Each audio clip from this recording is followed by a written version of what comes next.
are game absolutely on. And we go straight into the map bans. Right, let me put this on mute. I don't need to hear this anymore, because that's just going to confuse me. There we go, that's much better. All right, so first map ban, no big surprises, and it's going to be Thatcher. Now, Athena are banning first because they start on attack, and that's the way it always works. What do you make of the Thatcher ban there, Clazo? I mean, it's just the basic ban. Banner though, interesting. Definitely. I mean, I have to say we're probably going to see a Kaid ban at this rate. That'd be interesting. Let's see who we're going to get next coming out from Mutiny.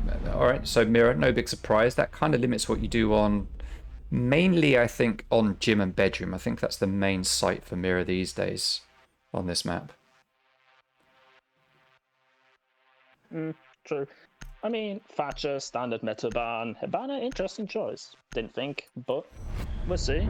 Mirror, yeah, certain sides maybe strong. A Clash ban. That's a direct Toby ban, I reckon. Direct Toby ban. All right, so those are the bans. Coming out from Athena, we have Thatcher and Clash. And for Mutiny, we have Hibana and Mirror. Those are the bans for today's game. I have to say, either Athena feeling very confident and able to just deny the Kaid trick. Guess so, well, yeah. Should I say? But hey, we'll see what happens. All right, so first site's going to be Church and Arsenal for Athena. Probably no big surprise. One of the favourite sites for people to defend. We are going to see Sing Sing 6-picking Bandit and going on to Castle with just Toby 6-picking Capital and going for IQ. Now Castle, Church and Arsenal. We could see a possible SSG hold here. I don't know if anyone still does that. You reckon? Maybe. I mean, it's Athena. They might just bring out some random old school book strat. I mean, we'll see. It's Davin here. Yeah, I think we're seeing an SSG row. I mean, there is ways of doing it with the Mosin Ute. Yeah. But, I mean, it doesn't really work because everyone knows how to identify where to push. Let's see. Let's see if Mutiny can read into it.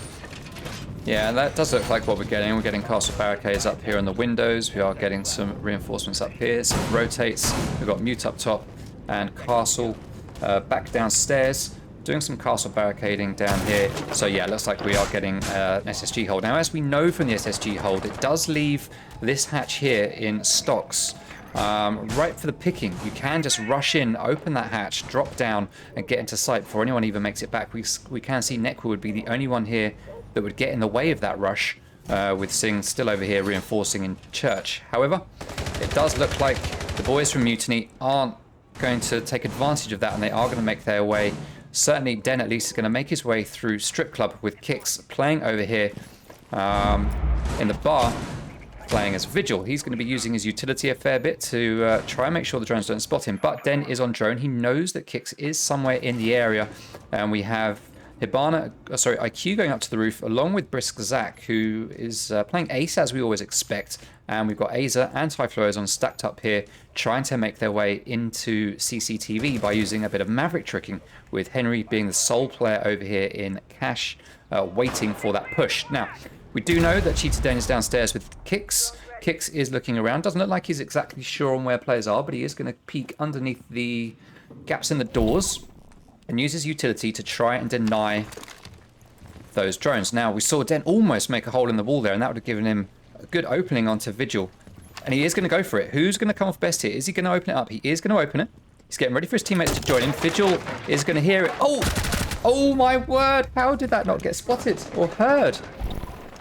So Kick's a little bit slow to respond there, but it worked out as, well, Cheetah Den just walked in with his back to Vigil, and he got a shot in the back for his troubles. So early kill there going to Athena. I say early, I mean, we're like halfway into the round already. A lot of time's been spent here. And so far, we haven't seen a lot coming out from Mutiny. They're still trying to take control of the top floor, it looks like, with Aza finding Henry and shooting him in the back as Henry tries to make his way out to safety. But they've already wasted 2 minutes of the attacker's time. So that is all that is needed upstairs on this top floor. Thank you very much for the follow, Exifi. So they do now have control of the top floor. Aza and Ty have complete control of the second floor. We've got the first floor has now been given up by the defenders, and we have 40 seconds left for the attackers to make their way down to site and get in there. Now I say that defense has given up the first floor. Oh, they have now, yes. All 4 players are on site, and we can see C4 is getting ripped. Is it going to find a target? No, just Toby is going to get away. And they're not going to get that kitchen hatch open just yet. That is going to remain closed as Kix gets a kill there onto Aza. And we've got 3 players here coming down the main stairs. We are getting a big church push here. Now the wall is going to get opened up by Ace. That's pretty deeple.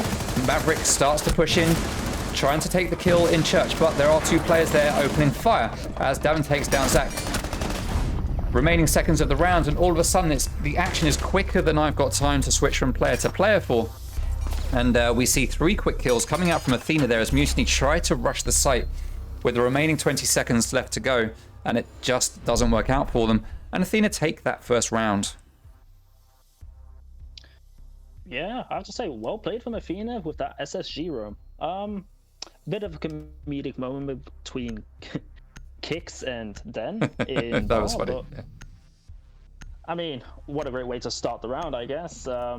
Gives Athena a bit of motivation that such a blunder happened, but well played to Athena to, well, close the round out. I mean, a bit unfortunate with the timing with Henry upstairs, but besides that, it was pretty much a flawless round, bar from the Mozzie being picked off due to timing. Yeah, Athena, well, judged it right and bunkered on site after wasting 2 minutes flat. I mean, well played. Well played to Athena, and, well, as you expect, great IGLing from Davin. Yeah, it certainly worked out very well for them. Good first round there for Athena to get things started on Clubhouse. Their map pick, the one that they really wanted to go to, obviously. So they are now electing to go upstairs to CCTV. Every team's second or first favourite site, so no big surprises here to see this is the site that's being played now after an early success there on Church and Arsenal. 10 seconds to go.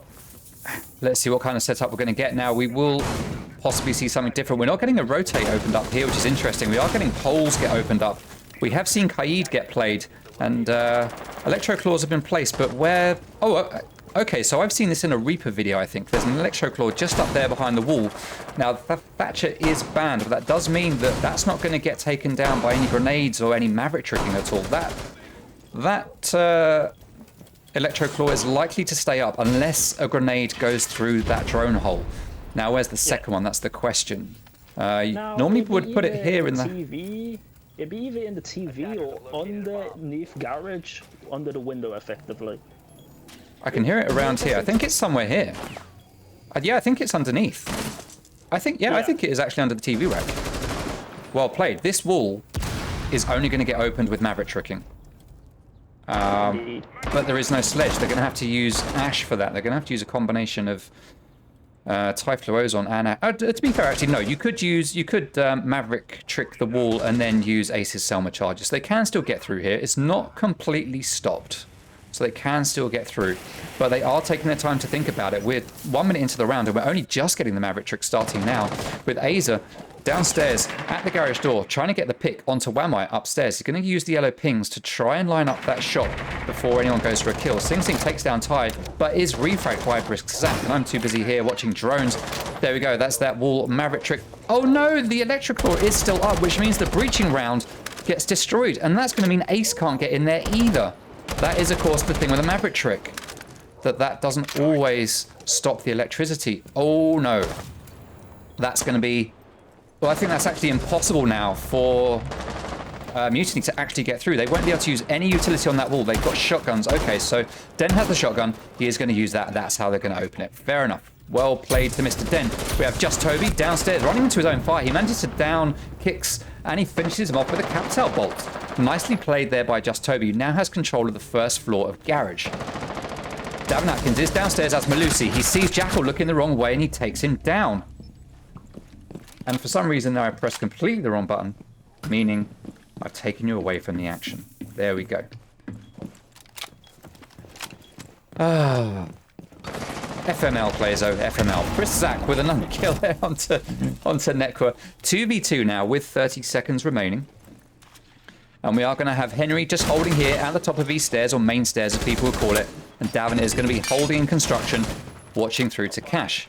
Just Toby is up here, but he's got no rotate to get through, so his only option is to jump through that window, and Zach is going to have to vault in through the breach. He's going to take a bit of damage as he does it, but it doesn't matter because it is going to be negligible. He makes up. Pre-fires, but doesn't hit the targets as Henry takes down Zach, but Just Toby is refragged. Henry is the last man standing. He is the strongest player in the league at the moment. And was that Henry we were watching there? Oh no, it was Capital chasing him down. Okay, good. Because I was thinking, why is Henry chasing down a kill on an attacker? But it was Henry playing very safe downstairs at the bottom of the staircase. Well played, Henry. Yeah, I got so confused in that round, Clazo. Happens to the best of us. Don't blame yourself too much. I mean, I have to say, well played from Athena, especially with that Kai trick with the ass charge. I mean, hindsight would be great. Maybe someone at the bridge could have, well, called that out. It was still electroclawed, but yeah, happens. I mean, the round was very well played. I mean, it went a bit pear-shaped for Athena towards the end of the round. There were more players than they should have done, probably. Yeah. I mean, they still had the power positions, especially on like red stairs, and it's like, I mean, they could have used some sort of device to go through garage into sides and, well, stop being funneled into the main window. Oh, didn't happen, did it? Yeah, the lack of rotate on Catwalk obviously helped. Because the attackers couldn't just walk through; they had to go to that window. Just Toby still made it in, but it did slow him down a little bit. He had to think twice about what he was doing and check his angles before he could make that play.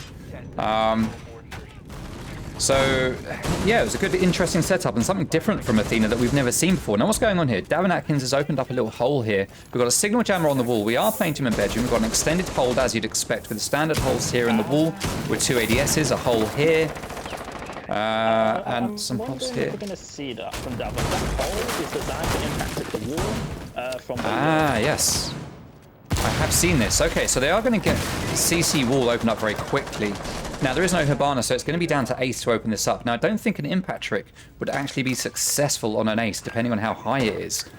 Now, we do have one magnet at least in here, 3 signal jammers. Heavy utility usage right here, and a lot of reliance on trying to hold down Cash for as long as possible. It looks like Aza GN or Aza Int, I'm just going to call him Aza, is going to try and hold this for as long as possible and make his way in.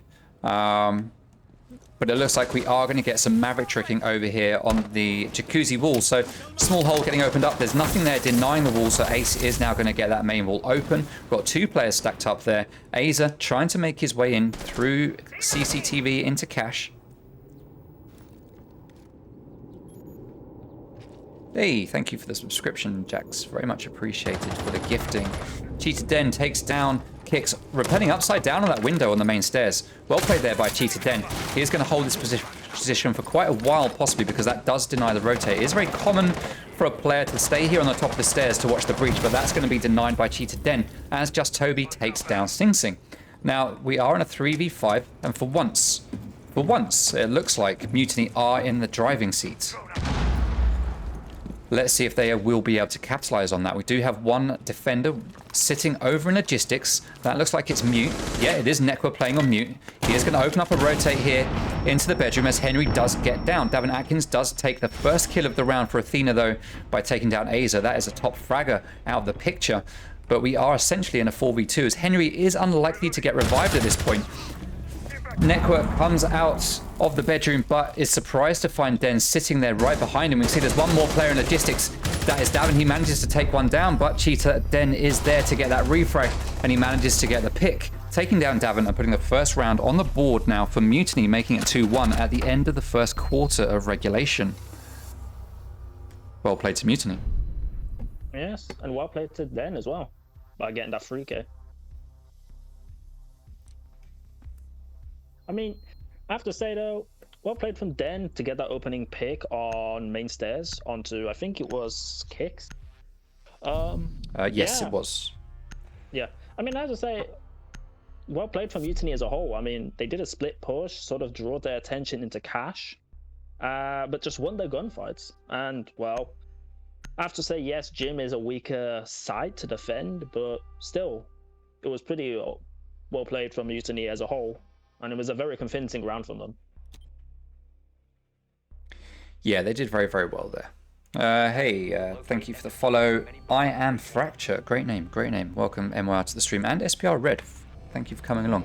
Obviously, being a final, I'm not able to talk to the stream quite as much as I would do normally. I can't keep an eye on the chat, but let me say in advance, thank you to everyone who follows or subscribes or just anyone who comes and watches. Very much appreciated by me and these teams for coming out and showing the support today.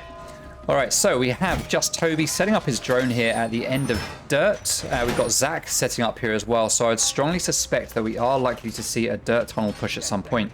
Now, the most common things I think we see when it comes to this site is to open up Dirt and leave that as a last-minute option. Should you fail to get the kitchen hatch open? Should you fail to get moto hatch open? Should it look like even if you get them open, it's a risky drop? You have Dirt tunnel there to at least separate and make your way over there and use it as a second option. Now, we do see that there are 3 players here from Mutiny stacking up on Dirt right now. We've got Ace watching that staircase window as he does open Dirt tunnel. Do we have an SSG roam here? I don't believe we do. We have Sing Sing up top. Actually, maybe we do. We do have the SSG hole coming out again. Okay. Yeah, it's going to be an SSG roam, and I feel like Mutiny are just going to rush Dirt into sight. They're just going to bypass it, yeah. They are there. They're just coming down Dirt. Now, this doorway is barricaded. We've got 3 players here. Now, we've seen this happen before from a team where they came down here. I think it was Synapse against Athena in the Nevermore finals, where they stacked up here and then eventually just said, F this, this isn't going to work. And then all 4 of them just backed out, ran away, and came another way. We are seeing 3 players here from Mutiny stacking up, and the kitchen hatch is now opened. And looks like we are getting ready for a drop and a rush into sight. The players are in. Let's watch the action. A's is in, takes that first blood. Players are going to have to rush back to site because the players for defense are mostly up on the top floor. It looks like they are actually already making their way back. Henry takes down Pythroozon. He gets a second onto Zofia. Sing Sing gets the kill onto Aza. Diffuser is down though, 40-second post plant, and it is a 2v2. Just Toby takes down Davin. Henry Sink is the last player standing in a 1v2 with 30 seconds remaining. A great attack here from Mutiny. And Briszak, holding the angles, manages to get that pick and take down Henry. Yeah. Well played. Well read into from Mutiny to read the SSG roam and just the brute force site. I have to say though, Athena played it somewhat well. I mean, they sort of read into what a Mutiny were doing, but they just didn't win the gunfights on site and inevitably lost. But still, nonetheless, well played. I mean, the 2 players on the hatch to open a hatch, put that vertical pressure, and then just land. So yeah, I mean, well played. They sort of just put enough pressure on Arsenal to clear and force, I think it was Sing Sing on Castle to retreat back into church. Yeah. So yeah. Well played, well played. Got to say, Clayzo, for 4 rounds in, we're actually seeing a really good game so far. Indeed, indeed. So much for it being a 3-0 stomping. I mean, it still could be. I mean, it's only the first half, but it's still very back and forth so far. Yeah. So, interestingly, Church is available for Athena, but they're not going to go back there. They do have CCTV, which will have just become unlocked for them, and although they won it on their last defense there, Athena have decided not to go for it. They are going to go back to gym and bedroom, which they've played once already, and they've lost it. Now, I'm assuming here that they're going to be trying to throw Mutiny off to make them think it's going to be a downstairs play again, or a CCTV. But instead, by going to a different site, maybe this could work well for them. We are getting the same extended hold coming over here into Cash. We do have 3 players spawning over here on Warehouse. 1 player spawning over here. 2 players actually spawning over here in the parking area. Cheetah Den's going to make his way up to the roof. Just Toby just pre-firing through the windows just in case of anything happening. Going to take out the default cam there with the nice use of his electronics detector. Aza is going to open up this wall immediately, so they've got access into CCTV, but how will they make their way in to cache? Now, I'll be honest, Clazo, I didn't notice too well how Mutiny fared with this the last time they played here. They made their way into cache eventually, didn't they? Yeah. I mean, okay. I feel like they wasted the time of Athena, so to speak, in cache, and then what they're doing right now is pretty much the same as last time, where they just whip their ground fights on the other side of the map and just push through jacuzzi. So if I remember rightly, last time we saw Cheetah Den on the window, and then he made it in through the window up the stairs, and that's what took everyone by surprise. Toby claims the early pick there. Where is he? Is he still out the front? He is out the front. He's on window, so he's taken out one player here. That is... who's that? Who's that that's dead? That is Malusi. Okay, so her utility's been put down. The only thing lost there is a gun and possibly the nitro cell. So, not a huge loss to Athena, but still, kicks, great gunner. That could possibly hurt them here. Now we do have... there's no shield placed on the bed. I thought I saw a shield there, but there isn't. Davin's going to be holding in construction, along with Henry on Jaeger.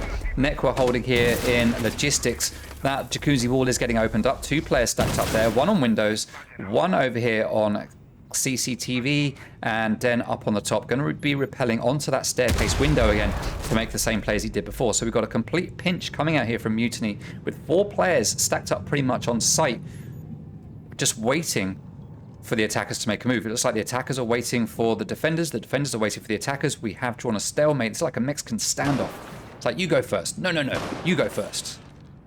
Alright, so Aza is going to use that utility to take down some of the defender utility in Jim, as Aza does eventually make his way in and take down Davin Atkins, who's playing construction. He is going to try to be refrapped by Henry, but Henry is the last player standing as 2 of his teammates get taken down, and Zach is starting to plant. But Aza is going to deny him the 100 points for the plant by taking that kill onto Henry B. And although it looked like we were at a complete stalemate for a moment there, with both teams just stalling out, looking like they're just waiting for the other ones, Mutiny said, we're not going to wait anymore. We're going to make a play. They made the play, and within 30 seconds, the play was done, and that was the round. Well played to Mutiny for that gym and bedroom win. And we go to the last round of the first half now. The last opportunity for Athena to defend in regulation, and they're going to go back to CCTV. Indeed. I mean, well played from Mutiny that last round. I mean, it ended as a flawless, so well played. I mean, they did pretty much what they did last time, bar from switching someone out onto the balcony to pretty much put some more pressure into, well, bedroom and gym. So, well played. I made it even more deadly of a push than last time. Yeah. Taking a look at the scoreboard, Davin top fragging for Athena, which, looking at stats, that was going to be Henry's job today. Nekwa, interestingly enough, hasn't managed to claim a single kill yet. He is running the donut. Now, he is playing support roles, so that's kind of expected, but Nekwa is known as a strong killer for any team that he's on, especially when he's back on JPC. So it looks like he's been put on a slightly different role here for Athena. It's not playing out for him in terms of kills, but with the support role, not necessarily what he's supposed to be getting anyway. So let's see if that's going to play out for Athena in a positive way. We are currently 3-2 up to Mutiny. Last round of regulation, we are going to need to see Athena taking this to 3-3, with this being a defender-sided map. Let's take a look at the stats. Actually, we haven't looked at the stats from the map yet. So CCTV. Through this league, 40% attacker favored, 60% defender favored. Overall, this map is 58% defensive favored. So at this point, we do need to see Athena taking a win in order to put themselves in good stead for when they move over to attack. Because if they don't take this round, I'd say it actually puts Mutiny at the advantage. Now, they are going to try to get this hatch open. We're going to see Cheetah Den pre-bashing that wall, which I understand the reason for doing it. I understand it means that, you can get that wall open and then not get immediately taken down by a C4 while you walk up to it a sledge to try and bash the soft wall, but it does make it much harder to Maverick trick. That is the problem with pre-opening a wall. Now, when you're skilled players like these, it does make it a bit easier, but you can still even see from Typhlosion's efforts here, compared to what we saw in previous rounds, It's not the neatest. It's not the neatest of Maverick tricks. But at the end of the day, as long as it works, Smoke Grenade is going to go down to allow the bottom part of the Maverick trick to be done. Now that's an interesting play. Never seen that before, where you smoke out the wall to deny anyone from shooting you. But it looked like it didn't work because Typhlosion couldn't find the wall and didn't do any tricking anyway. But there is no one there other than Nekwa. He is waiting. He sees Maverick. Oh, but he misses. This is just not the usual Nekwa that we're seeing here today. He does do some damage to Typhlosion, who's on pretty much 5 health.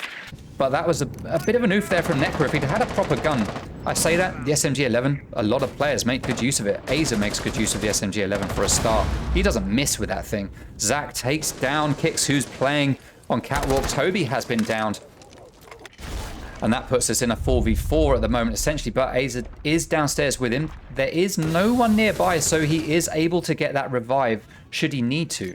Now, also, it's worth remembering that we are post-patch, which means that Sophia doesn't have the withstand anymore. So if Sophia goes down at this point, she ain't getting up on her own. That's not going to happen. Just Toby, just like Sophia now, still needs a little bit of help from his friends. He gets that help, but straight away, that help is repaid with a death, as Typhlosion does manage to stay alive outside on the main balcony. Just Toby, again, just like the last time here, does have control of the first floor of garage. He's going to use his bolts to fire out something. Not sure what he fired out. We can't see it here. Oh, it's at the back of back of Cash. Nicely done from over there. Zach does get downed himself. He is on Catwalk, protected by the reinforced wall. We've got 2 players down, 2 players up. Henry B all on his own. Sledge opens up the wall. Henry's looking around, but there's no player there. Are we going to see players get revived? We are. Cheetah Den comes around to that rotate. Henry manages to take him down. Just Toby starts to plant. Henry, last player standing. He can hear the plant going down. He pre-fires. Doesn't manage to hit the shots. Brisk Zach gets that last kill. And that is 4-2 at the end of the first half, going in favor of attack, which isn't supposed to happen on this map, Plazo. It's not supposed to happen. What do you make of that, my guy? I mean, well played from Mutiny. I mean, they're just taking apart Athena one by one. I mean, there are being stutter mistakes here and there made. I mean, Nekwa missing, I have to say, nothing but a freebie on Typhlosion. Pretty much, yeah. He was just laid there waiting. Yeah. It's like subtle mistakes like that. It's like losing rounds. I mean, like, yes, putting them on 1 health is one thing, but they still have the gun in their hand, and that's the vital thing, because they can still do so much damage on even 1 HP.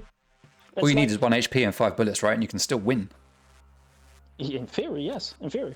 But it's like you have to analyze that run as like, it was well played from Mutiny. It's like they did exactly what they needed. They took the kicks they needed, and then they just pressed from there. It's like they're just playing smart, and they're just disassembling Athena's defense. Alright, so at the end of the first half, we now see the side switch. We're going to see Mutiny moving over onto the defensive side, and they, much like Athena, or say much like, just like Athena, are starting downstairs on the basement. Now, what kind of hold are we getting here, though? We don't have Castle in play. We're not getting the classic SSG hold. We do have just Toby upstairs, though, playing on mute, with the hatch open, looking onto stage. Now, what we've seen here before is playing up here in construction with this hatch open. You open up a hole here in the top of this wall, and that allows you to look down into this room, into stocks. Oh, there's a hard S there. Down into stocks. Because stocks is a common place for like Ash or Sophia to come in, open up holes in the floor to apply pressure for any player that's up here. Or to open this hatch, depending on which site it is. We are playing church, so here the objective will be to open the hatch. So you have Cheetah Den down here to deny that, and you'll have possibly 1 player up here to deny that from the hatch. We don't have a player up here, though, so that might not be what's happening. Maybe that hatch has just been opened as a distraction. Don't know. Don't know. But let's see how this is going to play out. Interesting to see what they do with this setup. All right, so we have 5 players actually downstairs on site right now.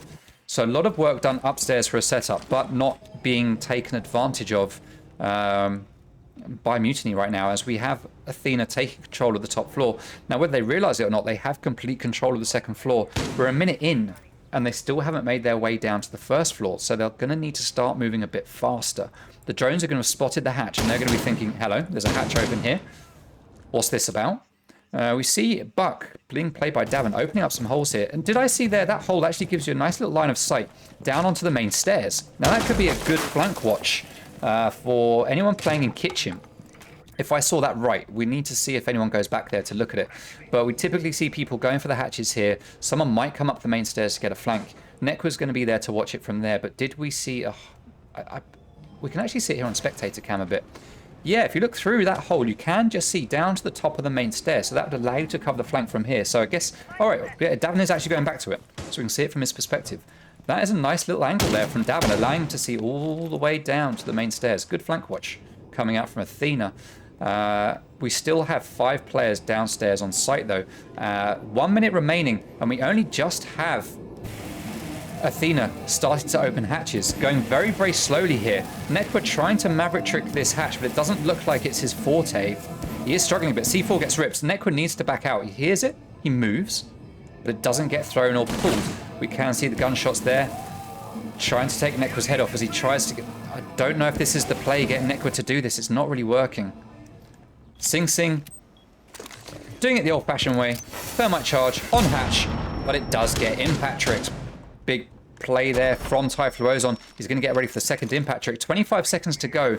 And Athena have accomplished next to nothing here. They've opened up this hatch finally, but they've accomplished very, very little. Nekwa is already downstairs in Moto.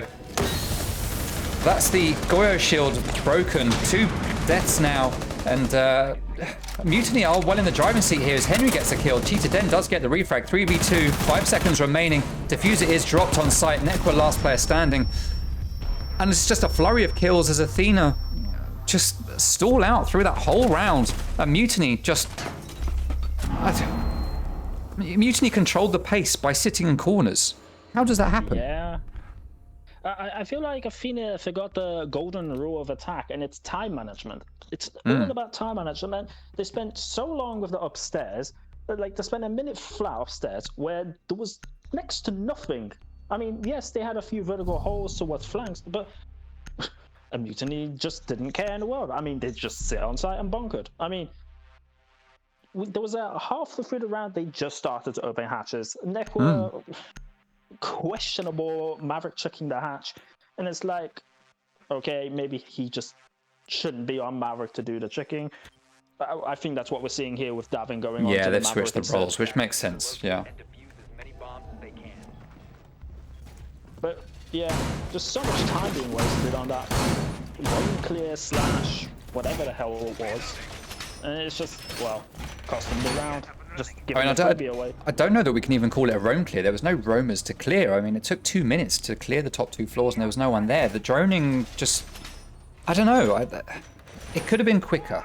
I mean, all you need to do really to drone top floor before you make your way in is leave 1 drone right here in this doorway. If you leave that there during the prep phase, just have 1 person watching it, you know everything around here is clear because that drone is going to pick up the sounds of anyone walking in from construction or coming up the main stairs. That's it. That's that side locked down already before the round has even started. And then it's just a case of having another drone over here, another one down here somewhere, and then you spend most of your time droning out the first floor. I mean, in reality, you know, that's the perfect or the ideal way you could do it. In reality, it's not necessarily always that simple, but I feel like a lot of time was wasted there, like you say, Clayzo. So CCTV is going to be the next site to get played. Let's see if Athena will be a bit stronger on this one. Sing Sing is going to start opening up this wall. There is no hard denial. There's no electricity. There's no signal jammers. There's nothing stopping it. Though Sing Sing did just press his button and nothing happened. I can hear a signal jammer. Oh, it was here by the wall, which looked like it got taken down. Nicely done. And Davin is already in sight. They've just rushed it. I didn't even realize they'd rushed their way in. They've got complete control of CCTV, but Zach is down. Cheetah Den is coming for the res. Typhlosion is in cash. Sing Sing is starting to plant. Aza is down on catwalk. Henry B has control of the first floor garage. Plant is denied. It is a 2v3. That is Valkyrie taken down as Cheetah Den gets that. Oh, and that's a double for Henry. He's going for that third as he is now in a 2v1. And very quickly, it's a 2v0. As Kix and Henry pick up those last 2 kills. I completely missed that rush. I should have realized it was coming based on the setup that we had there. I was too busy just waffling from before. But yeah, great play from Athena. They brought out something different. They made it work, rushed into sight. And I'm analysing when really I should be letting you do that, Clazo. Let me hand over to you. Yeah, I mean, well played from Athena to rush. I mean, apart from Davin whiffing the shots on rafters, but apart from that, the more important thing is they won the round, and a vital round at that, to bring it to 3-5. To at least give them some sort of glimmer of hope to actually bring this comeback, so to speak, back on. Yeah, I have to say also, well played. It's like the ace just jumping through cash window and just CC window, I mean, and just taking side control that way. Yeah, well played. And also a nice little shot from, I think it was kicks on the Zove onto that pixel between the shield and the red stairs wall. So nice little shot there. Yeah, well played to Athena. Much needed round for them. Much needed round to bring that back. So, yeah, well played to them. Alright, so we are going to see CCTV get played again. Now, it's a staple of Mutiny, or any team that Den plays on, that when you fail a site, you give it another go straight away, and not change very much. However, we have seen, though, Just Toby is bringing out Echo.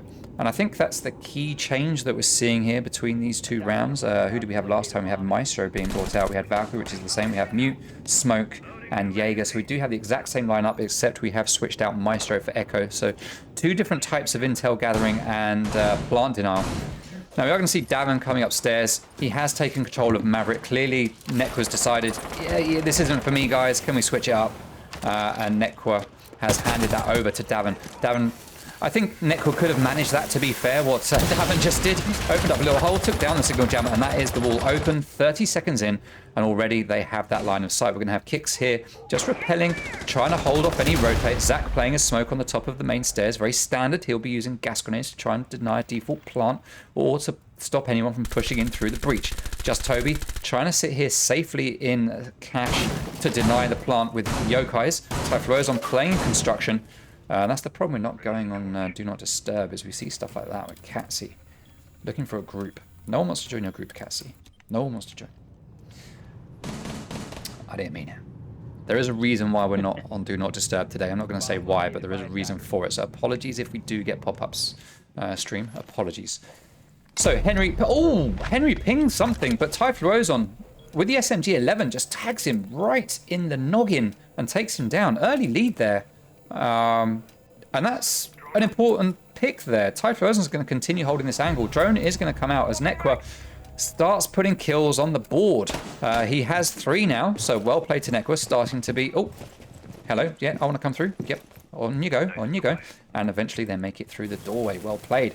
Maverick starting to do some work here on the logistics wall, opening up a little hole to walk through. Now, we do have Typhlosion sitting there with that SMG-11, waiting for something to happen. Nekwa's going to be holding it from the other doorway, and we've got Davin starts to make his way in. Pings go out. Oh, he takes fire. He managed to do a couple of health point damage to Brissac, who's going to chuck this gas grenade out there into construction to slow the push, which isn't coming just yet. Kix is now up on balcony.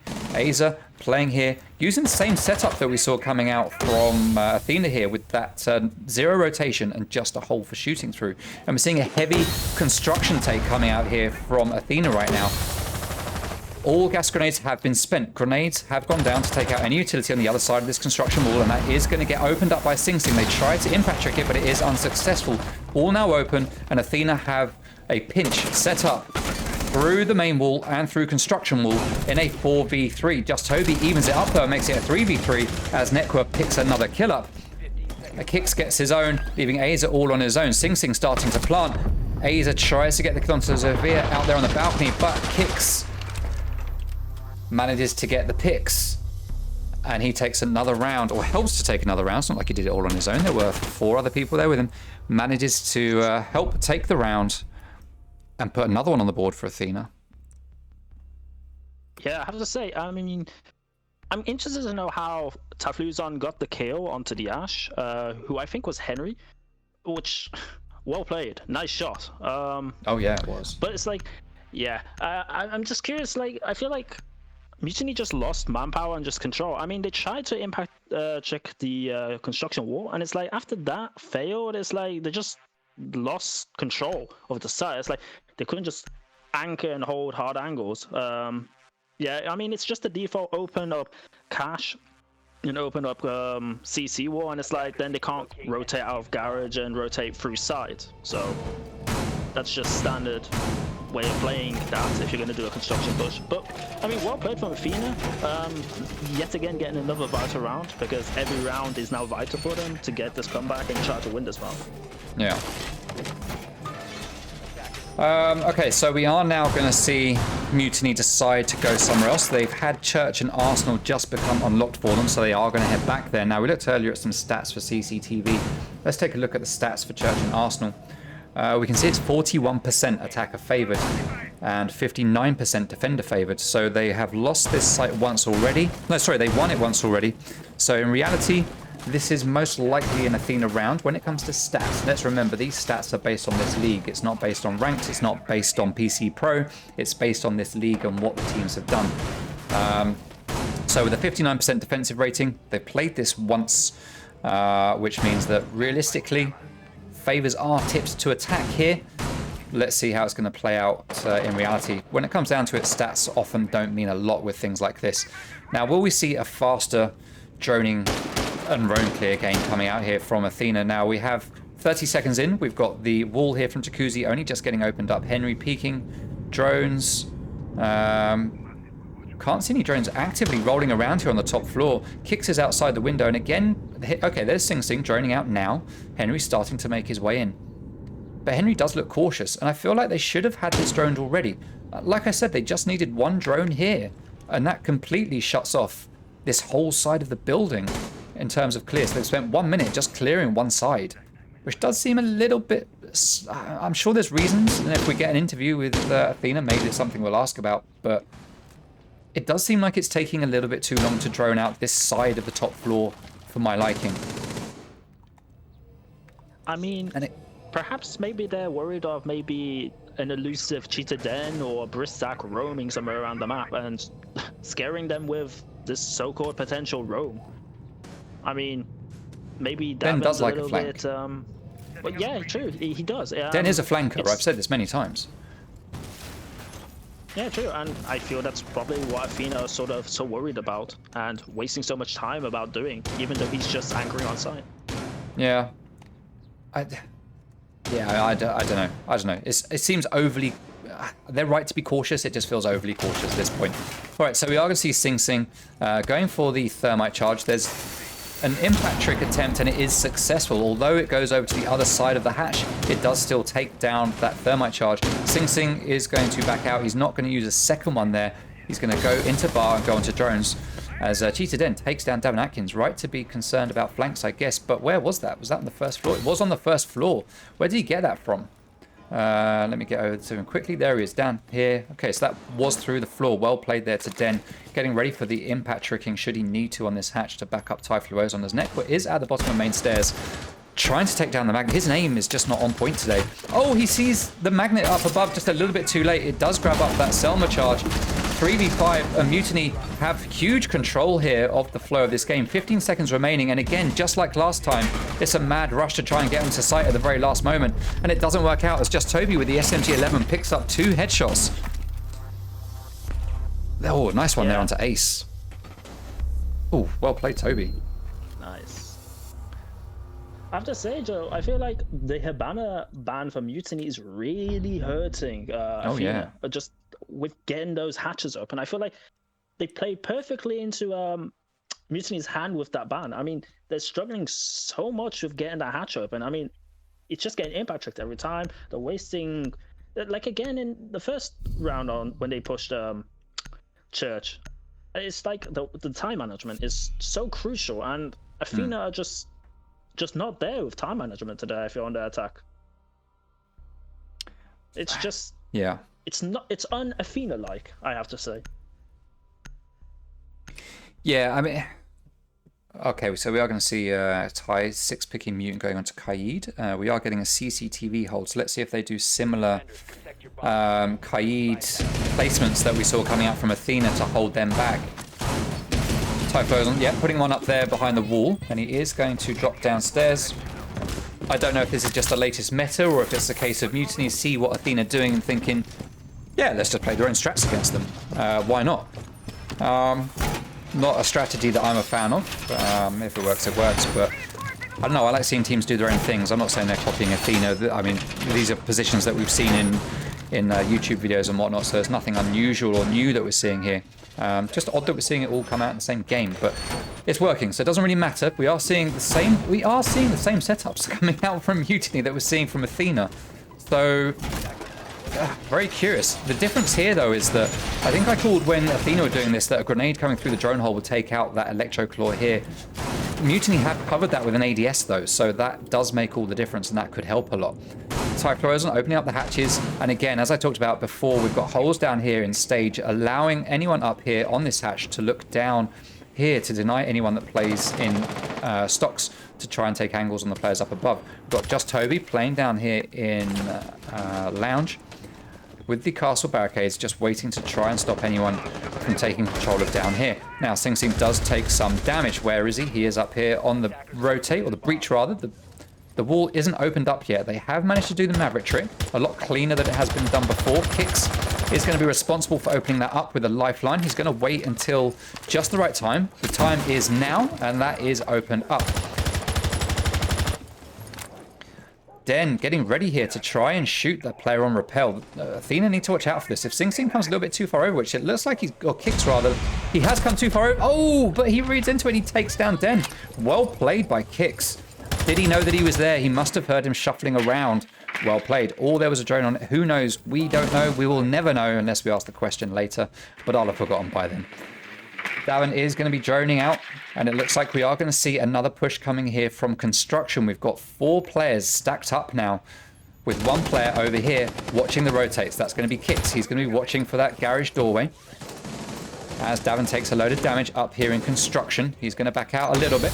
Gas grenade goes out. 1 minute, 20 seconds remaining, and there's still 2 gas grenades left in the pocket of Brisk Zach. That construction wall is going to get open. C4 goes out. It's not going to find a target because there's no one there. Typhlosion tries to fire through the doorway, expecting to find a pick. He was right, but he missed his shots as Kix gets that double kill. We see 1 player get blinded on sight as a grenade goes out. Doesn't do any damage, but Typhlosion has taken a bit of damage. He can now see again. His retinas have adjusted to the light. Oh, great kill there onto Sing Sing as he peeks that doorway, and he gets the double onto Davin Atkins, and very quickly it's not a 3v3 but a 2v3 as Kix goes down and now gets killed. And Mutiny, oh, Brisk Zach takes someone down as well. That's Nekwa out as Henry again is the last man standing on this team. So often Henry is being left as the last player. This is match point. This is about to be Mutiny's map. If Henry doesn't make this work, he manages to get 1. He's got 2 left to find. He doesn't get the last as Brisk Zach manages to take him down with that shotgun. And map 1 goes to Mutiny with a 7-4 victory. Well played to Mutiny for taking that map, which, based on the interviews earlier, I think Athena thought it was going to be theirs. Yeah, I have to say, they felt really confident that they'll win the first 2 maps. By the way that interview sounded by Davin. I have to say though, well played for Mutiny. Really well played. I mean, if you look even at the scoreboard, there's 3 people dropping double digits, and it's like, even though Azza, or Robin as he's known, who's picked out as the player to watch for Mutiny, although he's having a quote-unquote subpar game, it doesn't matter. Mutiny, indeed. But regardless, it's still a packed schedule. Yeah. Oh yeah. All right. Map bans. All right, let's write these down. Okay, so Mutiny are defending first, so they are going to ban first, and they are going to ban Ying. Big counter ban to Davin. We all know how much he loves his flashy operators that just like to blind people. So that's a nerf to Davin. Let's see who Athena are going to ban. Blackbeard. Sorry, go on, Clazo. Any thoughts on the Ying ban? You know Davin quite well in his flashy games. Being his former Blitz counterpart. I mean, there was a point where he was known as the Yinginator in a chat, but that's in the past. So yeah, I mean, Davin on Ying can be a real menace, can really hurt the opposing team who has to be on the receiving end of that. BB, yeah, like I mentioned in the ban phase, it's like Coastline, Billard's window. BB can be a real menace. Yeah. It's just better to ban him out and just not have to deal with it. The mirror, I mean, mirror can be strong, depending on how you set it up. There are certain setups you can do for a mirror. And although an Oryx ban is a bit of a weird one. Of course it's Oryx. For some reason I wrote down Goyo. I always get the two names confused. There we go. I've written it down correctly now. Oryx is the ban. That's an interesting one for Coastline, that's for sure. Indeed, indeed. I mean, I'm not too surprised with the BB and the mirror, but the Ying and the Oryx.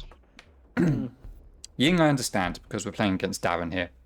Oryx, Kix has been doing very well on Oryx lately, so maybe it's a ban to Oryx, to Kix, but I just don't know that... I see Oryx getting a load of play on Coastline. Nearly called it Coastline. Oh, I don't know what I'm saying. Oh. Come on. All right, it's Saturday afternoon. It's too much pressure. I haven't been awake for long enough. All right, so double kitchen is going to be the first site to get played. All right, stream, if you've only just joined us, welcome. Welcome. Thank you very much for coming. We are 1-0 up right now to Mutiny as they took map number 1 with a 7-4 victory. Hey, Zoda, welcome to the stream. Thank you very much for coming along. Welcome to Colossi Club as well. And Wanted New Guy. I haven't seen your name before. Thank you for coming. All right. Kitchen and kitchen. Let's take a look at some stats for this site and map.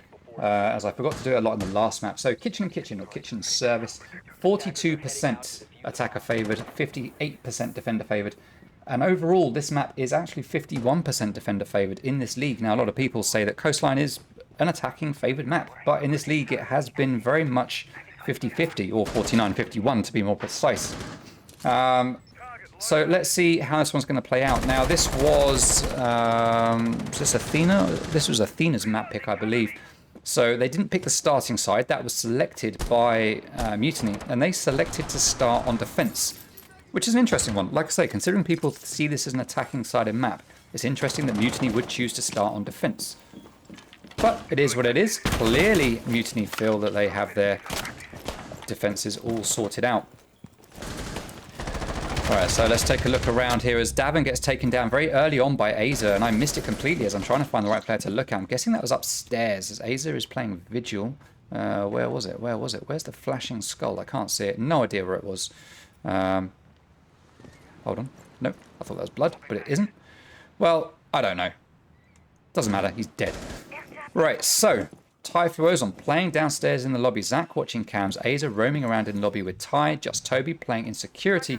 And Den playing down here in the toilets. Just waiting for someone to come down white stairs. Now let's take a look at what the attackers are doing. We've got Nekwa droning. We've got Kix watching those white stairs, waiting for someone to come up. Drone gives the clear that nothing's going on, so they're going to start moving forwards. Henry are playing on 90 and Valley going to be droning out.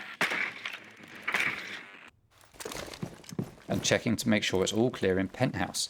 Valley going to be looking there at cool vibes. Let's see what kind of push we're going to get here. It's very quiet right now as we are 2 minutes almost into the round and we are only just getting the vertical destruction. So Nekwa is going to start putting down the air jabs to deny the flanks up the stairs as Kix manages to take down a kill. 4v4 now, leaving things much more balanced. Aza playing in blue bar. Zach playing underneath Penthouse, waiting to get a kill through those holes as Henry continues to open holes up. Typhoozon still playing down below, along with Just Toby watching Courtyard, and Henry doing work upstairs. Kix doing a bit of work looking through those holes, trying to find the kill. Now, if he continues to watch this doorway for long enough, no, he's going to get bored and run away. I think he would have got a kill there if he just waited a little bit longer. Typhoozon bound to go that way at some point. Now, we have one player over here. I'm guessing it's Aza. Yeah, it is Aza. He's going to be rotating around between Sunrise and Blue Bar. He knows exactly where Nomad is and takes her down. Well played there to Aza. Nicely done as he gets that kill. 4v3. Coastline at the moment going in favor of Mutiny. 13 seconds to go. Very, very slow plays here again from Athena. Valley manages to get a kill there onto Aza. Diffuser is now in sight. Valley is going to go to plant in a pretty default spot, classic spot, as we've seen in a very famous invitational from Pengu. But defenders win it based on time as Just Toby takes down Valley while he's trying to get that default plant down. And that is round number 1, going in favor of Mutiny.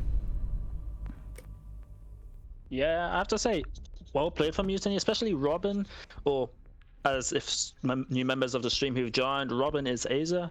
Well played from him to just be a pestilence in that vigil, and well done on getting that early pick onto Davin. I mean, taking that G off the board was, well, has certain a factor onto the, well, star power of the attack, because, well, everybody knows G8 is a pretty powerful weapon as it is.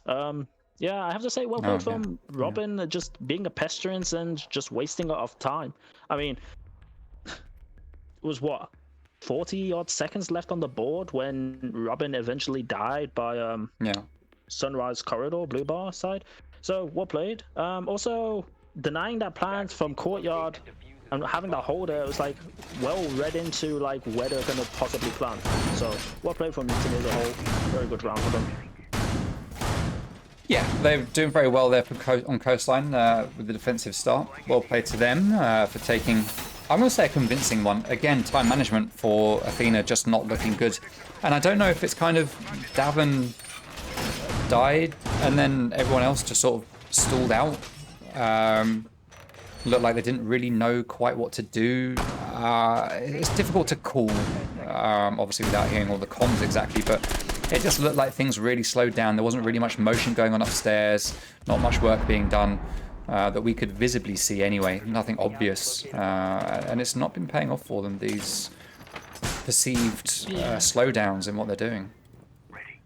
Yeah, I feel like Athena's sort of struggling to sort of picture where the enemy is going to be, where certain individuals are going to play.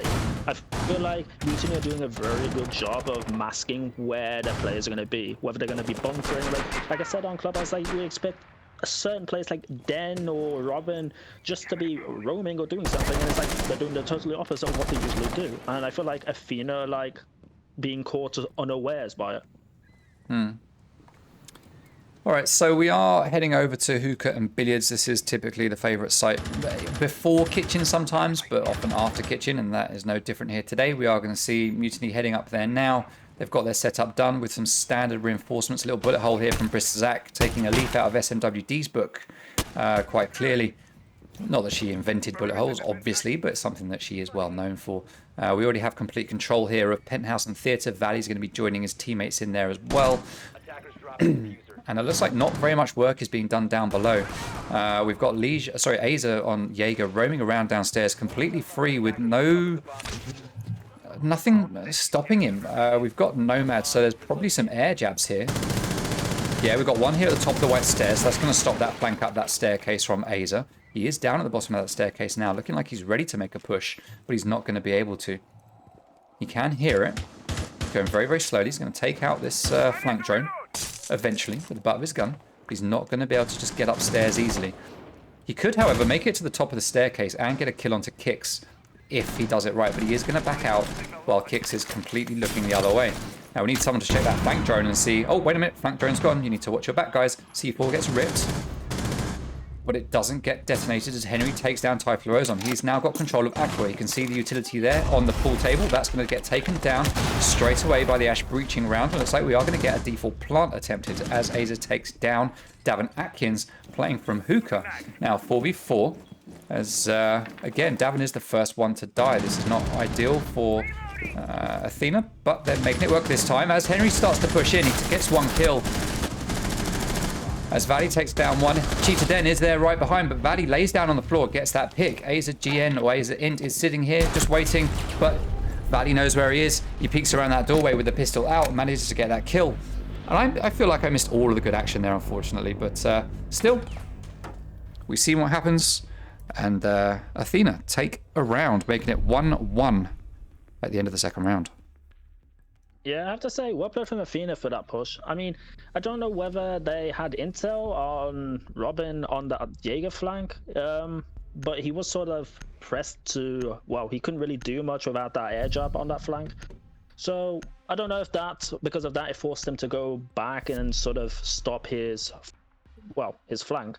But still, well played. Like, Davin not really having the best start to the game so far, but, well, I mean, the rest of his team are just fragging out and sort of, well, that round, should I say, they were fragging out and bringing the round to an Athena win.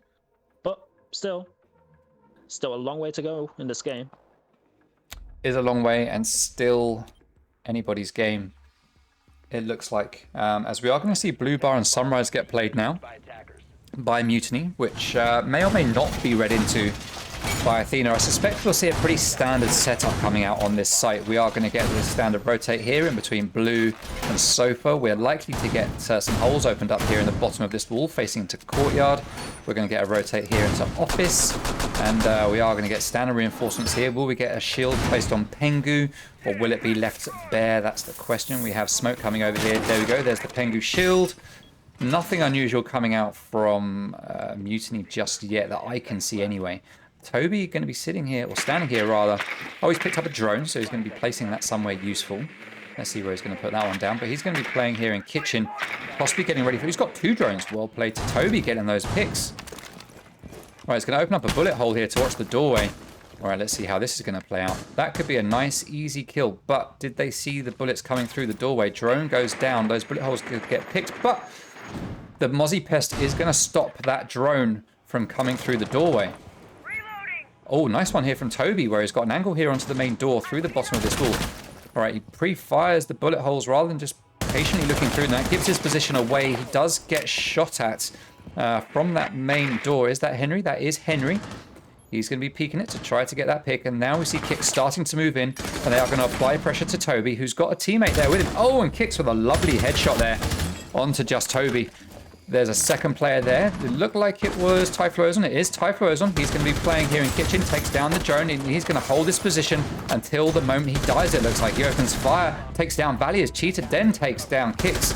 And all of a sudden, that man advantage that Athena had has gone as Cheetah Den gets the second. And that is Henry with a bullet right between his eyes. Cheetah Den here on like 5 HP, just laying behind the sofa. Nekwa moving around. Does he know there's a player in security? Davin takes down Ty. Is that his first kill in the game? It is his first kill in this map. Now, Nekwa clearly doesn't know there is a player in security. That player is backing out and barricading. He has heard it, so he's looking there, but he doesn't know that Den is lying behind that sofa. Nekwa is going to back out, and he's going to live to fight another day as he heads to those white stairs, trying to decide what he's going to do. He's going to put down an air jab to stop a flank,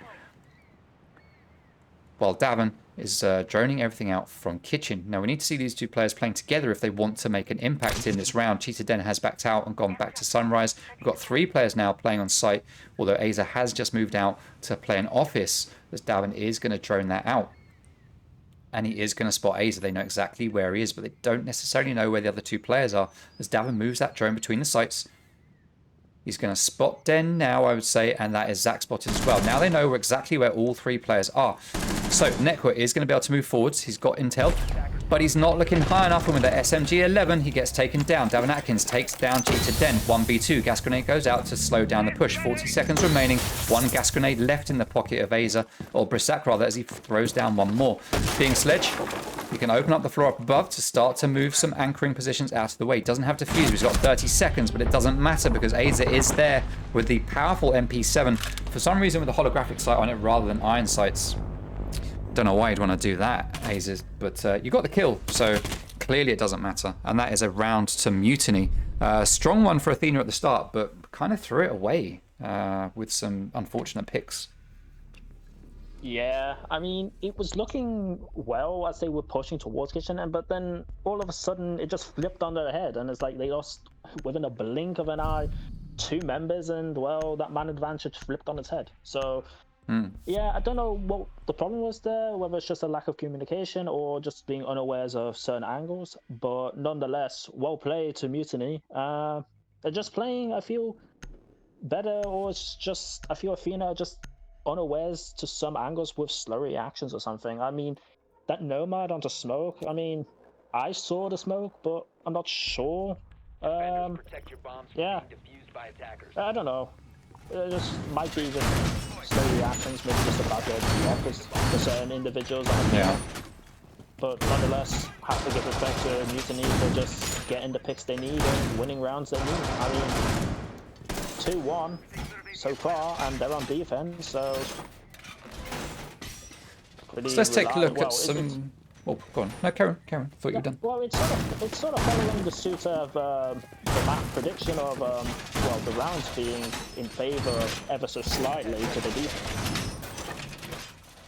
Then again, we still have another 3 rounds to go, so let's see how that goes. Yeah. Let's take a look at some stats for some players from these two teams. So,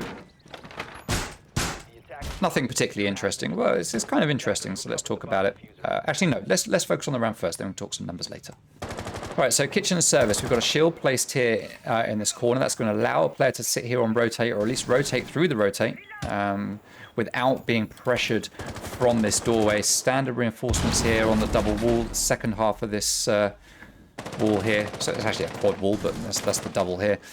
This double side of the wall is open up. That allows you to deny a plant from courtyard or up. Oh, press the button too much. Upstairs from here, you can look down into the site and deny a plant or a push as Kick starts to make his way into aquarium. Now we need to see some faster control being taken here by Athena than they have been doing previously. We're 1 minute in and we have Cheetah Den upstairs, we have Typhlosion upstairs, just Toby upstairs. We've got 3 players upstairs and we're going to need to see Athena moving pretty quickly because a minute's passed already and those players are still there with no damage being done to any of them. Some utility is being spent. That's a Goyo shield down. Aza is now upstairs as well. 4 players upstairs as Kix is going to push all on his own with 1 player, I think, behind him. 1 has moved down to the bottom of the white stairs. That is Aza on Goyo. Valley is there behind. But, oh no! Kix didn't know that Aza was there. He takes down Toby, but he does get refragged. Valley saw him, and Valley is peeking him. But he decides to move away. Takes down another Goyo shield, leaving us in a 4v3. So, we have Athena in the driving seat here right now. Nekwa loses a drone and is going to start to join his teammates as Henry starts to push onto Theatre along with Valley, who's going to Y-peek in. He opens fire but doesn't manage to hit the shots. He's going to come around the white stairs as Typhlosion is that man, but he has been pinched royally over there in Theatre and gets demolished by Davin Atkins with a headshot. 4v2 now, 1 minute remaining, and Athena have started to pick up their pace, which is very much what they need. Brisak down below with a shotgun is going to wait for Sledge to come to this hole. He sees the player, he opens fire, but misses. Guy's just running too quickly. Breaching charge goes off above his head and does a little bit of damage. Not enough to kill him, but enough to give him a little tickle, that's for sure, as Valley starts to push his way into Sunrise. Zach does eventually take down Davin. As I switch off of him, siege timing at its best. Siege timing. Valley now pushing into Sunrise with Henry droning in front of him and starting to follow. Davin's going to be responsible for giving calls to the team. All 3 players here stacked up in Sunrise, making their push into Kitchen. Both players, there's the gas grenade going down. That's going to slow down that push slightly. 15 seconds to go, but the attackers can make their way through here. It's actually not denying a push in through that door as Henry gets that kill. Aza takes down Nekwa. Aza is all on his own. Valley is going to start to plant. Is it going to get denied here? No, it's not. Plant is going to be successful. Aza tries to come around to stop it. He sees Valley just too late. He gets the kill, which was an excellent kill. If he'd have been half a second earlier, that would have been round. And he takes down Henry. Oh, Aza. That's the quad kill for Aza. And he is going to hit that diffuser. And that is another round going the way of Mutiny. Wowzers. Wow. I mean, there's a reason why in the head-to-head players prediction that we noticed Robin. Yeah, well played. Very well played from Robin that round. I mean, another 1vx to add to his category, I guess. Yeah. I mean, he had a poor start in Clubhouse. Obviously, he's come to live and he's, well, wanting to show the rest of the stream why he's been picked as the, well, Mutiny player to watch. Yeah, nice 4K. Winning the round that maybe shouldn't have been a Mutiny's. It was going pretty pear-shaped and was looking fairly grim for Mutiny, but nonetheless, individual clutch. Well played. Well played.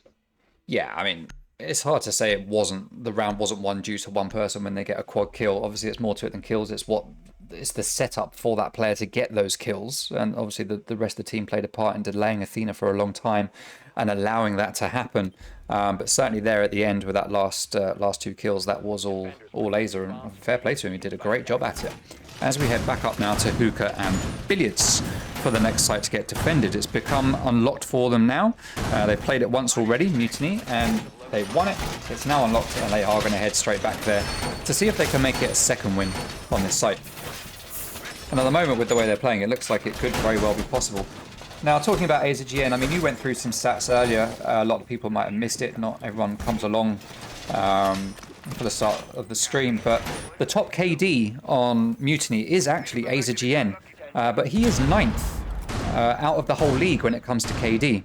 Henry B on Athena has a 1.57 KD. He is the top for Athena, but he's actually 4th in the league. And stunningly, there's actually a lot in the league where Henry is in the top 4. He's 3rd in the league when it comes to survival rate at 42%. He's 2nd in the league when it comes to 1vx's with 3. And he's pretty good at entry fragging as well. I mean, he's only got 14% of his rounds have been entry kills, which puts him 18th in the league. But still, at the moment, when it comes to the kill stats, he is pretty much the top player for Athena. At the moment, he's positive, but Kix is doing better. Let's see how that's going to play out with the rest of this round. As Henry is starting to push into VIP, he sees the black eye, gets pinged. So he does manage to spot it, and he's going to take it out. As we're going to get a push into VIP from him. Valley coming to Penthouse. Devin Atkins at the top of the white stairs by that window playing Sledge. He has opened that window up.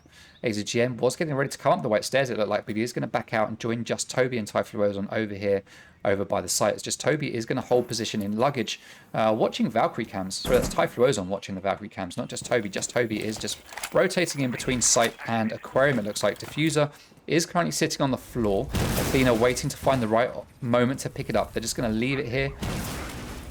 And who's going to pick it up? Henry B doesn't want it. He just runs past. He's like, yeah, I don't want that.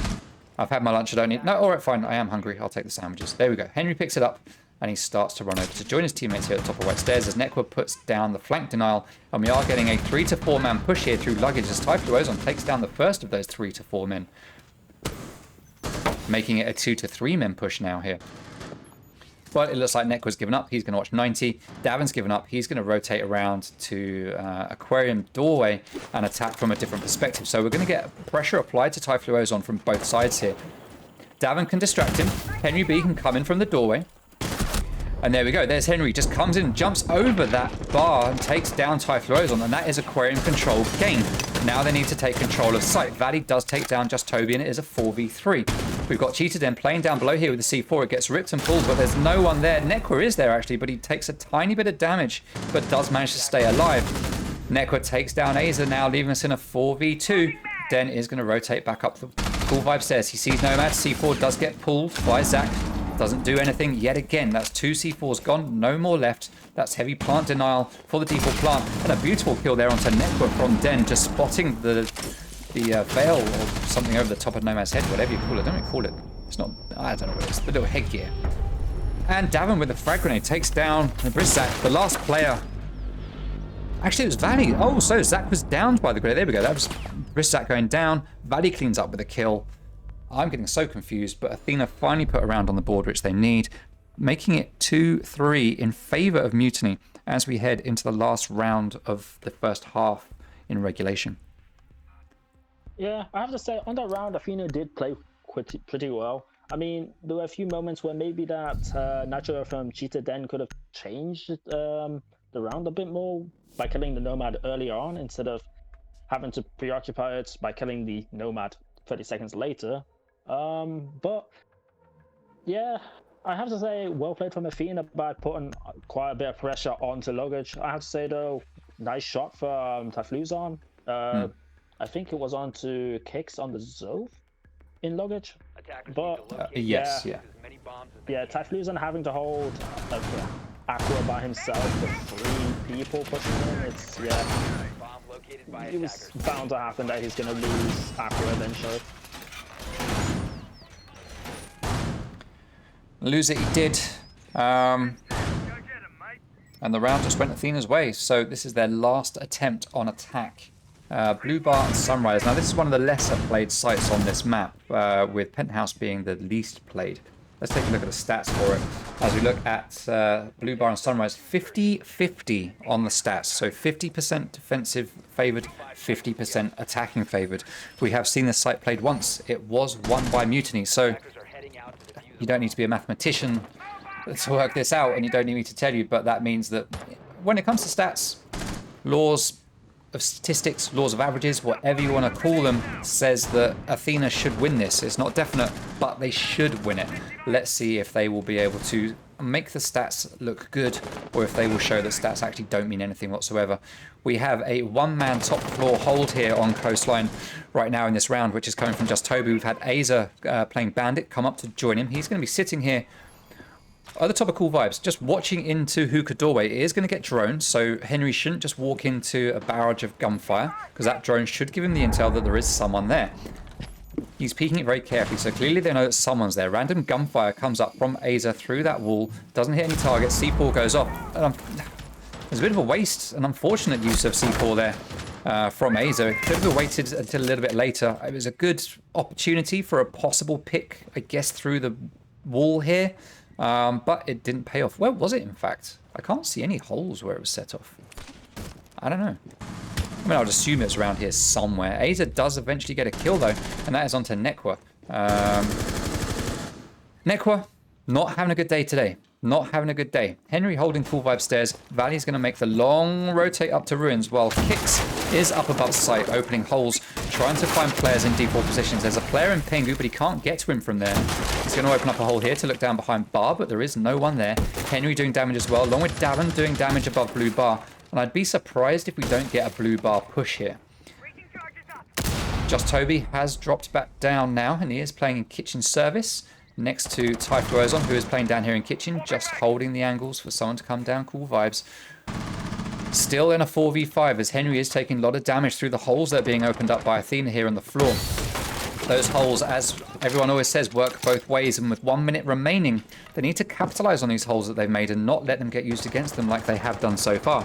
Typhoon just sitting here holding the one position. Zach just holding Pengu with two ADSs protecting him. He's going to drop the gas grenade, which is going to slow a push. He's still got one remaining in his pocket.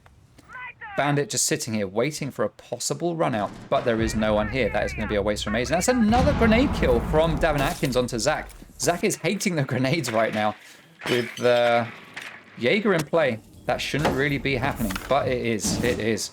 Okay, we're not seeing a Blue Bar push. It looks like we are seeing a Sunrise push as Kix takes down Cheetah Den. We've got Ace being played by Valley. He's going to drone out the site to give Davin a call to let him know it's clear to go in, but Kix does go down. We know there's one player here behind Sunrise. He's going to have to get pushed aggressively here by these two players that are left, but Aza from the doorway takes down Valley. 2v3 now. Davin is in sight. He takes down Bandit from behind. He has no diffuser. That's in the pocket of Henry B, who is starting to plant, but he's likely to get stopped in his prime. Rather than take the hit in stats, he's going to come off the diffuser, and that's going to be the last round of the first half going to Mutiny. And yet again, we see the first half of the map going to Mutiny with a 4-2 split. Yeah, I mean, well played. It's again just that Mutiny just seem to be better prepared for the defense. I feel like they just have Athena's number and how they play and how to deal with her. I mean, there are a few moments here and there where players are like unaware, whether it's just they just don't hear people or something. But regardless, as a team as a whole, Mutiny really have Athena's number. They're just winning their gunfights and just got crossfires and just being unpredictable. Also, just Robin just going off and getting another 3K. Yet again, individual performance, just helping a Mutiny just win rounds and just dominating, I feel. Attackers need to locate and defuse as many bombs as they can. So I went quiet for a moment there. Mrs. 2 bringing the snacks in to make sure that we keep on going. You didn't bring any for you though, Clayzo.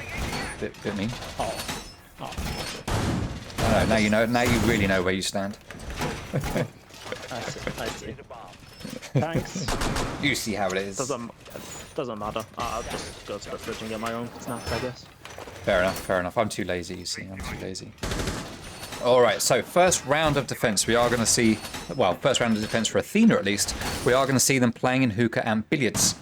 Now, Valley setting up some bullet holes there, it looked like, in the bottom of that wall. Oh, I'm spinning around far too fast. There we go. All right, so standard rotate, reinforcement, hole here to deny plant with a gas grenade, I guess, from hookah. Just chuck it over here, goes in there. Alternatively, if you're smoke playing here, you could try and chuck a gas grenade over here. But smoke playing here typically will be behind the bar. Now, just Toby pre-firing into security window just to open up. I don't think he's expecting to get a pick because that angle, you're not going to get a kill, that's for sure. Kicks is playing here at the bottom of White Stairs.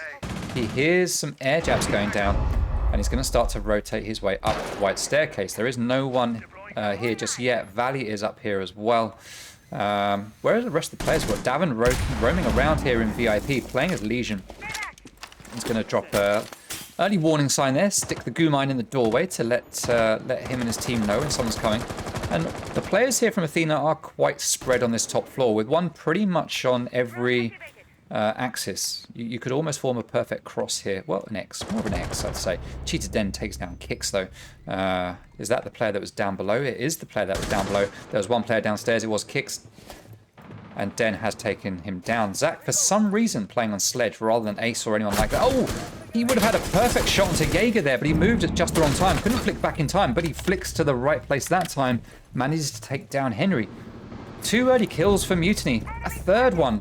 Mutiny right now are looking pretty unstoppable as they drop an EMD in to slow down that Banshee. That's going to allow Cheetah Den to push all his way in. He's going to find there's actually no one here. They have complete site control now.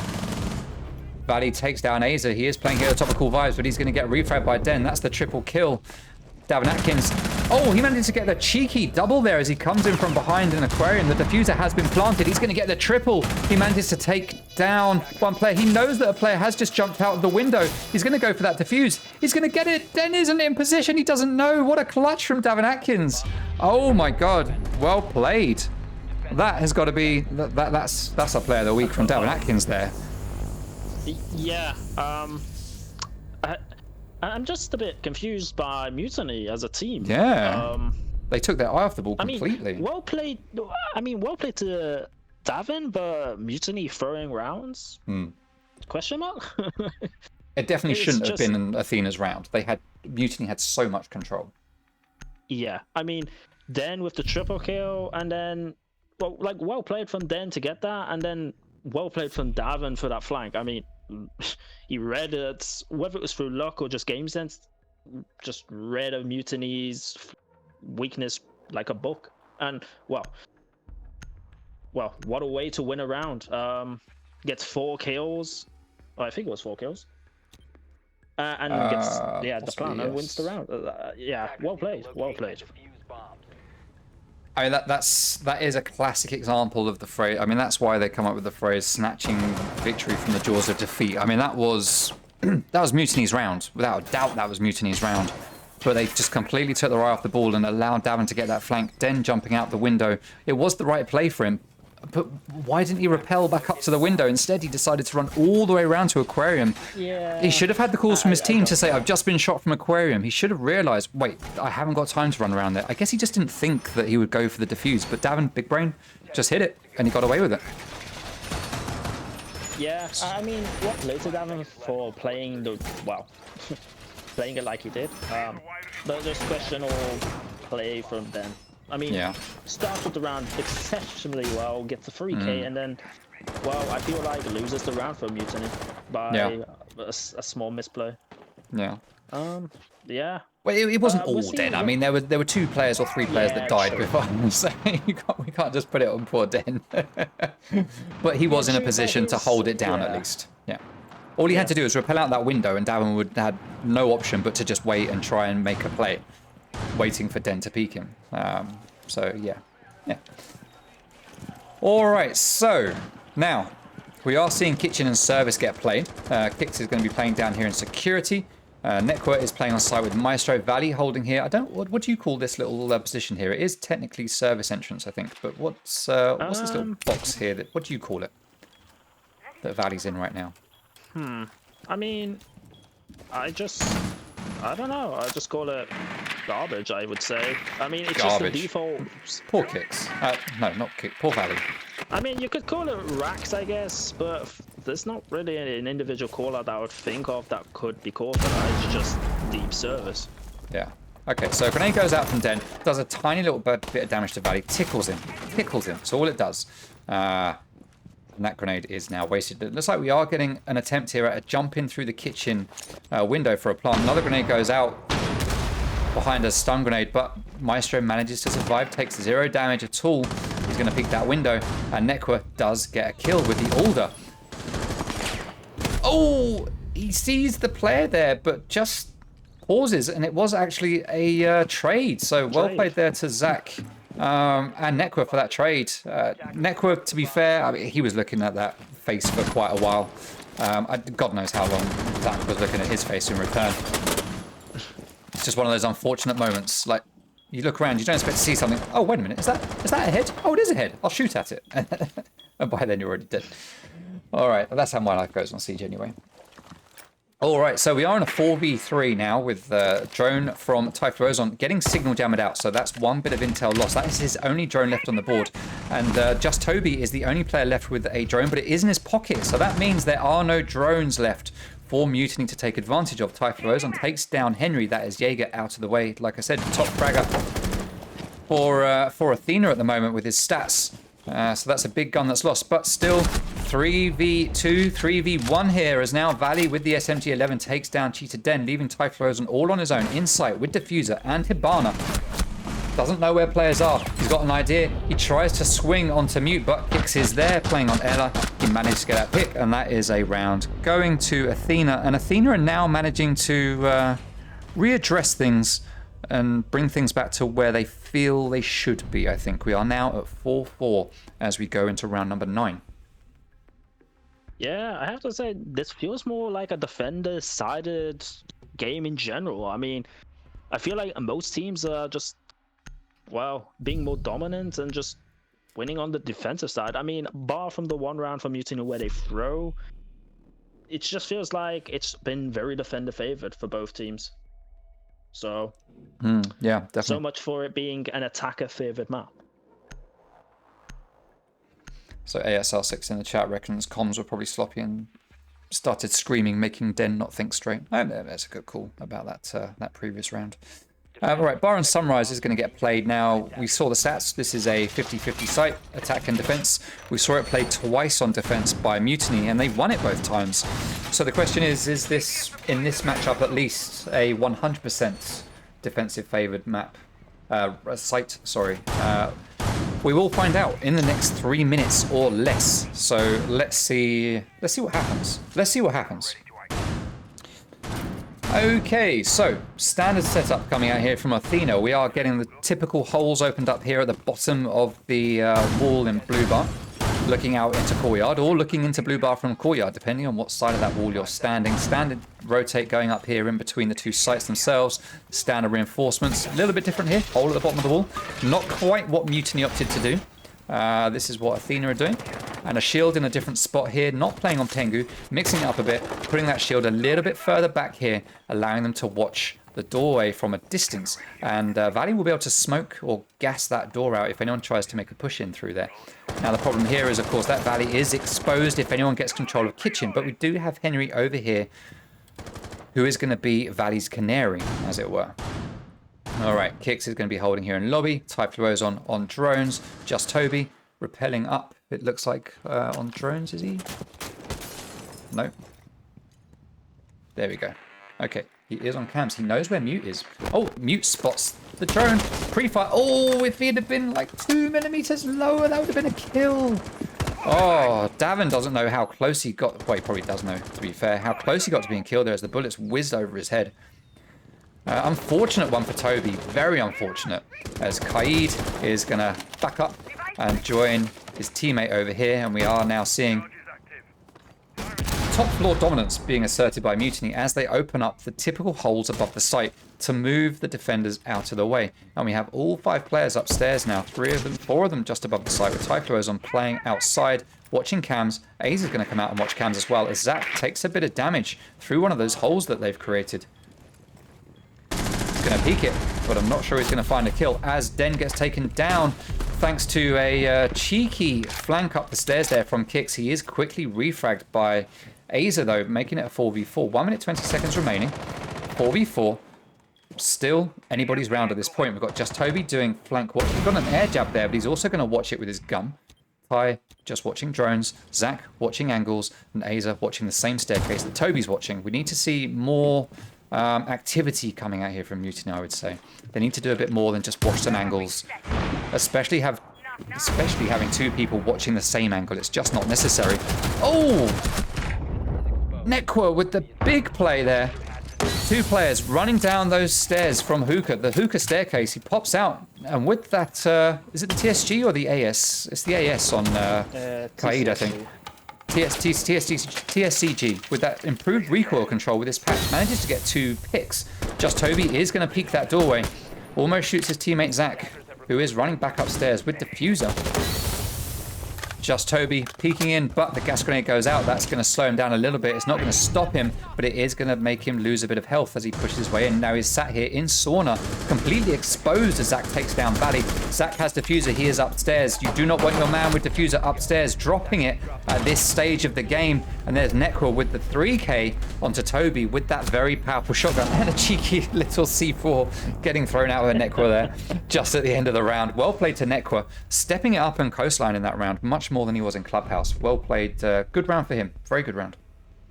Yeah, I have to agree. Just to note on that, Nekwa turning the round on his head with that nice double kill on the Hooker stairs. So well played into reading where the Mutiny players were and getting, well, not quite a free double kill, but regardless, that buff to the TCSG. The second kill wasn't free. He took a few shots at it. It wasn't completely free.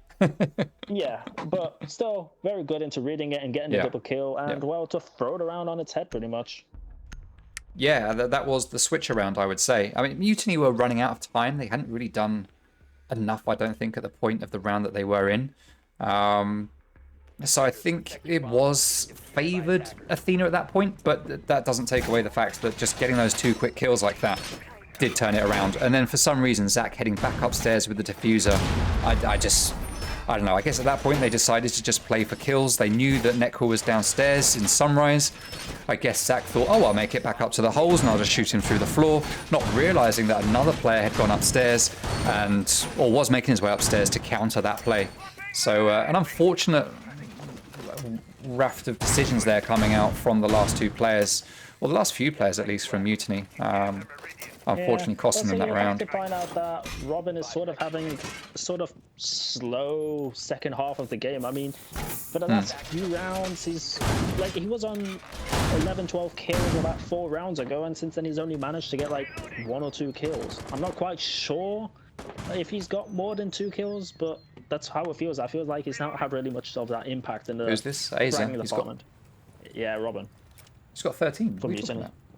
Yeah, since they swapped, he had a really good start, and then it's like slowly you mean sorry, yes. Yeah, I get you. All right, so Davin is going to take some early damage. We haven't looked at the setup at all, but Davin is upstairs roaming around. We've got 2 players downstairs, I think. Yeah, we've got 2. Kix, who is going to back out up the white stairs, leaving Valley on his own.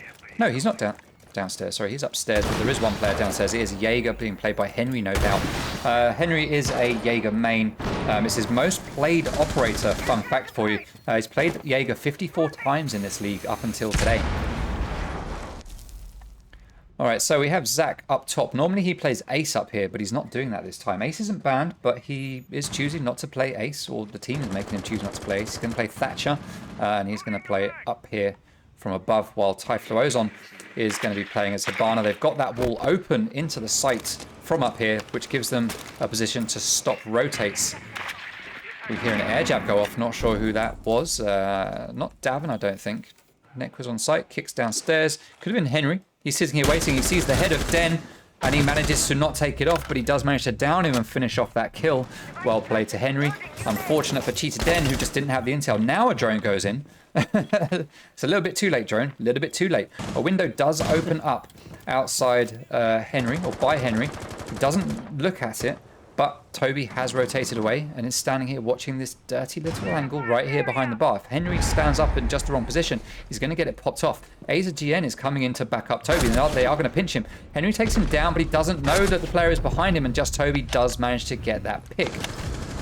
And we also get a refrag onto kicks from Zach, leaving it in a 3v3. So great play from Henry there, holding up 2 players, wasting a lot of time, managing to get a couple of kills out of it. I would say that was a worthwhile trade in my book. Now 2 players jump outside and are going to start to make their way up to Aquarium and double window. Nekwa is going to hold this window, looking down.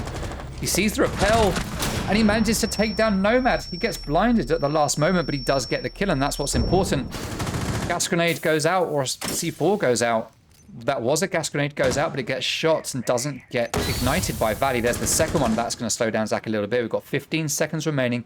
1 gas grenade left in Valley's back pocket, and he is in a perfect position to completely deny this default plant. But it's going to be denied instead by a player with a gun, as Valley is the last man standing. Typhlosion is down. Zach is all alone. He's got diffuser. Is he going to try to plant? If he does, it's a sure enough loss.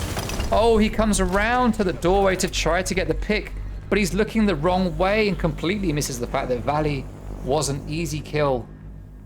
And round goes to Athena. And Athena unstoppable now with a 4-0 win here on defense. Yeah, indeed. Taking it to match point. Yeah, you have to give a lot of credit to Henry for winning that round and just wasting what felt like an eternity, it must have been for Mutiny, by just sitting in Sunrise and getting 2 kills.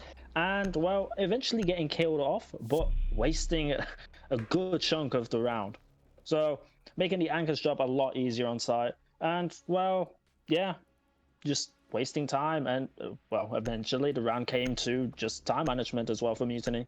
I feel like they should have droned Sunrise to at least have some sort of intel on where the Jaeger was. But, nonetheless, well played from Henry. Yeah, they droned it far too late.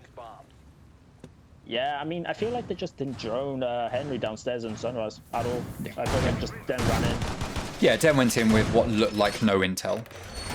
Well, I say that, though. He ran in, and he, if I do it from his position here, he ran in. It looked like he was thinking there was someone here tucked up behind the little cocktail, or I don't know, the little trolley here. Because he looked like he came in and started to peek towards here. So I don't know if he had intel that maybe someone was here.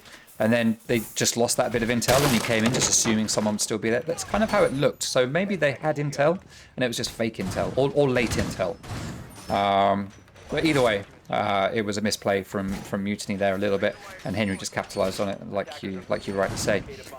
So as we head back to kitchen now, Davin is going to be playing in Sunrise as Legion. We've got Henry playing over here in security, backed up by Kix, who's going to be playing on Vigil, just roaming around.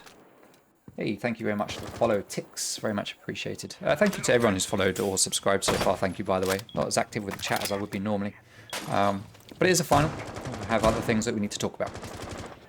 But thank you to everyone who is supporting the stream right now. All right, so Cheetah Den does have drones. He knows that Vigil is somewhere nearby, but he doesn't know exactly where. As we hear, 2 players are upstairs on the roof, just the 2 from Mutiny, with Aza and Zach playing down here in DJ booth. Aza is going to start pushing in with intel from Zach, who is droning.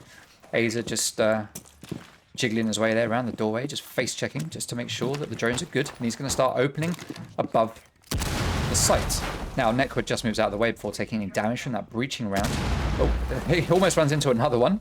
He does manage to get away with it. He has taken a slight bit of damage, as we see 2 players running down Cool Vibes, just splitting up, 1 to Blue, 1 to Sunrise. A rotate getting open there by Davin. And it looks like top floor control has now just been given up by Athena.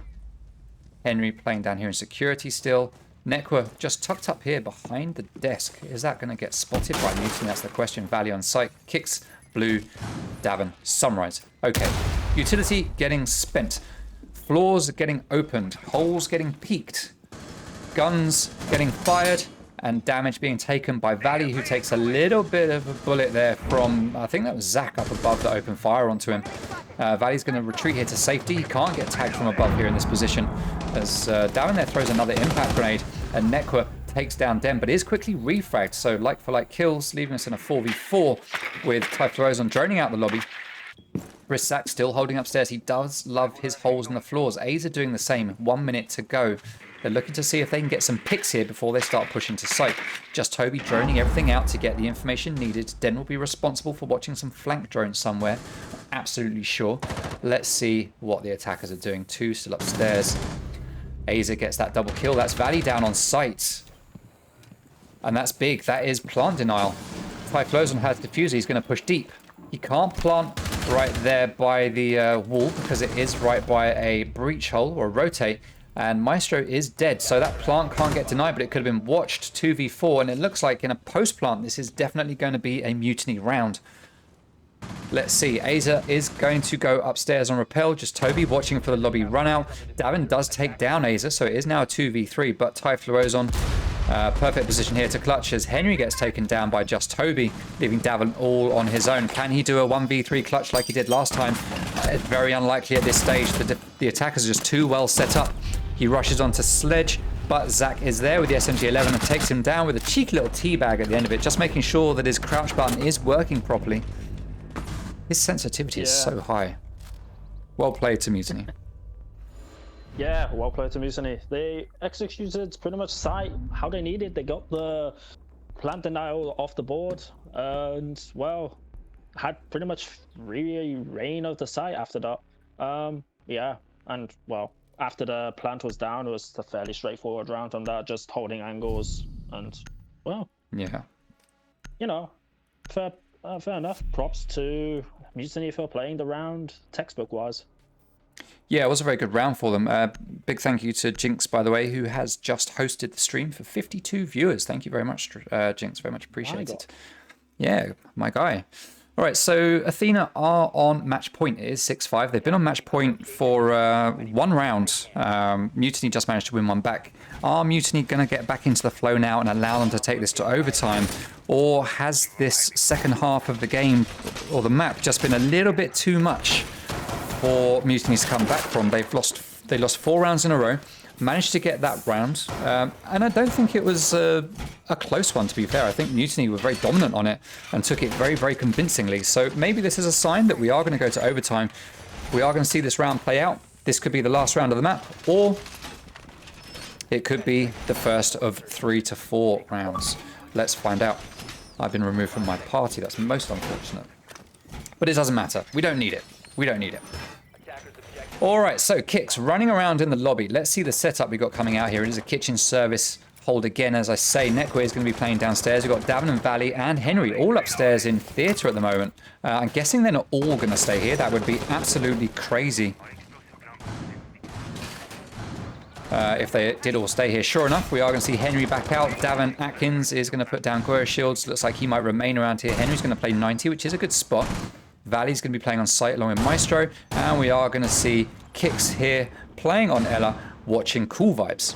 Now, let's see what kind of attack we will get coming out. We have, again, Aza and Zach coming in from DJ booth. We've got Just Toby on that white window, droning.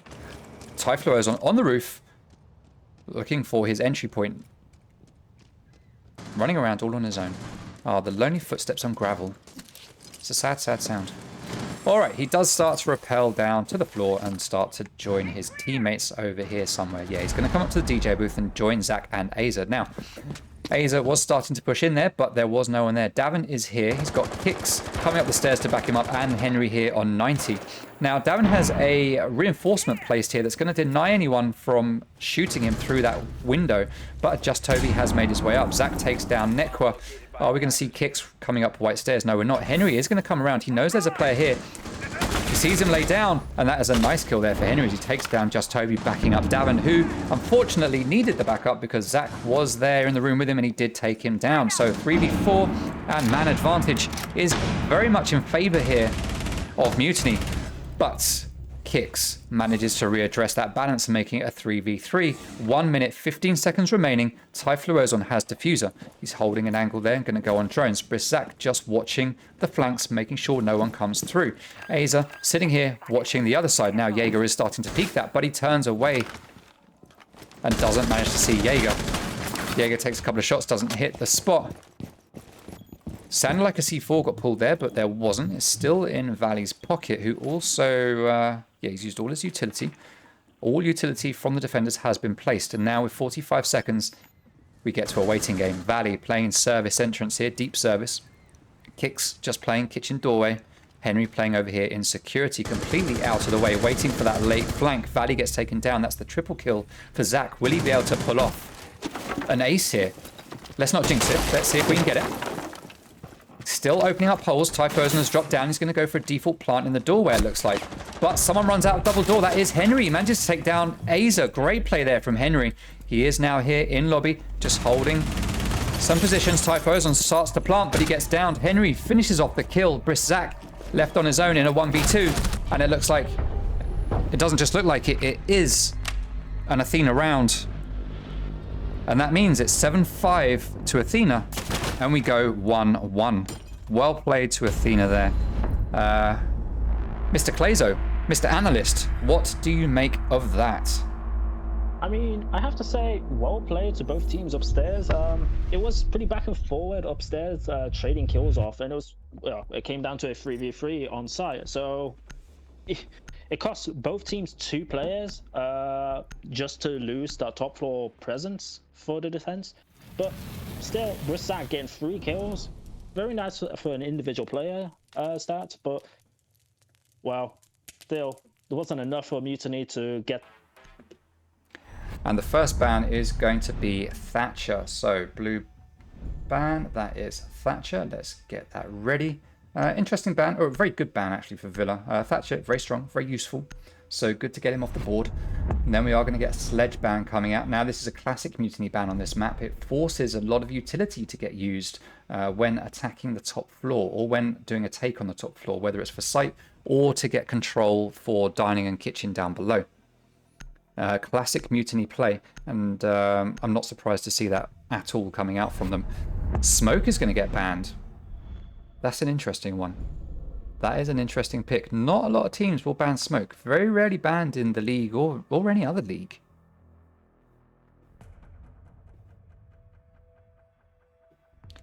Now, who's going to be the final ban coming out here from Athena? Clash. So yet again, counter banning Toby. It's not often you see Athena ban Clash, but Toby does like to play Clash. So I suspect that's why we're seeing him get banned.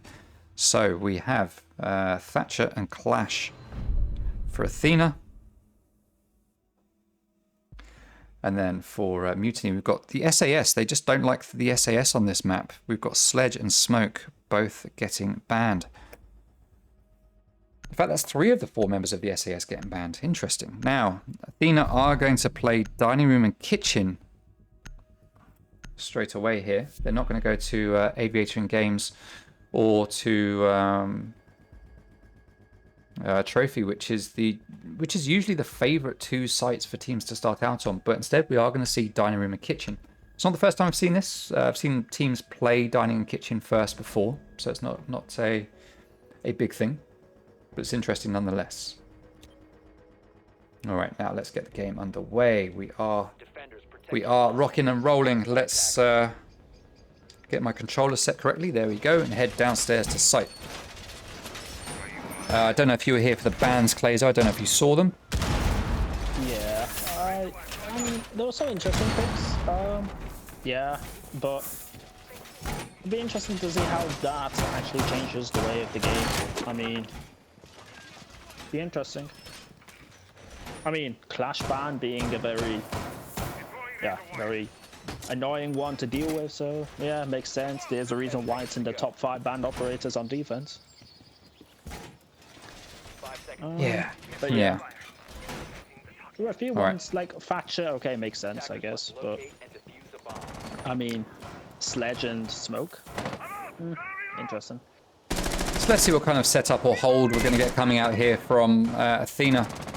So we can see that for Dining Room and Kitchen, it's going to be a top floor hold like you would expect. Davin is going to be playing up here with Malusi, just sitting in a very standard position. Kicks playing on Oryx finally because it's not banned in this map. He's going to be playing Oryx, and Henry is going to be up here supporting them both with Legion. Now Zach is going to be droning out Master Bed. Typhlosion and Zach are there getting ready to make their push in. Henry has a hole here in the wall. He's going to pre-fire the windows on, but he is going to hold this position. nodding away there at something. Don't know. That's a nice skin that he's wearing. That's one of those new pilot program skins, I think. It is interesting. Right, drones. Yes, Sorry, go on. that is the Dark Zero Foley. Yeah, pilot program set. Yeah, It is it's a pretty nice one. Right, so Ace, Brisk Zach playing Ace is going to get this wall open. Henry, though, is going to drop out and give up control of bedroom and statuary, leaving no one upstairs, actually. Oh, is Davin? No, they are all downstairs. All players have now dropped downstairs, and whether they know it or not, Mutiny do have second floor control. Den is now pushing in, peeking everything, finding, hey, wait a minute, there's no one here. You guys lied to me. You said there were people. But no, there is no one there for Den to shoot at. Den does not like not having people to shoot at. I know that much for a fact. But just Toby finds someone to shoot at, and that is Kix going down. First kill and the first death of this map is Kix and Toby. So Cheetah Den is going to drop his shock drone down here into the bathroom. He's going to find Legion playing downstairs. Drone gets taken down as Aza starts to open up holes in the floor to apply pressure from above. Very common. Nekwa playing here in Memorial, going to back out to watch this wall getting opened up by Ace. He's going to peek it. Ace is actually on cams. This could be a free kill for Jaeger if he pushes out here. But the hole gets opened up above just at the right time, which stops Nekwa from pushing forwards onto that player on drones. I think it was Zach. It was Zach. He is in laundry. He could have got killed there. He's holding the angle. He moves it. Oh no, how does he not get that kill? Nekwa comes out. He takes down Brisk Zach. He takes a fair bit of damage himself. Drops down to 20 HP. But he does manage to get the pick. Aza is here in laundry, waiting to push in. There's a player right here. He's going to run in, and he does manage to take down Nekwa with a beautiful headshot, bouncing around like an epileptic rabbit as he does get that kill. Cheetah Den, though, goes down up above, and Aza and Typhlosion are all on their own, on site with no one here. Valley is in pantry. He's going to go on cams. He's not got enough juice to be able to deny the plant. He's not going to be able to down Hibana. Hibana does take out the cam as she finishes the reload. 3v1 now as Henry gets a kill. 2v1 as that's another kill. Typhlosion, last man standing. He's on his own side. He gets taken down by Valley with the Alder. 2v0. And that is a successful retake there from Henry and Valley with Davin backing them up. That is round number 1 going to Athena. Well played to Athena. Yeah, like you said, well played from Athena. I mean, it looked a bit hectic on site with the way they took it, and with, well, Ash just running in and just taking heads off. But still, well played for the retake from Athena. Yeah, did what they needed. Bit poorly played from Brisk Zach losing his 1v1, which looked like a partial freebie, I have to say, on Jaeger. But bar from that, yeah, could be a little bit more improved from Mutiny on that side, but still can't take it away from Athena for playing a good retake. Yeah, it was a very good retake. Mutiny made the right plays. They made the plays they had to play. They were down on players. They were at that disadvantage. It was either go for kills or go for a plant. They made the call to go for a plant. It was the right call. They got it down. It was just the holding it that went wrong for them. If Typhlosion hadn't sat in the site looking at that Maestro cam and just gone out to laundry instead, it might have had a bit more chance, but instead that just gave them the time. Oh, it looks like getting a rehost for some reason. Okay. Interesting. Rehost it is. Let's head out. Go to a rehost. What's going on in the chat? Oh, game crash. Okay, so that is the one rehost being used by Athena. We only get one rehost per map per team. Just at the last moment. All right, welcome back stream. The rehost is done. And we restart it on round number 2 in map number 3, Villa. Now, because we rehosted as the round had started due to a game crash, it does mean that the two teams have to play the exact same sites and the exact same operators that they had when that previous round had started.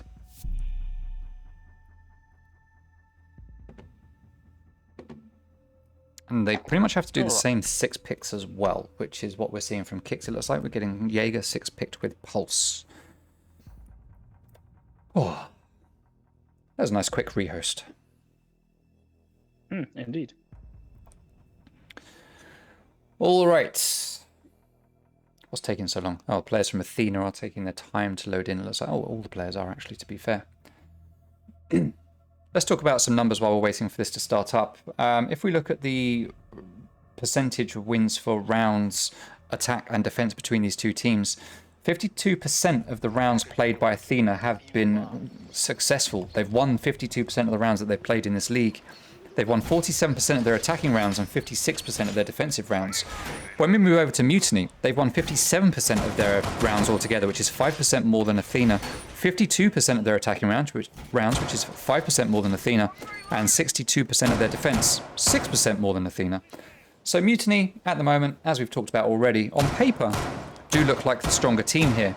But at a 1-1 scoreline at the moment and 1-0 up, it's looking very well balanced from where I'm sitting. That's for sure.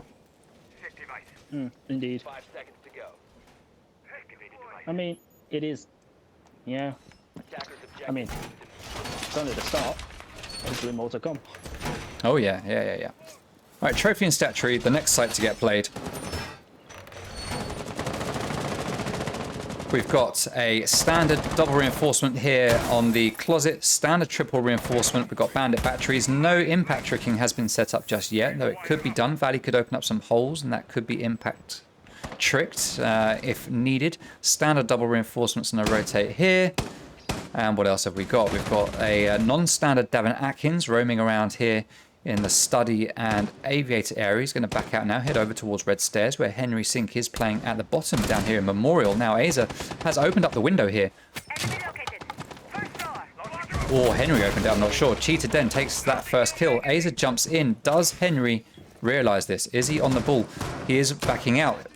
I don't know if he had any idea that Aza jumped in there. He's just completely moved away. Aza has control of down below. He's got Buck down there with him, being played by Den, opening up holes in the floor, or the ceiling, if you look at it from Den's perspective, trying to take down any utility or to move any anchors out of position.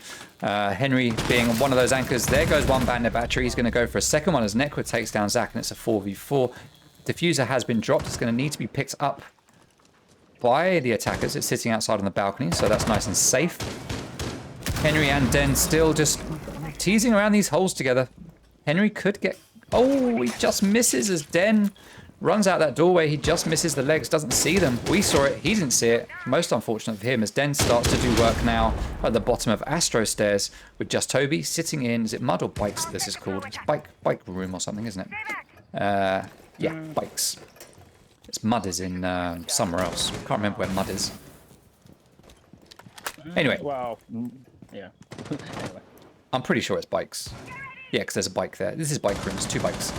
Anyway, as we're worrying about the call-outs, Den takes down Valley. Just Toby takes down Nekwa as I'm just looking at nothingness. Toby doing some work here. Headshot onto Nekwa. 2v4. Both players on defense upstairs. Although Davin just comes downstairs. Has a little peek there on Ash, who runs... No, it wasn't Ash. Who was it? It must have been Den. I've got no idea what's going on. No idea. Toby making his way up Astro Stairs. Typhlosion is there backing him up as Davin and Henry get 2 quick kills. And all of a sudden it's a 2v2. Davin does get shot in the back though. He's going to go down. He's going to try to get to safety, but he's going to get pushed by Nomad. Henry is here on the other side. He's going to see that player coming over. He's going to go back to the door, but is this going to be ready into by Mutiny? Plant is starting to go down. C4 gets ripped. Oh, a shot of bullets would have been much handier for that. And just Toby cleans up with the quick 2 kills there. And puts a round on the board there for Mutiny. I'd like to have seen Henry just have the commitment of his gun skill. I think he would have denied the plant if he'd have just shot some bullets instead of throwing the C4. That might have been different, but it is what it is. Mutiny take the round, and we go 1-1 at the end of the second round. Yeah, you have to say though, well played from Toby for getting a nice 3K on the board. Also, it was pretty noticeable to mention that both Den and Toby getting 2 kills for Mutiny through vertical holes that were created. So those vertical holes came into key play into just getting that man advantage. So well played into reading into that game sense, whether it was down to luck or timing or just reading into your opponent. I guess we'll never know. For a minute then I thought you said you didn't know if it was down to knock, and I thought, wait a minute, I didn't see knock being played, and then I realised it was luck. Oh, my ears. Alright, so we are going to go over to Trophy and Statuary again. We are going to see Athena have a second crack at it. Let's see what they can do differently this time, if they are going to do anything differently. We are going to get a same setup here when it comes to reinforcements and rotates. No reinforcements going up here and closet, but standard triple wall here. I don't think we'll see much different being done here by Athena. I think we'll see very much the same setup that we saw last time, if I'm honest. I don't think there's really felt like they need to change up much. I think it's probably just more a case of, well, let's win our gun battles this time, guys, and not, you know, let's not throw lives away. Yeah, I can feel myself starting to stumble my words as the game goes on. Settling in, ready for a 5-map extravaganza, Clazo. Ah, what a way to spend your Saturday, eh? What a way to spend it. Alrighty, so Nekwa playing upstairs, going to be rotating around here through landing and what is it? Trophy, Statuary. I always get these two mixed up because they look similar from above. Alright, so we have Nekwa peeking out through this window. Now we did have Den down below. He's not going to be jumping out of any windows. If he was outside, that's a free kill there for Nekwa. Now we have Henry playing over here all on his own. This is mud, I think, where Henry is, if I'm honest. Yeah. Oh no, this is bicycle storage. Alright, so the other room must be a mud room then. I stand corrected. Now, Henry sitting here waiting for something outside that window, but he is about to get attacked by 2 players. Kix does go down, and there is his dead teammate just laying there. And it's like Henry had no idea what was going on. I don't know what calls were given, but Henry just looks oblivious to anything that's happening. Stun grenade goes out. If a player comes from the right-hand side of that doorway, he's going to get screwed. But he is looking at the left. Looks like a player is going to come from the left. Here's Buck, and there it goes. Henry gets that pick just as the player comes to the window to try to get that refrag. Henry gets a second one onto Aza, though, as he tries to back out. Well played to Henry B. Davin Atkins came up, had the flank there. Wasn't needed. Henry had it all in control, and Henry starting to show why he is the top fragger on the team here. Hey, Mac, thank you very much for the gifted subs. Very much appreciate it. 7 gifted subs. Remember to thank your gifters, people. Remember to thank your gifters. Thank you, Mac. Very much appreciate it, my guy. Mac from Tyrant coming in clutch. All right, so Nekwa playing over here in Statuary. I think there was some misunderstanding there on Twitter. All right, thank you, Mac, for helping out. Very much appreciated.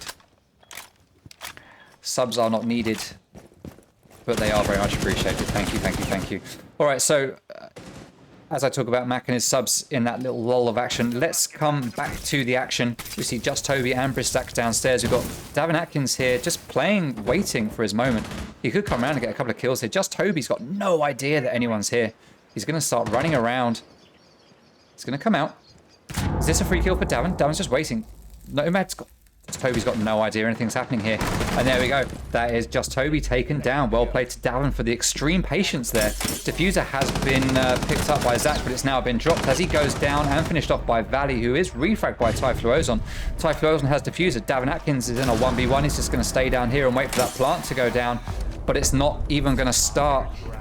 And on time management and just throwing bodies at nothing, Athena managed to take the round, making it 2-1 at the end of round number 3. Well, Clazo, give us some analysis on that one. Well, I feel Henry did well downstairs, getting the 2 picks, and it was very similar to how he did it on Coastline in Sunrise. Very similar. I mean, I feel like they had a little bit more intel. They just couldn't win their gunfights, I feel, this time. Yeah, I feel like the pinch came in a bit late, but nevertheless, Toby came in. Yeah, the little issue, well, I say issue, I mean, Davin playing it well at the bottom of Astro stairs, or should I say basement stairs. Played it well. Toby just couldn't read into it, and maybe he should be checking his corners if he's unsure people being there, but yeah, happens. But yeah, Davin playing below, trying to play probably the Nitro Cell game below with the intel from the Maestro cams. Yeah. So fair enough. Yeah, I feel like Hibana should have just took her chances and planted anywhere. I feel like with the intel is like a hope for a mistake. and maybe you win the round, but I mean, it was a tough call, really, what to do. I mean, you could save KD, go for the kill, or plant, and hope they miss the Nigel cell, which, let's be frank, they're not. Yeah, Davin had good patience down there. Nomad, played by Just Toby, not checking the corners, but like you say, it happens. Happens to the best of us. It's one of those moments where there wasn't a great deal of time left on the clock. He made the play that he had to. What happened, happened. It's been done. Indeed. We move on, and we now see Dining Room and Kitchen being the next site to get played. It's just become unlocked for Athena, so they are going to go back there. Let's take a look at some stats for this map and for this site specifically. So we can see that Dining Room and Kitchen has a 35% attacker win rate in this league, which is a 65% defensive win rate. That's a big defensive favourite. It's the most defender-favoured site on this map.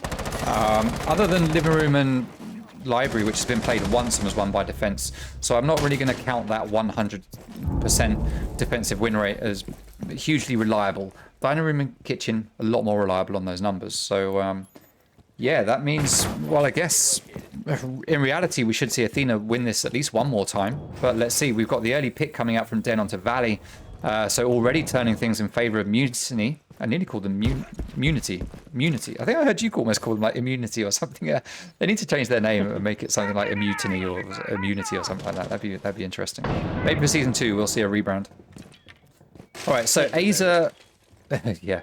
So already Aza and Den are so close to having control of sight. Zach is coming up here as well. Just Toby pinching in from the other side. We've got Henry and Nekwa just stuck here in the middle. One watching laundry, the other one just watching the door. Oh, he sees Sophia comes in. He's got a good position. He manages to down Sophia, who's not going to res herself, as we talked about earlier. Yellow pin goes out.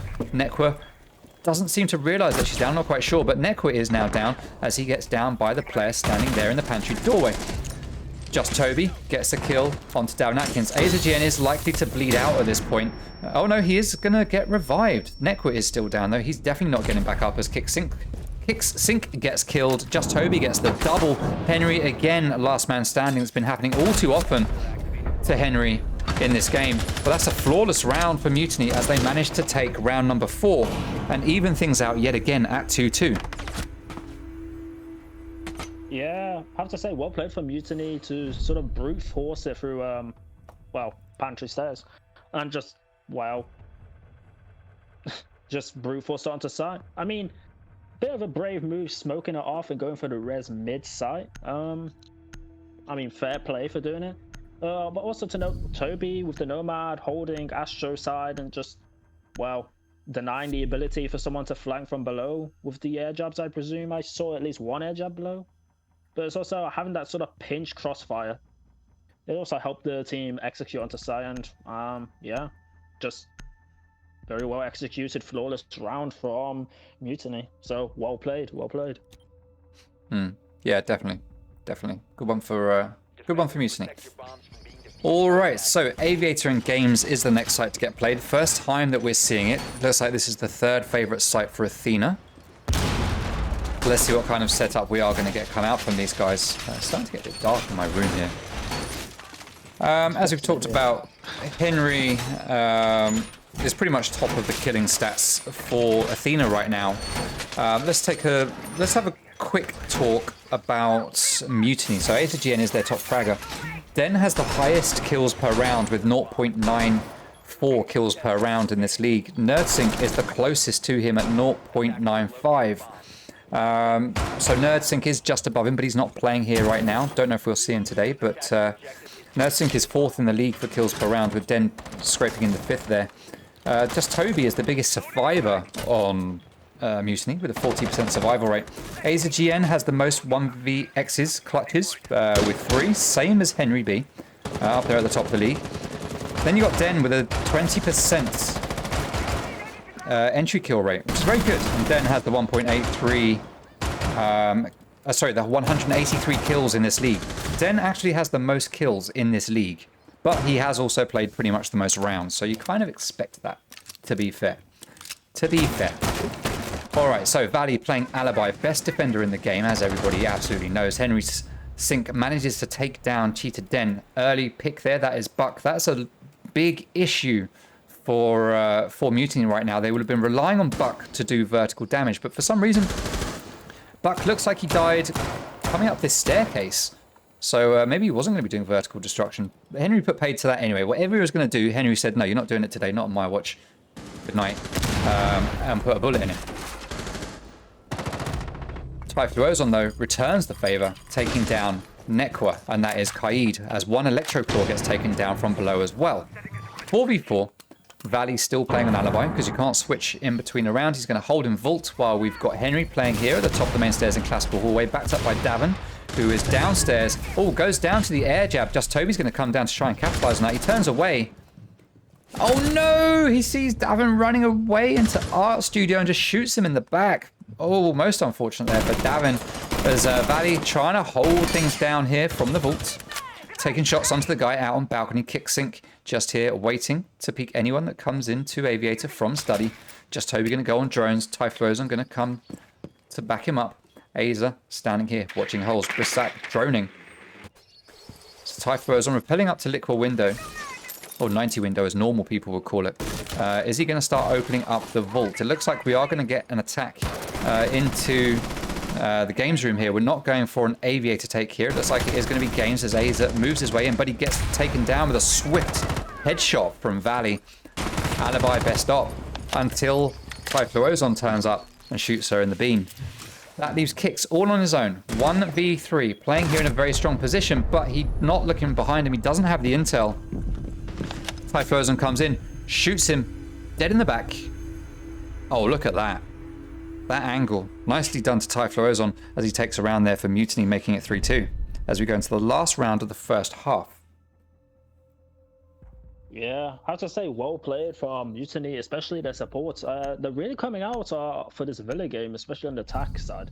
They're really putting some digits down for Mutiny. And, well, there are a few moments that I'm like confused by Athena, but I'm not sure whether that's down to timing or just unluckiness, I guess.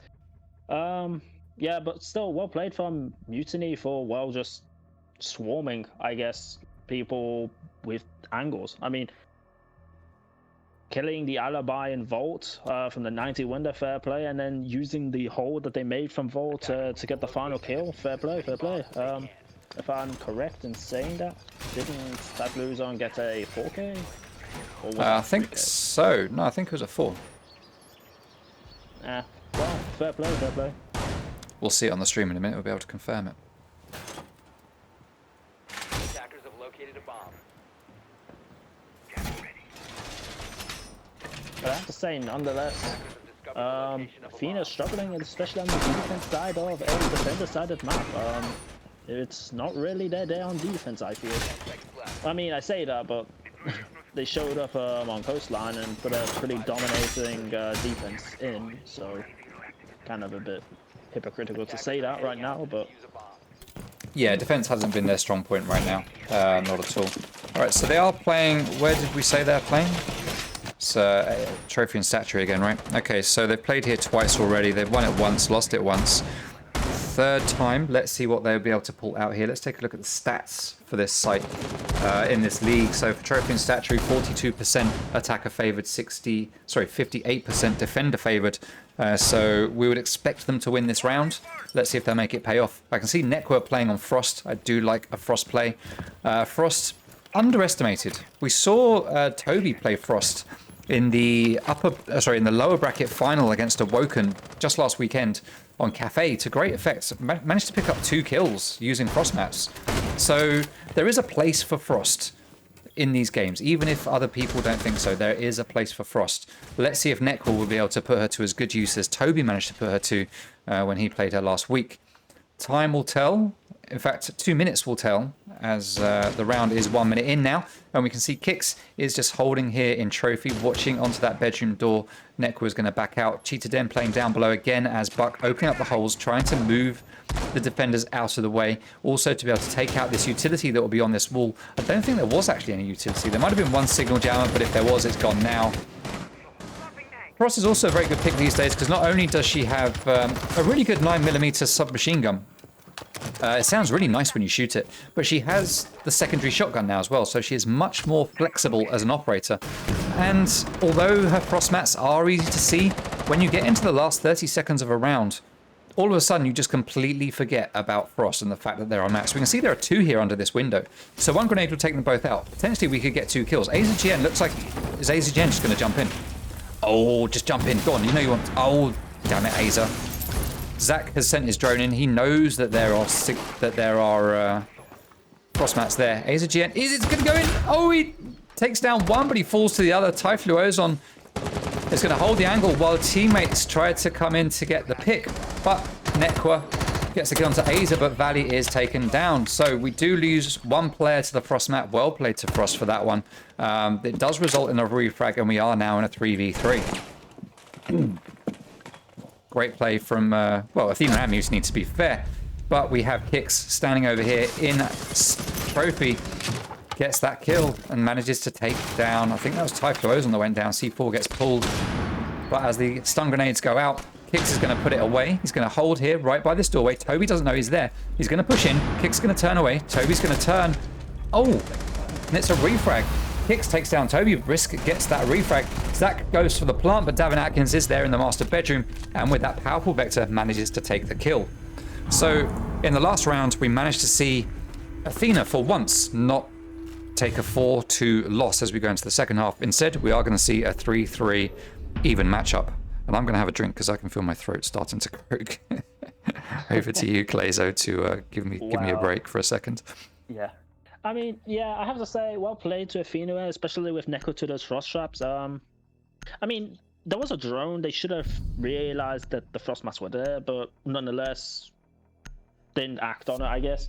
Yeah, the Zoth losing 80% of its health points, yeah, makes the next gunfight a hell of a lot easy.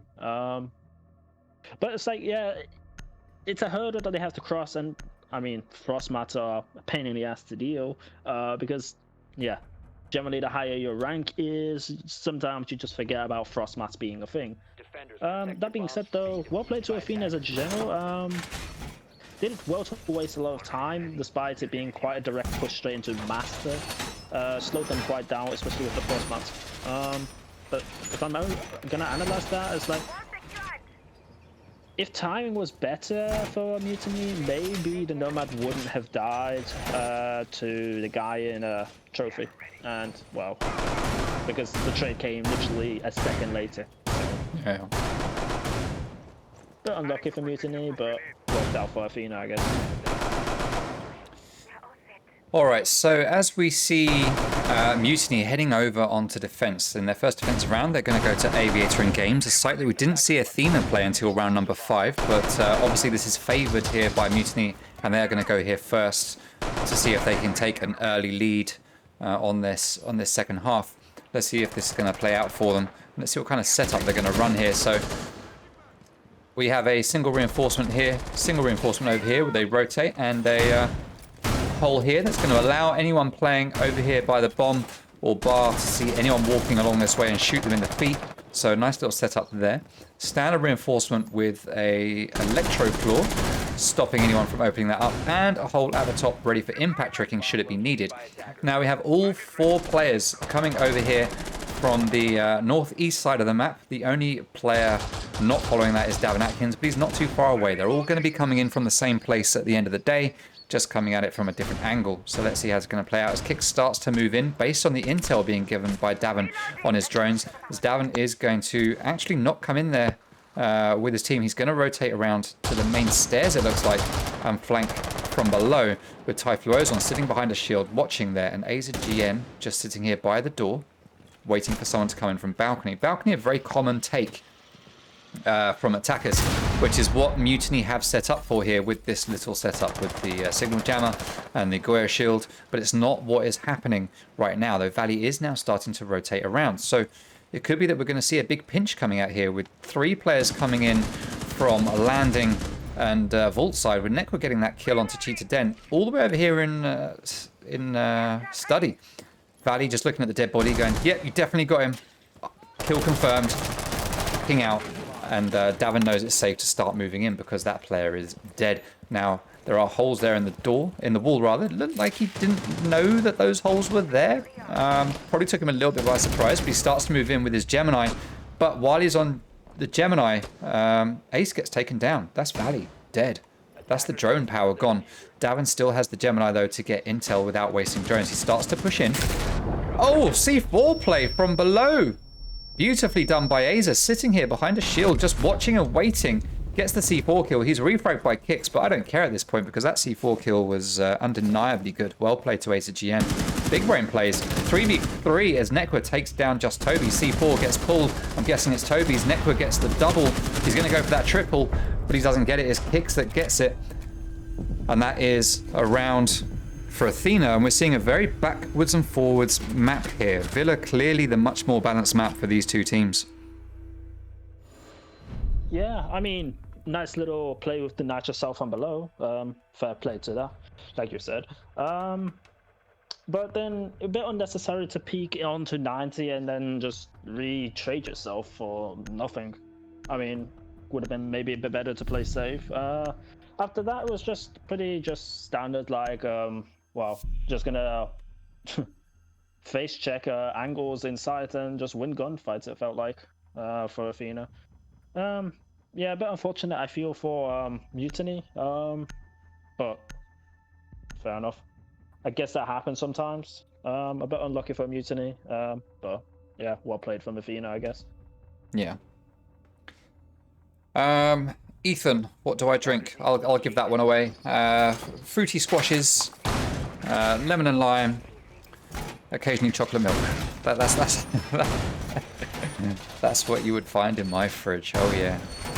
All right, so we are going to see Aviator in games get played here again by Mutiny. As we said, or as I said earlier rather, a staple of Mutiny is if you lose a site, let's try it one more time, just in case. There might be something we could do differently and take a win on it. No difference here. We are going to see Aviator in games get played again. Looks like we've got pretty much the same operator lineup coming out from the defensive team. We've got Cheetah Den playing on Melusi, Zach on Mute, Aza on Goyo, Toby on Kaid, and then Typho's on, again, playing on Wamai. Now we've got Valley setting up drones down here in the hallway. We've got another drone over here set up by a player. Didn't see what player it was. But it doesn't matter. It's not hugely important. The fact is there's a drone here, and that is something that is important because that is the important watching out for someone to say, hey, the guy that's playing downstairs, there's a flank coming, watch out. So that's an important drone that might come into play later should we see Cheetah Den go for one of his little flanks that he does like to go on. Instead he's just pre-firing everything with his pistol. Absolutely everything. Aza looking through the holes here. There was a player down there laying down. If he moved just a little bit further, he would have got shot in the top of the head, and that wouldn't have been good for that player. Would have been very good for Aza, but not good for that player. All right, utility getting spotted and pinged, ping 2.0s as Ash starts to make her way up to that staircase. Any barbed wire on the staircase is going to get taken down by the breaching rounds. Davin is going to send a Gemini. No, he's not actually. He's going to throw frag grenades up there. That's going to take down the Goyo shield. So perfectly this time, we have seen Athena learn from the last round and do things differently to make sure that they can take control and win this a lot more convincingly than they did the last time.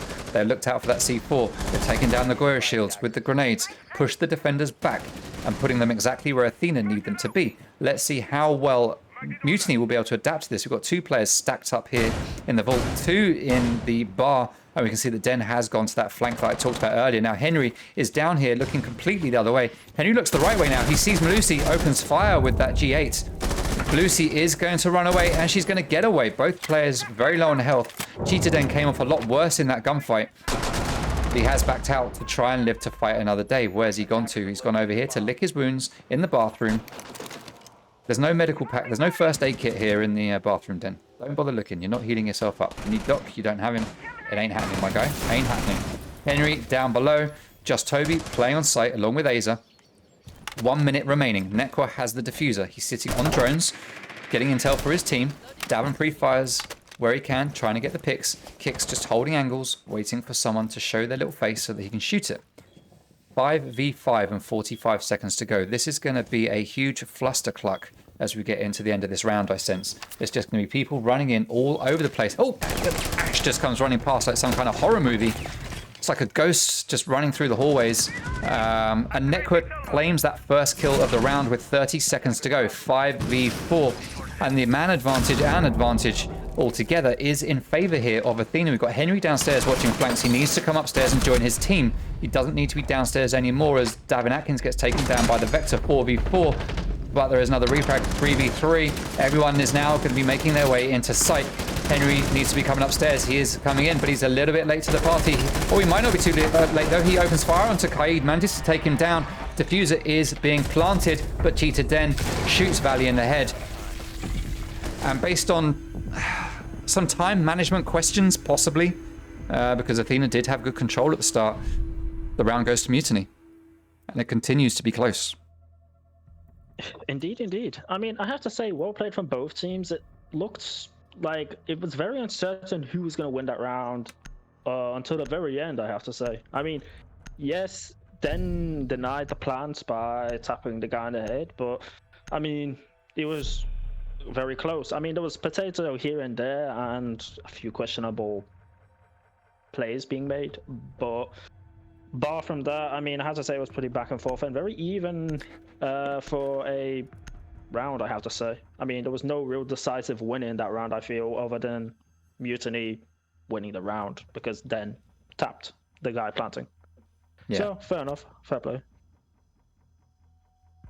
Yeah, they needed a bit more plant cover on that one. I think it looked like the plant was going down in front of the bar rather than behind the bar. If it had been behind the bar, that probably would have played out slightly differently. Did you notice? Was it in front of the bar? It was all going on too quickly for me to really spot. Yeah, I couldn't really notice, but I felt like it was like left side by the bar slash. Yeah, it must have been. Yeah, it must have been sort of there where the breach slash door, the classical hallway was. It must have been like somewhere that left side by the bar table where it was being planted, because that's the only way I can really see it being shot at. From well, it's going to be on stream. It's going to be on stream in a minute and a half, so I'll try to keep an eye on it and see if I can pick it out. All right. Cobra calling me such a kid in the chat. Thank you, Cobra. Thank you. Nothing wrong with chocolate milk. And Mrs. 2, it's not that I don't like hot drinks. I just don't like being a slave to a drink. Clayzo, you're a sensible. No, I don't mind hot chocolate, but you can possibly back me up here, Clayzo, because you're a sensible guy. When you've got a hot drink, you have a certain amount of time to drink it, right? Because you don't want it to get cold. Indeed. So you've got a limited time period. I don't like anything dictating my timetable other than me. So the fact that a bit of liquid in a cup dictates what I'm doing with my time annoys me. So I just don't like hot drinks. I prefer cold ones where I could just drink them whenever I want to. I'm in control. Yeah. What do you reckon? Yeah, I mean, for me personally though, me getting up in the morning without my tea or coffee, it's a very hard thing to do. So I'm sort of a slave to those two drinks. Right. I guess if you're in the, if you're in that flow, yeah. Yeah, I just don't function in the morning, I guess, unless I have those drinks. So I do understand the whole being dictated by your drink, because yeah, you're sort of limited to a certain time frame to drink. But, Exactly. I mean, I guess if you're the kind of person that gets up in the morning, preps for half an hour before going to work, and just drink down a coffee before you go, then that's all good. But I'm not that type of person. I get up just before work. I sit. Yeah, I sleep to the last nanosecond. Yeah, So I'm not quite that person. Right, nice Valkyrie cam here, spotting loads of intel for the attackers. Looked like Davin was actually on that cam, but he can't have been. Oh no, it's Zach. Sorry, it's because I've got Davin ready to go, but I was spectating Zach. So Zach, although he had intel on the floor above him, he had no intel on what was in front of him, and he does get taken down with a bullet.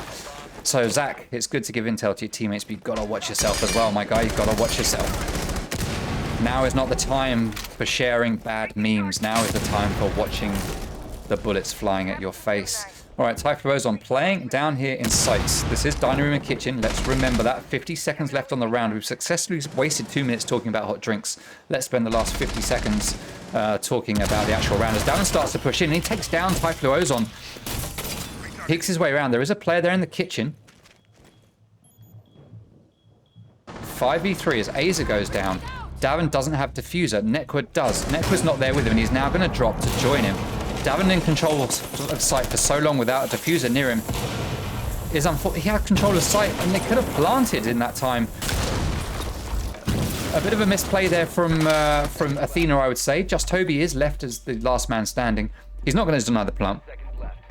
He needs an ace in about 35 seconds, and then to find the diffuser. Clayzo, I could be wrong, but I think this is going to be an Athena round.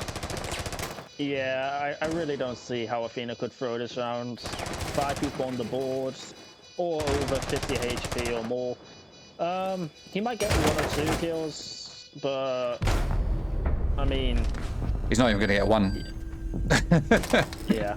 Bless him. Yeah. All right.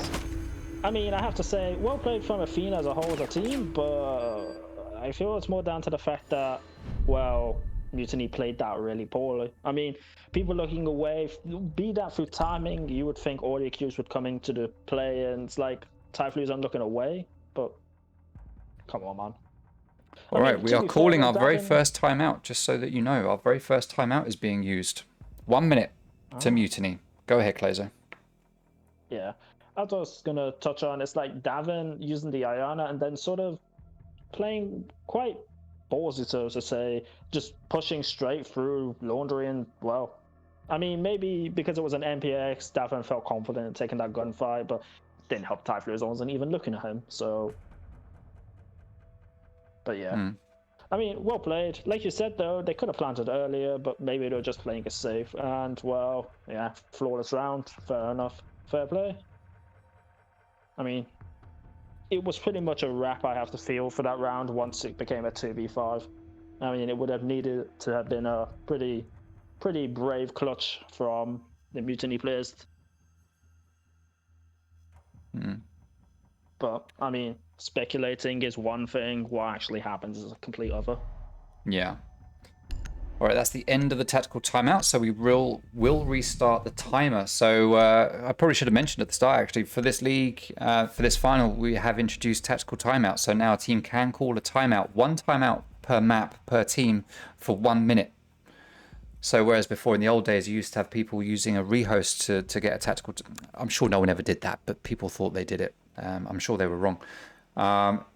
We've just gone, yeah, let's just put tactical timeouts in. It was suggested... It's something that I had thought about a while ago, but wasn't sure I wanted to do it. Then it was mentioned by someone in the community, and I kind of thought, yeah, okay, it does make sense. You put forward a good case. Let's go for it. So, yeah, thank you to the chap that put that forward for sparking up in my mind. I think it should be a good addition to what we can do here now that we've got the pause functionality in the game. So, Trophy and Statuary is going to be the next site to get played. And Mutiny, having called that timeout, clearly felt that they needed an opportunity to just have a talk about what they're going to do. They're not hugely behind. They're only 1 round behind, so it kind of makes sense that they'd call it now while they've still got time to capitalize on it. Now, in PC Pro League, it's pretty widely known that after a tactical timeout, the team that calls it typically wins the following round. Will that work out here? This is the first time we've ever seen a tactical timeout in Xbox leagues. As far as I'm aware, don't think anyone else has done it. Certainly not in our leagues that I'm aware of. Maybe in some leagues in Europe that I don't know about. I'm going to claim it, though. I'm claiming it. It's mine. Tactical timeouts. Sorry here first, people. Let's see if it's going to play out the same way it does in PC Pro League, and if Mutiny are going to take the win here on this round. They've gone to Trophy and Statuary. We haven't seen them play this site yet. Let's see if they will be able to make a success of it. Now, Typhlosion has taken a load of damage already, either from a failed spawn peak or a bit of a roam where he got shot. Clayzo, you've probably noticed it more than me while I've been waffling on. Well, I don't know how he really took that damage, because it was off screen, but I felt like yeah. Maybe it was a failed spawn peak, judging by the amount of damage he took. It is quite a lot, actually. It wasn't. It hasn't been stroked by a kitten as he was walking through the building or anything. It's definitely a bullet or some sort of splash damage that hurt him. So, yeah, I guess at this point, failed spawn peak. All right, so Kicks takes down Aza, who's right here. Where did he get that from? He's over here. Okay, so he must have just peeked out, gone back. Nicely done to Kicks, claiming the first proper kill. Typhlosion is pretty much dead. He's not dead, but he might as well be at this point. Although, like you said earlier, as long as you've still got a gun in your hand. Oh! And Kix just looks down at the wrong time. Just Toby stands up at the right time. Pops Kix in the face and gets that kill. Grenade comes from down below. Does a bit of damage to Just Toby. He's going to take some bullets as well. And he's sitting in a bit of a precarious spot here. As Nekwa is playing with Diffuser right here. Henry is just below, doing all the damage to Just Toby. And he does manage to get that kill. 4v3 now. Advantage Athena. And they are playing this to get match point. If they win this, they go on to match point, leaving Mutiny 2 rounds behind, desperately needing to get a win in order to take this map and stand a chance of making it a 2-1 in their favor rather than putting it as a 2-1 in the favor of Athena. All right, so Zach on site, just checking his cams. He knows exactly where that one player is. He'll be giving the information to his team. Cheated Den, laid down here, watching the holes for that doorway. Nice position here from Den. I'd be surprised if he doesn't get a pick. All right, it does a bit of damage to Henry. Doesn't get the kill, but Nekwa is in and planting. It's not going to get denied, and the plant is successful. He gets taken down just after the plant is completed, but the plant is done, and that's the main thing. Nekwa is on it, playing a human drone right now. Valley is outside the window, getting ready to jump in. He's going to set up a drone, watching that diffuser, so if someone goes for that plant, he can peek it. Zach finishes the kill onto Nekwa. Zach is the last player standing, and we have seen craziest situations go in the favor of defense. Well, let's see if he can make this happen. We just need to see Ace play it sensibly. How high is Zach's sensitivity? All right, he takes down Darren Atkins, takes down the drone. He goes for the diffuser. Valley hears it. He's going to peek around. Oh, he gets stuck a little bit, but he manages to get that kill. It's like, oh, he can't see, he can't see. Oh, he got it. There we go. Kill done. Athena win the round. So, unlike PC Pro League, the tactical timeouts did not do the favor for the timeout callee, or caller rather, that it does in PC. Round Athena. Match point. I mean, that timeout didn't really work out as intended, I feel, for Mutiny.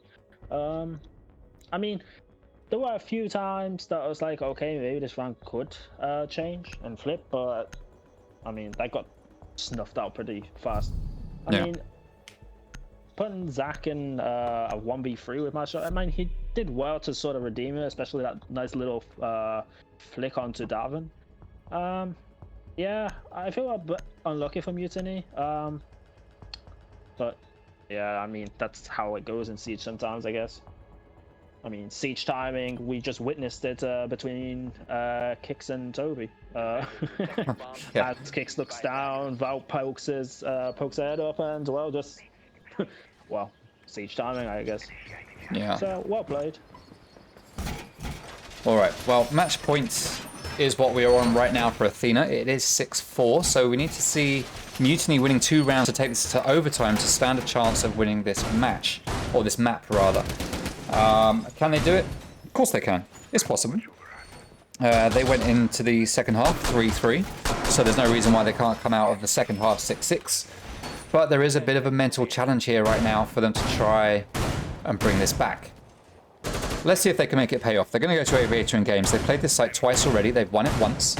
Let's take a look at some stats for this site, because I don't think we've done stats yet for Aviator in games.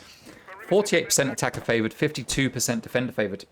This map overall is 58% defender favored. So we would expect a 3-3 and a 3-3 at the end of each half. Let's see how that's going to play out here, though.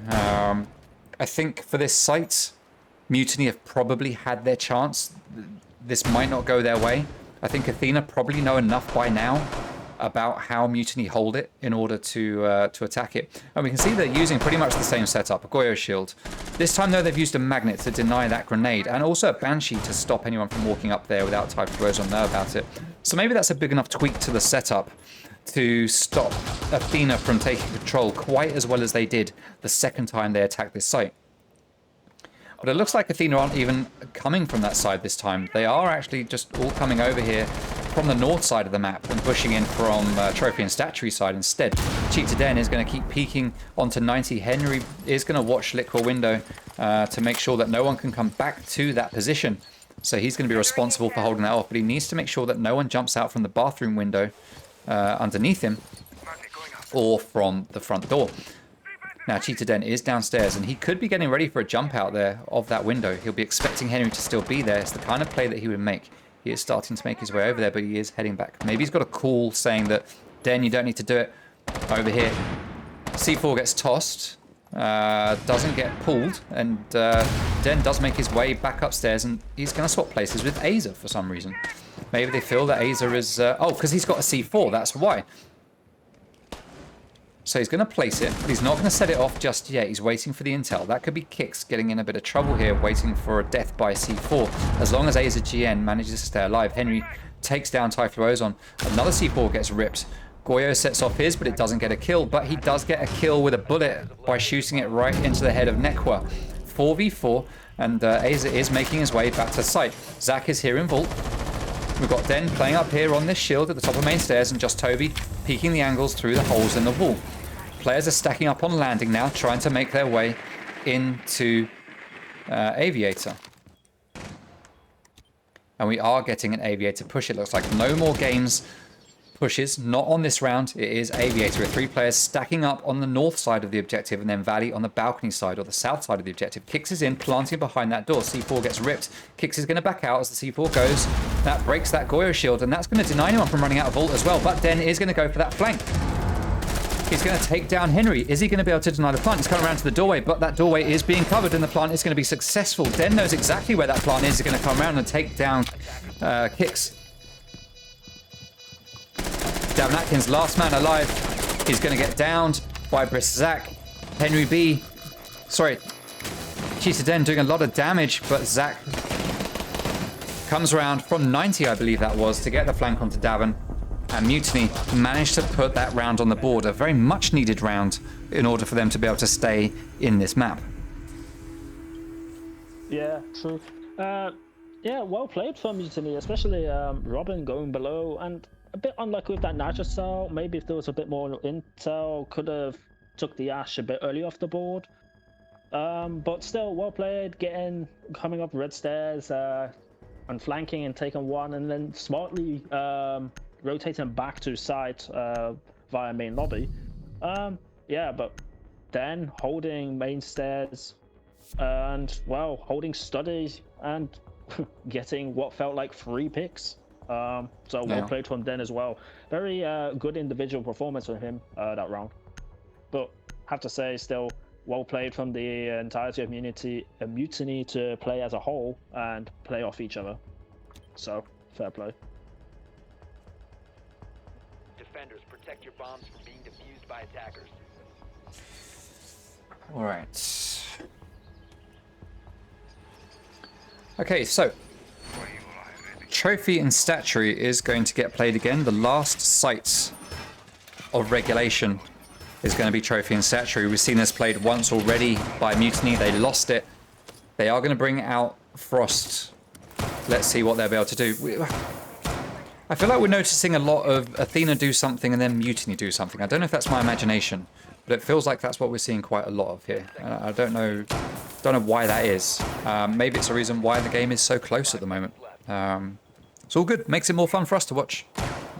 And to be fair, a lot of what we're seeing, we haven't seen throughout the league so far. And I do like it when teams bring out something a little bit new, rather than the same old stuff that we've all seen 1,000 times before. So fair play to these guys for bringing something new to this, making it a much more exciting matchup to watch. All right, so... Oh, sorry, go on, yeah. Yeah, I mean, we've got yet again another Frost play, so we'll see how much impact it has this time. But yeah, to touch on why it's so close, I feel like it's a very back and forth slug game so far. I mean, there's not really much to separate both teams. You have both teams have individual players popping off. A bit more balanced, I feel, on Athena than Mutiny, but I think Mutiny playing as a team very well. So I think that's making up. I feel like they're playing just a tad better than Athena as a team. But maybe it's just that certain players like Den for that last round getting, well, almost 3 kills, getting the down, I felt, and, well, having a pretty big impact on the round by just, well, helping Mutiny out. Alright, so things are starting to happen. We are 1 minute into the round. Henry is taking damage. Smoke grenades are going out. Henry is downstairs trying to take down that utility from below, allowing his teammates to make his way in through the wall. So Henry I'm guessing he has done what he needs to. There's actually no holes here. I don't know if there has been anything placed. We are getting impact tricks here from Brisac, which is the kind of thing they used to do back on Synapse in the Nevermore final. This is the kind of play that we used to see from Synapse in the Nevermore final. To be fair, though, a lot of teams do this. It's just this is classic for Zach to play Maestro and impact trick this wall. So let's see what will happen here. Valley is waiting for the opportunity to get this wall open. But it is going to get impact tricks. So the question is, how are they going to get past Brisac? They got 1 minute remaining. Nekwa starting to peek. Now, Aza is watching from a peek here from behind this bomb chassis. Was it Aza? Okay, so he's actually not looking there now. He has moved position as Kicks and Nekwa starting to make a move here onto Statuary. Oh, dirty little angle here from Just Toby. This is pure filth. That drone, though, is going to spot him most likely. And he is going to move position. Oh, he takes a couple of shots from Zach in the back. Oh, but Nomad peeks round, gets that kill. Well played to Nekwa. Kicks, gets taken down by Zach. 4v4 now with 28 seconds to go. This is the time where Frost Mats come into play. People forget about them. Oh, Den takes a whole load of damage. And he's going to back out. What will Mutiny be able to do here? Zach takes down Henry as he rushes his way into sight. That's a second. That's the triple kill for Zach. That's another one onto Dav, and Valley is the last man standing. And we are going to go to overtime with 5 seconds remaining and a 1v3 being needed, 1v2 being needed. No diffuser in hand. He's got to get kills. Both players playing slightly away from where he is. And that is it. We do go to overtime. Finally, we get overtime on a map, Clayzo. 6-6. I mean, you have to say props to Mutiny. I mean, props to Zach as well by just using the 81 rounds and that Maestro Aldo is just shredding the guys who come through landing statutory door and just, well, I mean, not sure what Athena was thinking by that. I mean, brute forcing onto site, fair enough, but it's an Aldo. It has 81 rounds. Yeah. Yeah, and I feel like there wasn't enough pressure from Master. I mean, you had one player push through there. It's like maybe with another player sort of pressuring Typhlosion in Kubi. Because there was 2 frost mats there. It's like, yeah, you can't push into the small room, but yeah, a bit more pressure would have been maybe preferential for a Master push to sort of help a bit more with the crossfires and sort of help just Athena in general. So Mutiny are starting on defense in overtime, and they are going to head back to Aviator in games. Played here twice already. Sorry, 3 times already. They've won it 2 times out of those 3 times. Let's see if they can get lucky here and make it a 4. I say lucky. Yeah, luck can play a part, but I'm sure they've got the strategies. Athena had started to pick apart the strategies that Mutiny had been using on this site. But Mutiny managed to adapt quite nicely to it the last time, it felt like. So let's see if they can do so again. So what kind of setup will we get? We have pretty much the same as the last time. We do have the Goyo Shield, the Banshee, the Magnet. Makes perfect sense. It worked well. Just Toby, just doing the double reinforcements. We've got a hole open here. That's allowing you the long angle from over here in sight all the way back here into Study. We've got a Magnet here, I notice, underneath the drinks in the corner. Double reinforcement. Signal jammer to deny the wall. Signal jammer here to deny this wall. And a hole which will allow a player in vault or behind a shield here to peek onto anyone coming in from balcony. But of course, holes work both ways, as we say, or as everyone says. And it does allow the attackers to shoot through here as well to take down the players in vault or over here playing in this angle. Now, Den is going to be holding 90, but he is going to back out as Henry Sink is going to look like... Well, he looks like he was going to rappel up there, but he's decided not to. Den is going to lay down and predict that someone's going to rappel there, but he's not going to get a kill just yet. I'm surprised we've seen absolutely no spawn peaks. We haven't seen any crazy plays in the game today. I say crazy, we have seen some crazy plays, but nothing... No spawn peaks, no real aggressive stuff. It's been very tactical and considered gameplay, I feel.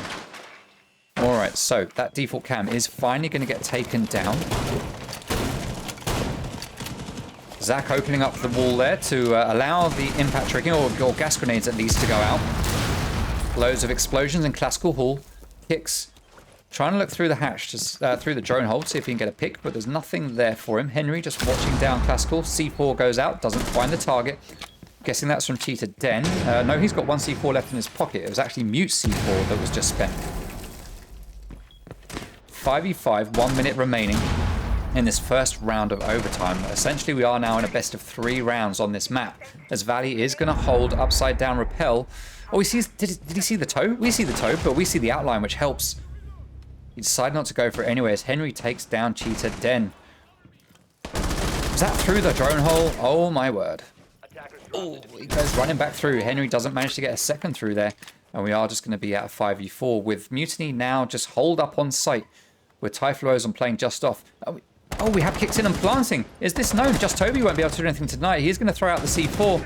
Oh, but there is a kill. Kix does get taken down by that C4 from Just Toby, but Henry manages to frag Aza as Just Toby takes one of his own. 1v3 post-plant situation as Davin is going to be successful here. The plant is down, but Valley on that upside down rappel does take out Just Toby just in the nick of time. Wins the round, and that is the first round of overtime going in favor of Athena, putting them on overtime match point. They just need one more round, whereas Mutiny need to win the next 2 if they want to win this map and take a lead in this best of 5 final. Yeah, I have to say, very well played from Athena to pressure 90, getting a few cheeky toe shots through the drone hole, and also very well played from Valley on study with that upside down rappel. You just abusing the pre-opened angles from Mutiny to just get a deep angle into games. I mean, yeah, it cut off the rotation, and well, I mean. We saw from Toby's perspective that he didn't even see Valley because of that upside down rappel, because of perspectives. So yeah. Very well played, very cheeky angle. Naughty Valley, cheeky Valley at least. Alright, so next site to get played on defense is going to be Dining Room and Kitchen. Clearly the favorite site for Athena. They played it their first site on defense in the very first round of this map. They then played it straight after playing Trophy and Statuary when the site became unlocked, and now they're playing it here as their one and only defensive shot in overtime. So clearly this is their favorite site and feel like this is where they can do the most damage. They have played it twice and they've won it 50% of the times that they've played it. So let's see how this one's going to shape up. They just need to win this one, and they take the map and go 2-1 up. However, if they lose this one, we get one last round, and then it's everything to play for in a do-or-die situation.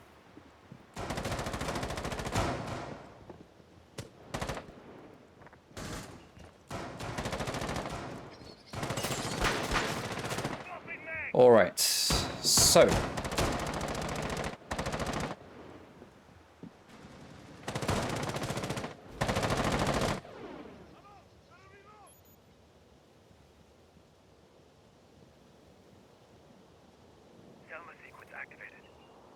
Okay.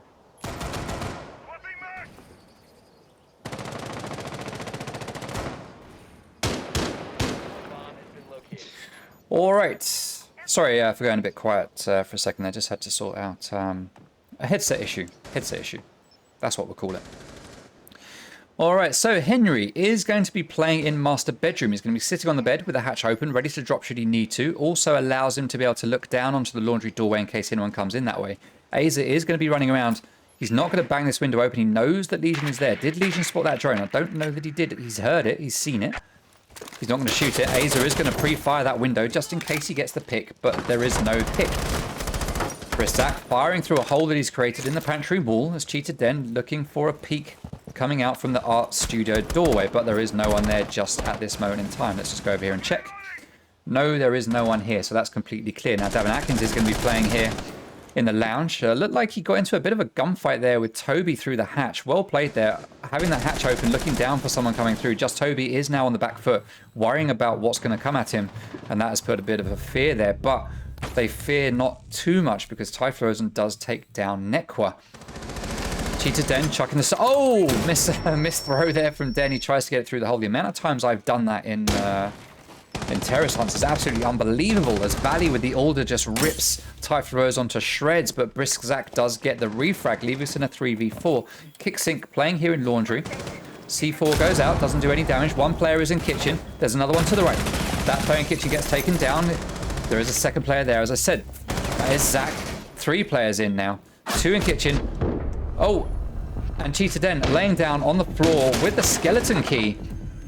I think that was. Manages to get the kill. Yeah, it was the skeleton key. Well played. Taking down the last player, putting a round on the board to Mutiny. And it comes down to this, the very last round of overtime. Yeah, a very exciting way to end this map, though. I mean, to push it to OT maximum. Fair play for Mutiny to push it this far. I have to say, though, very well played. Very similar to how they pushed last time, bar from the Astro side. Yeah, but I feel like they just brute force window gunfights through pantry into kitchen, and well, yeah. I mean, questionable what the Ash was doing, running through kitchen and then just going through the rotate into dining, but fair play. Yeah, very well played from Mutiny to just brute force and win gunfights, and well, yeah, a bit poorly played I feel from Athena, but sometimes that's just how the cookie crumbles. That is exactly how the cookie crumbles. Oh, cookies. I want cookies now, Clayzo. What are you doing? We have no cookies. I think we have Jaffa Cakes, though. Maybe if I think and wish hard enough, Jaffa Cakes will just appear on my desk. I don't know. I mean, Let's see Jaffa Cakes ain't a bad replacement, though, now are they? What? Jaffa Cakes ain't a bad replacement of cookies. Oh, ain't a bad replacement. That's all right. I thought you said they were a bad replacement. I was going to say, what madness are you talking? Jaffa Cakes rock. Never trust someone who doesn't like Jaffa Cakes. That's why I say. All right. Cheetah Den playing Frost, putting down a Frost mat here underneath the window. Seeing Cheetah Den play Frost is just... it's weird. It doesn't feel right. This is not natural. Looks like we are going to get a bit of a setup here. We've got 2 ADSs, 1 magnet. So Typhlosion is going to be chilling here in the closet. Typhlosion is officially in the closet. He's just going to be playing here. Den playing in the bathroom. Aza looking for a little peek there out the window, it looks like. He hears Repel. I mean, even if you don't get a kill from it, it's good for hearing the sounds that are going on outside. Toby playing on site along with Brisszak with that powerful order yet again. Valley's going to be droning. Henry Sink playing here, looking for utility, but he's not really going to find much. He finds a bomb. Well played, Henry. He has located a bomb. That's an easy 10 points on the board for him, I think you get for that. Valley droning. Shields have been spotted and pinged. We know there's a Banshee. We know there's a Frostmat hard right at the door, so let's make sure no one walks into that. Athena, be very careful. Kix pulls out his utility. Looks like he's getting ready to try to take down that stuff that's there. Is it going to be successful? Does take down the Banshee. That's what he was going for. We still have a Frostmat to worry about and a second Banshee. But we've got Den behind this shield just watching it and peeking it. Nekwa chucking the stun. Kix is going to go for a second utility take, it looks like. That's the shield out of play. Banshee is still up. Zach gets taken down. Now that is big. That is a huge play. It was Zach that caused them some problems the last time this site was played, with that Alder just ripping everyone to shreds that walked through that doorway. So taking that gun out of play is a huge, huge plus for Athena right now. And this could be going Athena's way. 1 minute, 15 seconds remaining. Everything's kind of stalled at the moment. The defenders are just slowly waiting for stuff to happen. Attackers droning a little bit and getting ready to make their push. Where's Davin in all of this? He's nowhere to be seen over here. Is he coming up? Oh, okay. He's holding down the flank from here. All right. Upside down repel. We've got Cheetah Den. Knows that someone's there. This could be trouble for Davin. As Henry takes a bit of damage, takes down that Frostmat so that they can walk in safely, but they still have to worry about the Banshee slowing them down completely. Davin's still waiting for his moment as Nursing takes down Aza. 36 seconds to go. We have Diffuser in the hands of Valley. He is in sight and he is starting to plant. They've got sight control of Trophy. Just Toby goes down, but Davin gets taken. And 2 quick kills there come out from the Sync boys. And the round goes to Athena, making it a nice, clean 8-7 victory to Athena, putting them 2 maps up in this best of 5. Well played to Athena and Mutiny for a great map there, taking us to maximum overtime. What more can we ask for? We now go to map number 4, which is going to be Oregon. We will take a break before we get there. Mr. Clazo, what do you make of that? Yeah, I mean, losing Zach early on, yeah, losing that one, yeah, losing Maestro and the other, I feel it hurt him a bit, but I have to say, I have to commend the way. Hard to say. I feel Athena know how to play this map well, but if you could bring up the statistics, I feel like they haven't really played too well on Oregon in the recent times. Which I feel maybe favors Mutiny, I feel a bit, but maybe Athena have cleaned up their act, so to speak, on this map. Yeah. I feel like we're gonna get a close game. I really can't see it being a one-sided thrashing to either side. I feel like Mutiny might be put under a bit more pressure because it's do or die now. They have to win this map. There is no, they can't slip up. But I don't think that's going to be too much of an issue. I think both teams came into this and were expecting a win, I would feel. I mean, me knowing how Athena's players are and how motivated they are to play, they're looking for the win. But same can be said exactly for Toby, Robin, and Den. I mean, they're both very motivated teams to win. So I feel like we're going to get a close affair. Another Clash ban. Clearly Athena just don't want to tackle Clash. Have we yet to see a non-Thatcher ban game? Yeah, Coastline. Coastline, that was it. Yeah, Coastline wasn't. Yeah.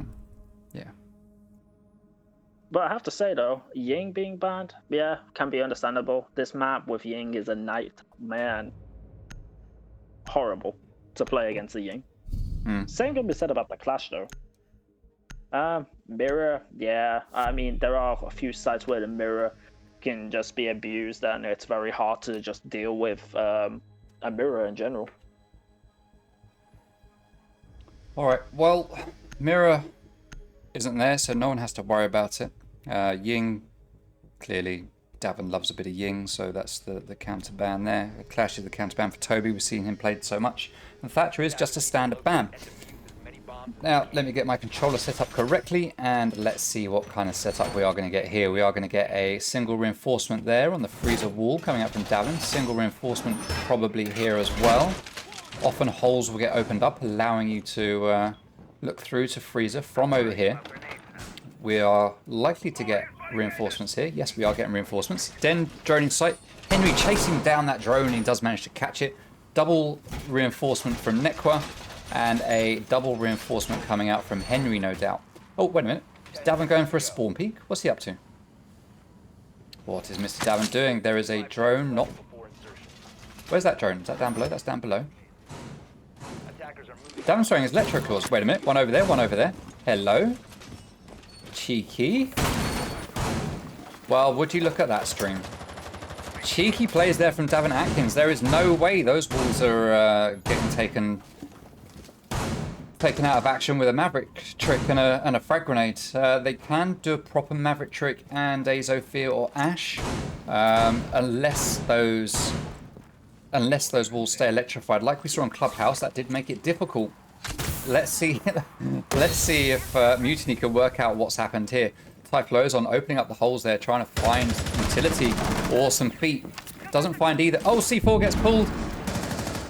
Picks his blind, he starts to move back, but Cheetah Den is there, he gets that frag. Opening pick goes to Mutiny. As Den takes half of his health in damage, but he does manage to get a pick for his trouble. He's looking for Electro Claws and he can't find them. Look at this, he's trying to find that Electro Claw and he stumps. Like, wait, where is it? He's got no idea. Big brain plays here from Davin Atkins. Other drones are going in where they're going to try and find the other Electro Claw. Den is already down very low on health. AZGN starting to push. He takes down Henry. Takes down some utility. And they have control of pillars. They're opening up holes now to try and get into sight. Den has some bullet holes here, I'm guessing. Yes, he's just looking down into the site there, opening up another hole. Oh, nice little angle there to that chassis, the bomb chassis. Classic peek there for defenders to use, but Den anticipating it. 3v5. Advantage. Mutiny. Oh, Nekwa, though, takes down Zach with a C4. And it looks like they're still trying to work out how to make their way through these walls. No one is getting through these walls, I don't think. It's going to have to be a push here through this doorway. Aza's starting to force his way in. He has control of sight. He's going to take down that Banshee that will allow GT10 to walk in and start to plant in a default spot. But Malusi's there, comes down, denies the plant, but he does get shot in the back as smoke goes down as well to the hands of Aza. And that's a fairly straightforward opening round for Mutiny. Aza just allowed to walk into sight and just shoot people in the back. Well played to Mutiny. Yeah, I mean, give credit where credit is due. Davin with the big brain play with the Kyrie clause. But I feel like it's just struggling to deal with the aggression from Robin. I mean, he's playing Ash, he's just running in and, well, just peeking people half the time and then playing in, well, very awkward corners where you wouldn't expect an attacker to be. So fair play to Robin. But yeah, I mean, Mutiny playing quite well on the attack. It looked like a very default push though. Just go into trench, push into pillars and, well, just hold angles and, well, cover the plant. Although the plant wasn't covered quite as well as I would have expected, but I mean, the refrag was there and, well, the final kill too. So fair play to Mutiny.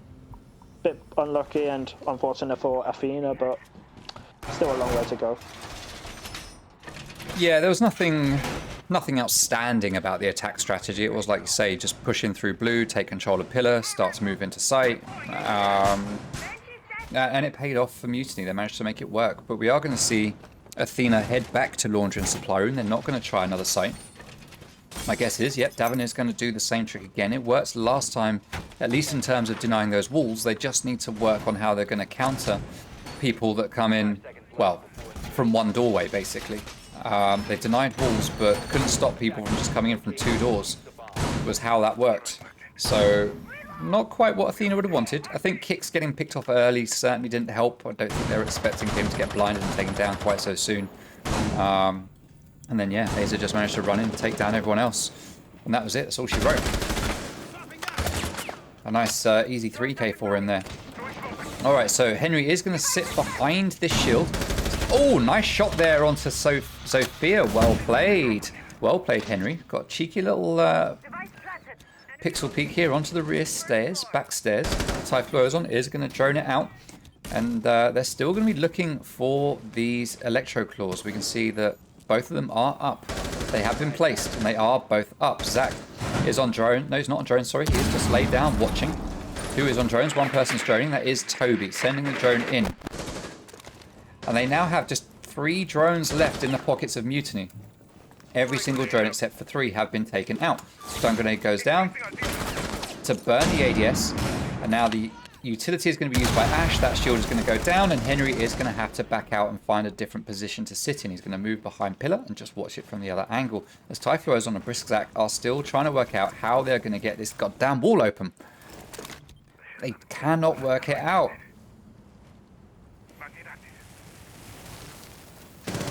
All they can do is Maverick Trick. That's the only thing they're going to be able to do there, I think. Aza doing the same things he did before, just coming from a different position. Moving down into pillars. He has control of pillars, sees the player in freezer, which is perfectly standard. 5v4. Utility getting taken down by Aza, as Davin takes a whole load of damage here from the player on the tall tower window. But Kicks does take down Aza, who is refragged. 4v3 now, as just Toby is going to join his teammates on the back stairs.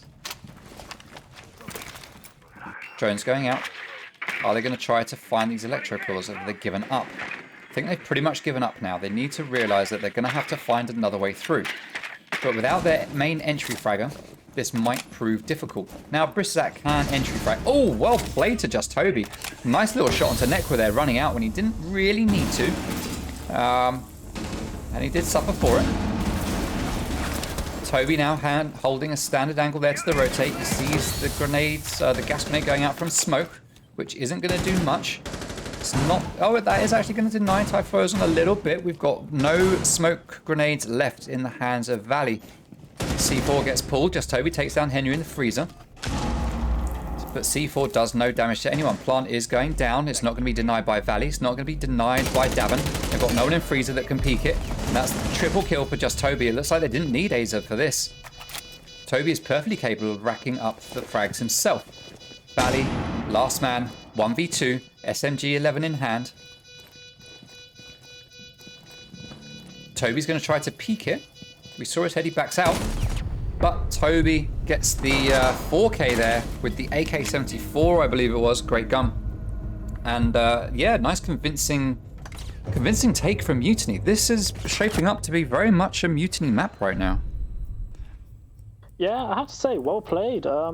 Looks pretty grim, I have to say, at first for Mutiny. But, I mean, Toby decided to step up that round and show that, okay, yeah. I mean, it's not all about Azza on the Ash doing everything for us. I'll go and get a quick 4K for the team and show people that I'm not just a support player. So, fair play. Yeah, just pretty much just using that AK and just shredding people. I mean, he was literally saw someone and shot their head. So, yeah, fair play from Toby. Well, push from him. Played very similar to how Azza would, just by pushing into a very awkward spot and just winning his gunfights. Also, a nice little flick onto the Wamai, I think it was, by Deep Bonker / Electro onto Necro. So, yeah. Fair play. Yeah, that was a good play. That was a good shot. Alright, so this time, Athena giving up on laundry and supply room. They're going to try something else. They've just decided that it's not worth trying it 3 times in a row. They are going to go upstairs and try to take on the dorms instead. Now we are going to get a standard double reinforcement to ADSs. We've got a Koyo shield here. Davin playing on Koyo, just looking at it, thinking, is this exactly where I want it to be? What's he looking at? Oh, he's pinging stuff. What's he trying to do? He's trying to get the right angle for a hole, I guess. Attackers are moving out to locate a bomb and Interesting. Interesting. See the hatch getting reinforced to make sure... Oh no, it's not going to get reinforced. Or is it? Oh, I was he's just... using the APAC strap that they use, where they sort of hold with a, I think it's a pixel by the shield. Okay, right.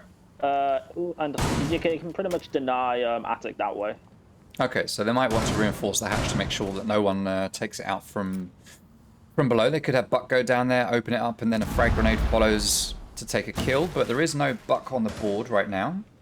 So they're safe from that, and we are getting a 3-man push over here onto Big Tower. And 2 players coming over here to Closet. Fairly standard split push coming out here. Aza will have taken down any utility on this from below with the Ash charge, but he's missed it. The batteries are still alive. He's going to have to go back and give that a second crack. But Henry's going to be ready to peek that. Now, some bullets stopped in there. That was Valley. Now, ideally, we'd like to see Henry looking out there because Aza is going to come back here to that window, or is he going to go through the lobby? He's actually going to go through the lobby and do it that way instead. Right, he should get it this time. He gets 1, but not 2, but that's enough. Oh, okay, it's going to shoot out the second one, so that is both bandit batteries down. Ace is now going to start opening up that closet. Cheetah Den and Typhloazon have successfully managed to make their way through this wall here at the other end of closet. A Magnet manages to set off his own lifeline. We can see a player from Athena down here. That is Davin Atkins getting ready to do a flank up this staircase to shoot Den in the back, or any other players that he happens to find. Let's see if he's going to get away with that. Just Toby's right here, though. That should be a kill for Davin. There we go. I left it just at the wrong time and got back to see the fallout pretty much. As Aza is going to run up. Oh, he just comes running up Armory Stairs, but Henry is there waiting and just shoots him in the face. Oh, Den outside, though. Beautiful kill onto Nekwa. Nekwa peeking out of that dorm's window. Really not necessary to peek that too much. Zach looked like he just paused for a second in a moment of lag as he gets killed by Henry, and looked like there was a cheeky teabag there after the kill as well. Den up on the roof with a free tactical timeout. It's so quiet up here. Oh, he's going to take a selfie. There we go. Hey, nice shot.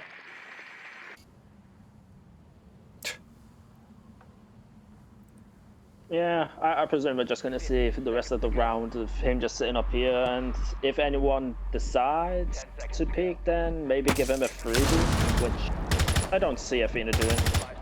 But yeah, if I'm going to analyze this round, I'd have to say, well played from Athena, but I feel it was more of a detriment to how Mutiny played. I feel like flanks They're a bit messy weren't on that set one. up.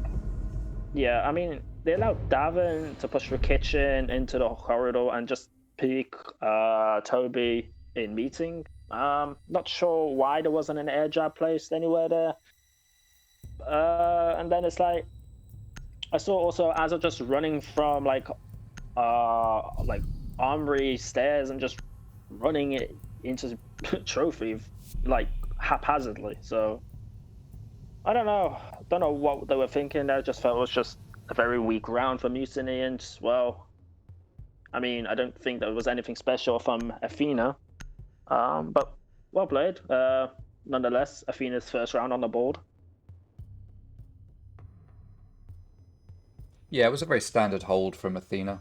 And they made it pay off. But it was just odd decisions and loss of gunfights, I think, really coming down to it there for Mutiny. So Dining Room and Kitchen is going to be the next site to get played by Athena. We haven't seen them play this site just yet. Let's take a look at some stats.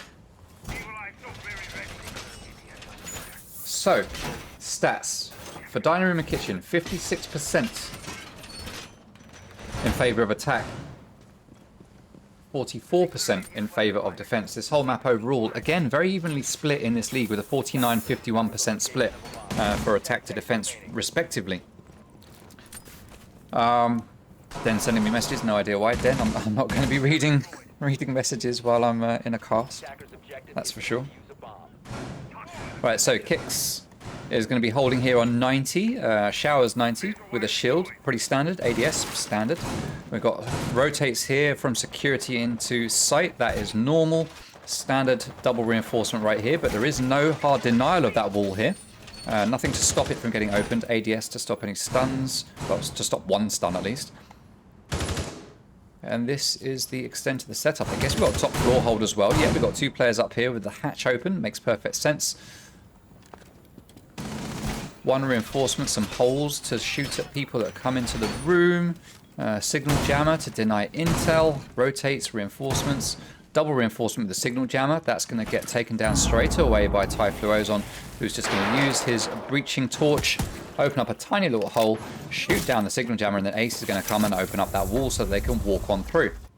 Now that's going to be held by Henry, who's going to sit here patiently watching and waiting for someone to come into the breach. A drone does come jumping through, gets taken down by Henry. He knows someone's going to be coming that way, but he's going to back out. What's Valley looking at? Valley's just sitting, looking at the gorilla, contemplating what he's going to do. Davin takes a little bit of damage, but he's going to get up close with his shotgun. C4 goes out. It's not going to find a target.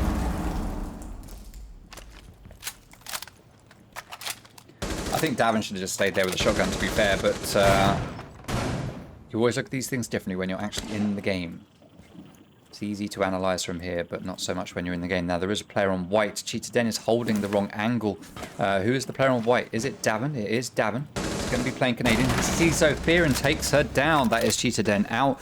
Davin gets the kill and then backs out so that he can live to fight another day. There is a player here on the 90. Nomad air jab takes him down, and then that is capitalized on by just Toby, who picks up the frag. A nice easy kill there for him. Didn't really have to put much work into it, as Henry is going to be holding here. Tiny little angle onto that doorway. Then he's just going to drop out and give up the top floor. 50 seconds remaining, and top floor control is now in the hands of Mutiny, and they are trying to decide what they are going to do with it.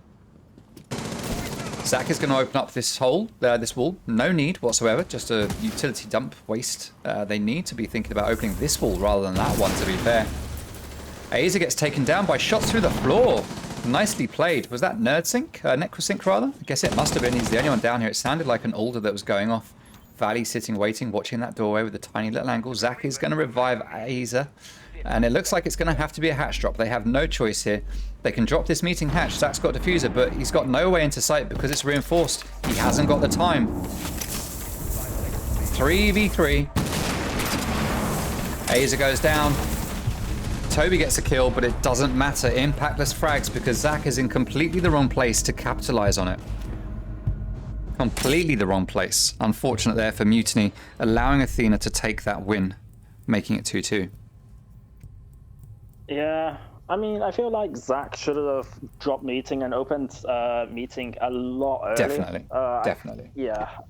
I mean, the amount of pressure he could have forced on Athena by opening that wall would have been, well, it would have helped the team a lot more, I feel. He was pretty much useless upstairs as ace. But I have to say, well played to Davin on Y. I mean, I'm not sure what Den was looking at, if there was just no intel, I guess, or he was afraid of the Jaeger in kids. But nonetheless, well played from Davin to get that cheeky pick. Bit unfortunate that he runs into the air jab and gets, well, killed for nothing and refrags. But, I mean, happens. Maybe he just didn't hear the air jab like half the time, I guess. Yeah. Not saying that Davin doesn't hear air jabs, I'm just saying that the game mechanics aren't always the best. Yeah. So they are going to switch it up and go to Meeting Room Kitchen. We don't very often see this site get played. We have seen it in the league before, and 67% of the times we saw it, it was won by attack. So this is an interesting play coming out from Athena. But when you look at what happened the first 2 times they went to Laundry and Supply Room, it's no surprise that they're going to try something different. Overall, the stats of what's happened here on this site before in the league doesn't really matter much compared to your own experience of what happened on those first 2 rounds on Laundry and Supply Room. And it's probably better to just take that gamble and head over to this site instead of having another crack at Laundry and Supply Room, which failed. I was going to say failed so miserably. I don't know if that's unfair. That's probably quite fair, actually. It wasn't. I don't think it was even close. There was a lot of faith put into those fancy electro claws tricks. It was very good. It was very good, but they just couldn't stop the unstoppable forces coming through from pillars and just gunning everyone in sight. So Meeting Room and Kitchen is going to get played this time. We have a reinforcement and a rotate. So that reinforcement on the right-hand side is going to stop people from being here and shooting through into sight through this split from garage, but they do have a castle barricade there as well. Got Typhoon Rose on, is going to get to work on this wall, and straight away Nekwa gets taken down by Cheetah Den. Nekwa playing here on the freezer stairs. Cheetah Den just runs in and guns him. Well played to Den there. Nice early pick for him, putting the early advantage into Mutiny's hands. As just Toby's going to be droning downstairs on the basement. Typhoon droning the top floor. AZGN making his way in towards the tall tower. T1. Zach making his way to T2. He's going to drone it first. Cheetah Den on drones at the top of Armory Stairs and also on Security Corridor, just getting intel for himself and for his team.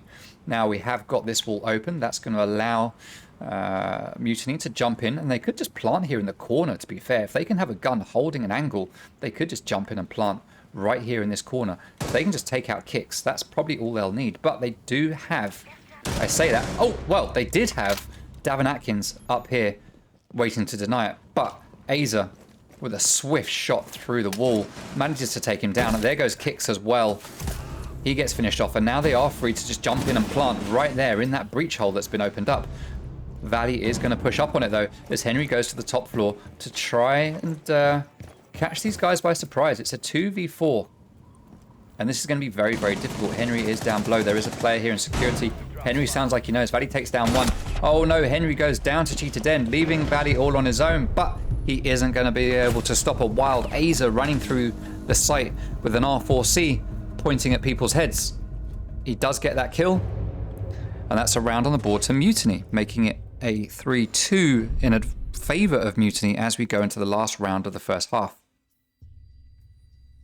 Yeah, I have to say, well played from Mutiny.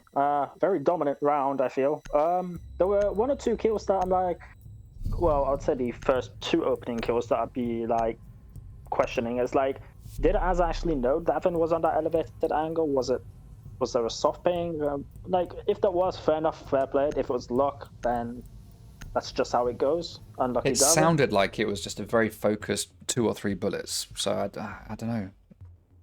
What's the thing? Well, maybe we can ask that in a post interview. Maybe we'll see. Yeah. But yeah, a very dominant, very thorough round from Mutiny to just take that round away from Athena. All right, so this is our 4th map. In 3 of the maps we've seen so far, we have seen, in 2 of them, we have seen Athena go into the second half 4-2 down. And then in the 3rd one, which was Villa, the last map that we played, we saw them go into the second half 3-3 up. That's, well, it wasn't up, 3-3 split, nice and even. This time, they are currently at a 3-2 down. They just need to win this round to go 3-3. As we saw, this is a very even map when it comes to attack and defender favoured in this league, at least, considering all the times it's been played in this league. And it has been the most played map in this league. So we do have a lot of data on it. So it's likely that... I don't know what it's like. It is likely that we would get 3-3 at this point. Mrs. 2 is absolutely right. It is a 4-7-7-5-8-7. Well done, Mrs. 2. Well done. Welcome, Nursing, to the stream. Alright, so Cheetah Den playing up here on this window. He just misses out on getting a kill there onto Nekwa, who starts running in. He opens up that door just a little bit too late. Just Toby is going to be playing outside double window. Or is he going to drop out somewhere else? Personally, I'm not a fan of this double window. I think things always go wrong when you go to this double window. I stay away from it. I've never found it to be successful for me. The only way it's going to work is if you're in a really good team that have managed to get so much focus over on this side of the objective that no one's even looking over here anymore. But so often people are just so focused on this window, it's very difficult to make a play from it. Now we're going to have Cheetah Den making his way up White Stairs, but the proximity sensor is going to give his position away, and he is going to back out. He's going to take down the utility on this wall. He's taken 1 bandit battery successfully, and Ace is going to start to open it up. Typhlosion is there with him, playing as Maverick. And they're going to hold an angle here, just in case anyone walks up to it. Now, common play here is for a C4 to just come flying out through the hole that gets made, but it's not going to happen because Henry does not have C4s. It's not what Jaeger carries, so he is instead going to sit here. He's going to get droned. They know he's there, so he's going to back out. He was going to hold that angle, waiting for someone to push in, but he is going to back out instead. We've got Valley playing up here, just at the top of the stairs by the doorway. He's going to take out that drone, and he's going to get ready for someone to push in through that breach. Second wall is now getting opened. Kix is going to be able to hold this from Attic as Davin comes up Laundry Stairs for a flank onto Armory Stairs. And Nekwa is holding the angle here from Kids onto the trophy door. Davin takes down Cheetah Den with that flank. Well played. That's Den down here. That's Sophia out of action, and Davin is going to make his way down to the freezer to rotate back up the other staircase and then come back up White Stairs to support Valley. Alright, Just Toby, very low on health now, is focused on this window, and I just don't see this going well.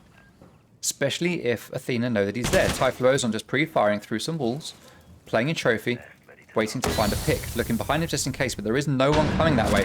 Zach firing onto Kix there in the attic. He takes a bit of damage. He sees smoke out the corner of his eye. He turns, but doesn't manage to hit the shots. Zach does take down Nekwa finally though, and he still has diffuser. 15 seconds remaining, and he is in the closet, but he does go down. Typhlosion is going to pick up that diffuser. It's on to him to jump in and try to plant. He is in the middle of a smoke grenade, but he's the last player standing. He's not going to be able to get the plant. He is going to be able to take down Smoke. He gets that kill. He's got 2 more to find, but he's not going to find 1 because Kix is there waiting in attic with the AUG, taking the headshot, finishing off the round and putting 1 on the board for Athena, making it 3-3. Well, yeah, a very good round, especially from Davin, especially on that roam. Yeah, making it very difficult for Den below to sort of use that verticality. I have to say though, well played from Athena as a whole. I mean, they played off each other, covered each other's angles well, and made it a real pain for Mutiny to sort of get some sort of crossfires and win some sort of site control. I feel like the only thing I could really critique was maybe have put a bit more pressure from the double windows, maybe sort of to alleviate certain angles and sort of get in Athena's head that, okay, someone might jump through double window and sort of stir something up. But yeah, losing as the beginning of the round was not helpful. Kind of put Athena in a driving seat for that round. Well, the sides have now switched, and we see that Mutiny are now on defense, and they are going to laundry and supply room first, just like we saw from Athena. Now, they're not going to pull out the same fancy electroclaw tricks that we saw from Davin, I'm pretty sure of that, because it didn't look like they actually worked out where those electroclaws were.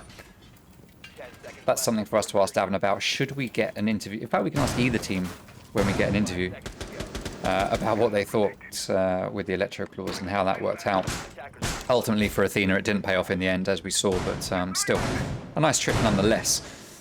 Now, Zach is going to be upstairs in meeting, opening up some holes there in the top of the stage wall. That allows you to look onto the hatch from up here. Sorry, from down here. So if you're playing down here, you can look up through onto the hatch if anyone comes up through this way. Also, at the same time, if you're upstairs, you can look down through the hole in the floor, down onto the back stairs to cover. Now, Henry Sink manages to get the early kill onto Aza. He pings the walls to let the teammates know that it's opened up. Utility gets taken down by Davin and Henry, and they start to move in. And it looks like we are going to get a push down the back stairs. We've got two players stacked up here on blue. Valley's going to be coming in this way, along with Zofia. So Valley will be responsible for planting. Looks like he's playing as Ace, is he? Yes, he is. We've got meeting room control now for Athena, with one player on drone standing up between T2 and T3. Sorry, T1 and T2. That is Davin Atkins going to start making his way down to join up with Henry, and they are going to work on getting this hatch open. I expect to see a Maverick trick here as Kicks takes down Cheetah Dem.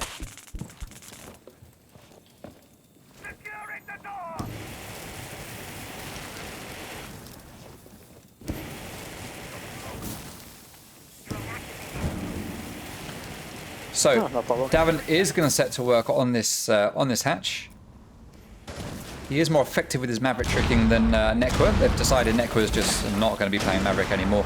He is much better on Nomad. He has played her so many times. He has played Nomad the most out of any operator and out of any player in the league. Nomad in this league, up until today, has been played 96 times in the league. Nekwa has played her 69 of those 96 times. So, yeah, he is a Nomad main, certainly, in this league, for sure. Alright, so Zach is going to be holding the default position in the freezer with just Toby holding behind the rack. Now, standard play here is to push in and do a plant here, but you do have to watch out from these players in freezer. All it takes is for a swing from here, and that plant is denied. So you need to take care of this player in freezer if you're going to try for a plant here. There's no point smoking it. You just blind shoot into the smoke, chuck a gas grenade, chuck a C4, whatever. It doesn't matter. It's not going to pay off if you don't take out this player over here. So that's something to be very, very careful of. It is a 5v2. Just Toby and Bristack are the last two players standing.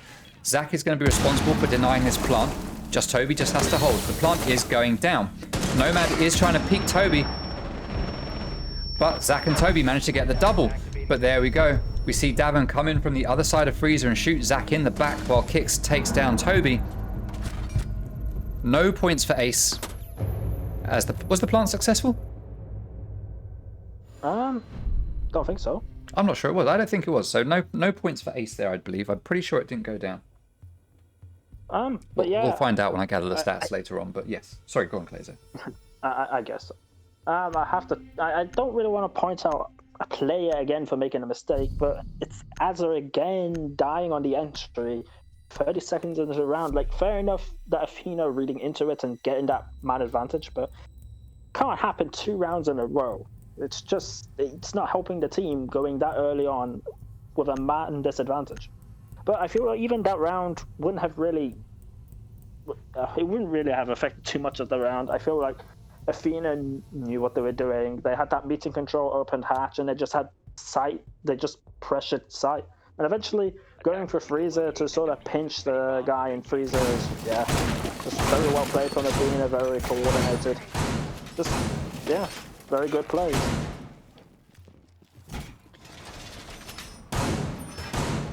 So Mutiny are going to have another stab at laundry and supply room. So at the moment, this site is just proving challenging for defenders. I think we probably saw Mutiny having an easier time on attack than Athena had on that last round. I think Mutiny were much more confident and much more controlling on attack when they went for laundry and supply room. Let's see what Athena will change this time. I mean, we say, why would they change? You know, it worked. Why do they need to change? Well, they could do things faster, be a bit more efficient, and adapt to what they saw last time that managed to really hold them up. So it'd be interesting to see how Athena tackle that. Now, I noticed that Davin has 5 blowtorch canisters. I'm pretty sure when I played Maverick last night in a custom, he had 6.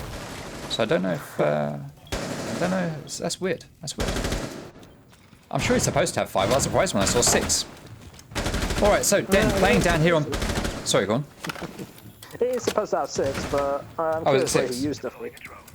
Yeah, but it's the round... He had that in prep phase, I'm sure. Anyway, it doesn't matter. Cheetah Den, just bouncing around by the doorway, trying to shoot a drone. Eventually, I think he did manage to get it. I looked away from him, so I'm not sure if he did actually get it. But he is going to stay here on pillars, holding this angle. I do like this new red dot sight. I've never liked the red dot sight, but this one I do like. This is a good sight. They've taken a sight away from Mira now, I hear. What's that? What did they take away from her? Was it the 1.5? Yeah. Yeah. Right, so Aza holding in freezer. He is the freezer man. Typhloozon is going to be holding here in laundry room. Just quick zooming onto absolutely everything as Just Toby is going to be playing behind the bomb chassis with that fancy diamond camo on his gun. Valley and Kicks yet again are responsible for taking control of blue, with Henry here on the back stairs playing Ash as he is likely to do. Ash has been played in this league 114 times. Fun fact for you. Played by Aza GN 50 of those times, the most. The operator that's played Ash the most, even more than Henry, which is quite a surprise. Because Henry does love his Ash. But we are in a 4v5 as Network does get taken down. Magnets are getting pinged, they know exactly where it is, so they know that if they chuck a grenade in there, it's not going to do anything, and it can't be peeked from that doorway, which Valley was trying to do. They see another magnet, he takes a shot at it, but I'm not sure if he actually destroyed it. I don't think he did. Typhloozon remains in laundry and supply room, getting this long angle onto the doorway here. That's a nice position to play. Don't know if he saw that player drop from the hatch. Gas grenades go out. That's not really going to deny anything. No, you could walk in there and still go for a plant. 4v5, 25 seconds remaining. Again, the key things here are the player in freezer. You've got Cheetah Den watching this hallway. This is a strong setup here for Mutiny right now. They've got 5 players sitting here watching, knowing exactly where they're coming from. And that is the first achievement of the game. That is overcooked. Davin Atkins kills himself with his own grenade by possibly holding it too long or just misthrowing it. Either way, Henry gets taken down. Kicks gets taken down. Valley gets taken down. Everyone gets taken down. And the round goes to Mutiny. Finally, someone has managed to win launch and supply room on defense. Yeah, I have to say, well played to Mutiny by playing actually passive and not over peaking and overextending. That really did help that round, I feel, because it forced Athena just to peek them, and well, it didn't work out too well. I mean, Davin killing himself with the grenade, whether that was just through him overcooking it and making a mistake, or whatever happened, yeah. Unfortunate. Also to note, as playing a little bit of Ring Around the Rosie, I think it was with the Ash on Pillar. It was a bit comedic. But as a whole, Mutiny playing it well, playing it passive, and how you should be playing, downstairs. So, fair play. Showing Athena how to hold the site. Yeah, certainly much more competent at it than Athena managed to do in their first 2 rounds, or their only 2 rounds that they played there on defense. They didn't need the fancy tricks, and they just held it down, and they managed to make it work for them. Alright, apparently it says 6, and I'm seeing things. I'm sure I saw 5. I'm sure I saw 5. Yeah, Whatever. I saw 5. Oh, okay. So Ethan Note says 6 too. You're seeing things. I'm sure I saw 5 at the time. All right. Anyway, doesn't matter. It's irrelevant. Completely irrelevant. I'm going to be watching this when I come back to do to gather the stats and whatnot. I'm going to check that. Not that it matters. It's done now. All right. So dorms. next site to get played by Mutiny. Let's see what they can pull out the bag here. Now, we did see an incredible game on Oregon between Mutiny and Apollo. We saw it go to an 8-7. It was a max overtime game. And what a game it was. It was so close all the way through. And then Toby managed to clutch it up in the very last dying moments of that final round, that round number 15. With a fantastic win. If you were here for the opening ceremony, you'll have seen it in the video. It was in the opening video. So this is a decent map for Mutiny. They can play it. And at the moment, they're playing it very well. And playing Athena at their own game. 4-4, everything balanced out. And we are getting a very fast assault coming out here from Athena. They've already got tracks going down here into site and trophy. Davin's already here in master bedroom with control. Electro Claw tricking is happening from Typhlosion. So the signal jammer has been taken down. It's been replaced with an Electro Claw now, which is going to deny that closet wall from getting opened even more. Henry is down below. There's not much he's going to be able to do about it. He's going to try to have a look, see if he can get it, but Zach is going to be looking to try to get a pick. He does take down the Electro Claw. He sees Zach. He's going to open fire on the floor, but there is a player down here in meeting that Henry's going to need to watch out for. We've got just Toby here on 90. Cheetah Den going to be coming around to try to get that kill onto Henry. I don't think that Athena know that he's here, but Henry has dropped out of classroom, so he is going to live to fight another day as he heads up to the games room here, opens up the window, and there is no one actually in games. Hello there, says Sophia. I like that. So Kix has that long angle open into the attic, where there is currently no one playing.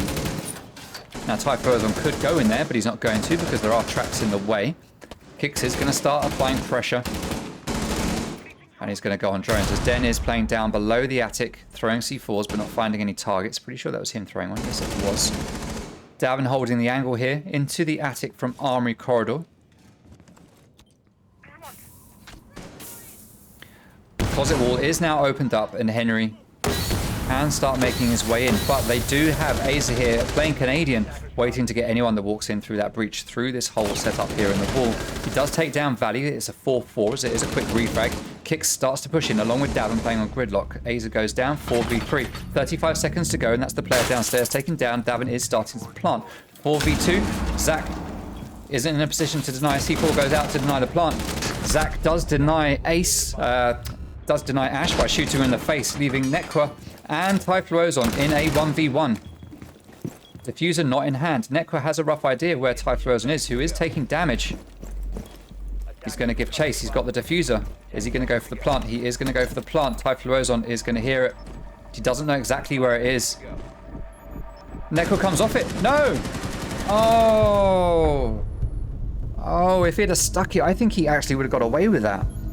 Oh yeah, that's a shame. Well, round to Mutiny. Yeah, well played from Ty to win that 1v1. Yeah. Could have gone realistically either way. I feel like, yeah, he could have stuck it. But in hindsight, maybe he didn't know how close the Kaid was. No. I presume he heard Kaid vault closet into sight, and it's like, yeah, okay. But I'm just like, it was very well played from Athena. It looked like an Athena round, to be honest. Oh, yeah. But I have to say, well played to Mutiny for bringing it back. Yeah. Just very well played from Mutiny to bring it back from a 4v2. Yeah, well done, son, for that one. They're going to try kids and kitchen and dining now, so let's see how this one's going to play out for them, if they can do as well on this one. It was a very strong retake for them on that site. A very strong retake for them, so well done to them for that one. Let's take a look at the setup. So we do have a setup going down upstairs, which is what we would expect. Nothing surprising there at all. By the way, Stream, Extreme Rate are helping us out with this league by supplying some of the prizes. If you type ! prize pool into the Twitch chat, you'll see the prize pool. Extreme Rate are offering 5 controller faceplates or shells to the winning team, so that's 1 for each player, up to 5. They can only have 5, so the team will have to pick which 5 get it. So we're trying to offer something just a little bit different to what other leagues are offering here over in Europe or the UK. It's not just a cash prize pool. There's a little bit extras to try and make it something a little bit more special, a little bit more unique, and to celebrate the fact that we are a controller league by giving away controller stuff. So thank you very much to Extreme Rate for helping us out with that. And they have also committed some support for Season 2, I'm very pleased to confirm. So we'll have some stuff coming out from them for Season 2 as well. So thank you, thank you, thank you. All right, so Henry playing Ash, no surprise. Going to repel in 2T2. Standard take here, open up this wall into attic and start to push it. Now, they're all running around a bit like headless chickens here. We've got 3 of them here on the staircase, just running backwards and forwards, not quite sure what they're going to do. Nekwa looks very confused. Valley just standing out the back, just sort of like, I'm supposed to be peeking an angle, but you're all in the way. What am I doing? So this is interesting. Now, they are actually going to not bother trying to get into this wall at all. Nekwa does take down Cheetah Den. They don't need to get in here because, of course, the site is not upstairs. It is downstairs. But there is a heavy presence up here. Now that hatch is going to get opened up by Typhlosion with an impact grenade or a C4. I think it was a C4, wasn't it? Yeah, it was a C4. Typhlosion does take down Nekra, and it is a 4v3. As Just Toby is playing here in meeting. Oh, he sees the player just out the corner of his eye. He looks away. Kicks is a little bit more on the ball. Gets the kill of his own. And Henry Sink gets the kill onto Zach, leaving Ty the last man standing yet again. But this time in a 4v1. And the chances of clutching this up are very, very slim. I would be surprised, stunned, if he does manage to make this. Well, he managed to make that one work. Well played. Nice kill there onto Kicks. Pre-firing everything he can. He's locked out of sight by a castle. That is not the play. So the only option he's really got here is to go through the go through one of the rotates. But we do have Henry just laid there on the floor waiting for Typhlosion. And he gets that kill. And that is the round going to Athena. Nicely done, Henry. Yeah, I have to say, I was a bit confused at first how Athena was pushing Big Tower, but... It did look like they were going for a tower take, right? A big tower. Yeah, but I have to say, fair enough. Yeah, just a flurry of kills happened left, right, and center. And, yeah, I mean, it looked like a mess. Probably was a bit more coordinated than it looked like. Yeah. But fair play to Athena. Yeah, just I feel like Mutiny wasn't aware or wasn't really ready for the aggression that was about to come to him. And, well, yeah, just got slammed, so to speak. But still, Toby's sort of making it a bit more interesting with that nice little warbang. Oh, yeah. But yeah. couldn't read into, who was it lying on the floor? Kicks, I think? Henry. Henry. I think. Yeah. But right, we are going to bring it back to 5-5. Yeah, so whatever happens here, we are going to see at least 2 more rounds play out on this map. At this moment, will we see overtime? I don't know. It looks like I think we possibly could. You know, we could possibly see an overtime here. It wouldn't surprise me. But let's see. Let's see what happens. Laundry and supply room is going to get played again here by Mutiny. Let me reset some stuff. There we go. Will we see a map number 5? That is the question. If Athena win this one, I've just realised I haven't put the bans up. There we go, bans are up. I am slacking. If Athena win this, then they win everything. If they don't win this, then we go to map number 5, which is going to be Theme Park. And Theme Park could be very interesting. Alrighty, so Pix and Valley are going to be pushing from blue yet again. Got 1 player on the tall tower. Nothing unusual here. This is what we'd expect. And this is the kind of take we were talking about just in that last round. But this time they're not going to be going for attic because it's not needed. But Davin is just clearing from T3 all the way down. Henry is starting to make his way in to get ready to go to those back stairs. Network will be following him very shortly, I expect. He's playing just outside, but he will be following.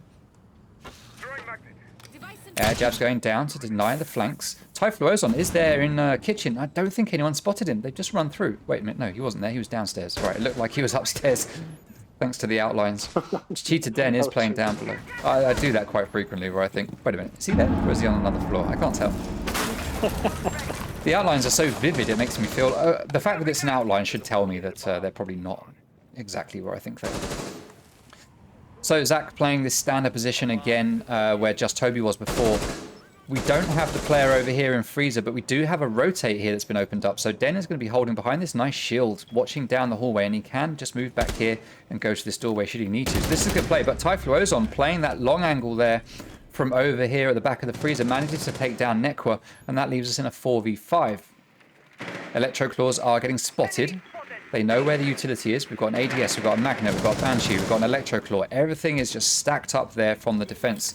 We've got one Magnet, ADS, Banshee, drone underneath. There's possibly a Magnet just under there as well. That's one ADS burnt out for a bit. Oh, there we go.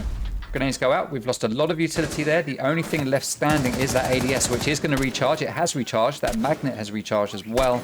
But the Banshee is dead. We've got two ADSs here and a Banshee here in the hallway.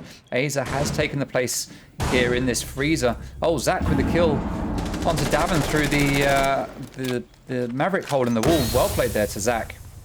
3v5, and it looks like this could be a Mutiny round. 30 seconds to go. Mutiny would have to throw pretty hard right now for Athena to win this. Zach in a good position here. We've got the player over in freezer in a very strong position to deny a pretty default plant. That's Valley taking down Aza. I think that's the freezer player. Just Toby does get the refrag. Freezer, we still have Cheetah Den. He is coming around now to stop the default plant, but that is Kicks taken down by Toby. Henry, yet again, last man standing. He's not going to be able to get a single kill. There's Den and Toby both rush out to try and get the pick, wanting to pad those stats. And that is another round going to Mutiny as they go to match point. 6-5 in favor of Mutiny. One more round is needed, and we go to 2-2 on the map scores. Yeah. Well played from Mutiny yet again. Very similar hole to how they last time held downstairs. So, I'm not sure if Davin got scared by Zach just shotgunning him through a Maverick hole, but fair enough. But I don't think he could predict that. But fair play. I have to say though, well played from Mutiny as a whole. Also, Den upstairs, the unknown wild card of that round could have changed it if he decided to flank tower and cause an absolute hassle, but he chose the better of it and go through freezer, and well, although he wasn't really too much active in the round, still rest of the team on site could just deal and just hold angles and hit people off. So fair play. So we're going to see Dorms get played again by Mutiny. This is their second time coming to this site. They won it the first time they played here. It's just become unlocked for them. Let's take a look at the stats for Dorms, because I don't think we looked at those earlier. We have looked at other sites. Maybe we did, actually. Dorms are 43% attacker favored and 57% defender favored. So at the moment, I would say that Mutiny have had their chance on this site. I think we could see this go Athena's way. Yeah, we saw one win on defense from Mutiny, one loss on defense from Mutiny, 2 wins on defense, 1 loss, 1 win. By rights, this should be, I think, an Athena round, but let's see how it's going to play out. I mean, we've seen it already successfully defended once by Mutiny, and I think, to be fair, it was very, very close. It could have been anyone's round, as we talked about at the end of it. So if Athena work around whatever got in their way last time, we should see this be tipped a little bit more in Athena's favour. I think it was more a case of Mutiny on the back foot than Athena for some of the round. So let's see how it's going to play out this time round, with Zach playing upstairs with a shotgun, waiting to get the kill on the player down below. He's going to put down his signal jammer. And that's not going to deny the ace Selma. That is still going to open up the wall. Now, it will deny a second Selma that goes up on the other side, should Valley decide to throw down a second one. But at the moment, he's got everything that he needs in terms of a hole into the site. Henry repelling on that game's window. Oh, we're going to get an angle opened up here into freezer. Into attic. That's nice. Typhlo Ozon, though, does gain an extra angle to watch down into that armory hallway. C4's going to go out, but there is no one there for it to kill. There it goes. Oh, yeah. Yeah, it would have got Kicks, but Kicks managed to back out just in time as Henry takes down Aza with the nice headshot. That is Jaeger out of play. Just Toby at the moment with a 10-6, top fragging for his team. Well played to Just Toby here. As Kix is sitting in trophy, Typhlosion still holding down in attic. All on his own, just trying to hold players back. Davin rappelling up to the roof. Looks like he's probably going to be rotating around to join Valley and Henry, very possibly. No, he is coming to attic to go for that window. Alright, Typhlosion is watching it. Gridlocks are going to go down, so they're just going to get shot out as Davin jumps in and Typhlosion manages to down him and get that kill. But he is very quickly refragged by Zofia, being played by Kix just outside the hole in the wall. 4v3, 40 seconds to go. Cheetah Den laying here in the rotate, just waiting for a pick, knowing that someone is going to come bounding through that hole at any moment. And Athena don't seem to know that he's there. They need to get some droning on the site here. They've got 2, 3, 4, 5 drones left in their pockets or out already that they can use. They know that Den's there. He's given away his position by opening fire. 20 seconds to go. Oh no, the smoke grenade. Oh, I thought the smoke grenade had dropped through and was going to go off down below and not there, but it did go off, denying Den's field of vision. C4 goes down, does take out Valley, and I just missed it. Henry and Kix rush in and get a couple of kicks. Just Toby is the last man standing. Henry is starting to plant. C4 is going to deny it. A huge play from Toby. They managed to pick up the diffuser to try and get it again, but they didn't manage to get it in time. What a win there for Mutiny as they take the map. 7-5. Well played. Indeed, well played, Fan Toby. Stealing that round from Athena. Stealing that map, in fact, from Athena. That was a guaranteed overtime. That just didn't kill that. Toby's the clutch master on Oregon. That's what I'm learning. Yeah. Saving Mutiny. Yeah. Well, just well played from Toby. Just well played. The game sense to do that. Also, to sit there and wait with the Nitrocell in hand before trigger. We will see here today. And let's see how this one's going to play out. Is it going to be Athena or Mutiny? The last 4 maps have just basically been gearing up to tiring the teams out, and it now comes down to who's going to win one map.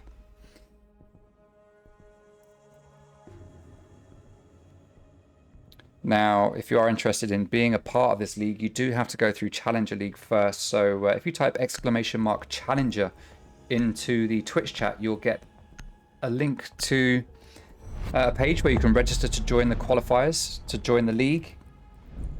So if you have a team and you're interested, then please do that and sign your team up. We want to see new blood. All right, so we've got Thatcher and a Ying band. Bands are coming out very quickly on this one, Clazo. There's no delays here. Yeah. They know exactly what they want. Pre-planned bands. Both teams have a set goal in mind for what the bands they want, I presume. Yeah. To be fair, they're exactly the same as the last map. Yeah, I mean, Theme Park is one of those odd maps. I mean, I'm curious to see which team is going to be more familiar with this map. I know quite a few teams that are struggling to sort of find their whereabouts on this map, how to roam, how to set up strats. It's one of those maps that people just shy away from, I feel. So let's see which team is prepared better. All right. Now, I know that Athena will have done a lot of preparation for this. How much will Mutiny have done? Now, Mutiny are good on Theme Park, from what I remember. I have seen them play very well on Theme Park. Davin's playing Alibi. This is what we like to see. All right, instant win for round 1. That's for sure with Alibi on your team.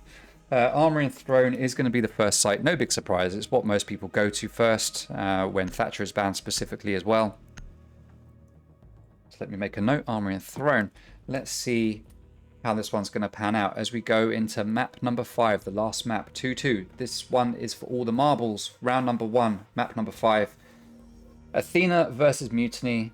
The very first season of R6XBPL concludes with this map. This is where it ends.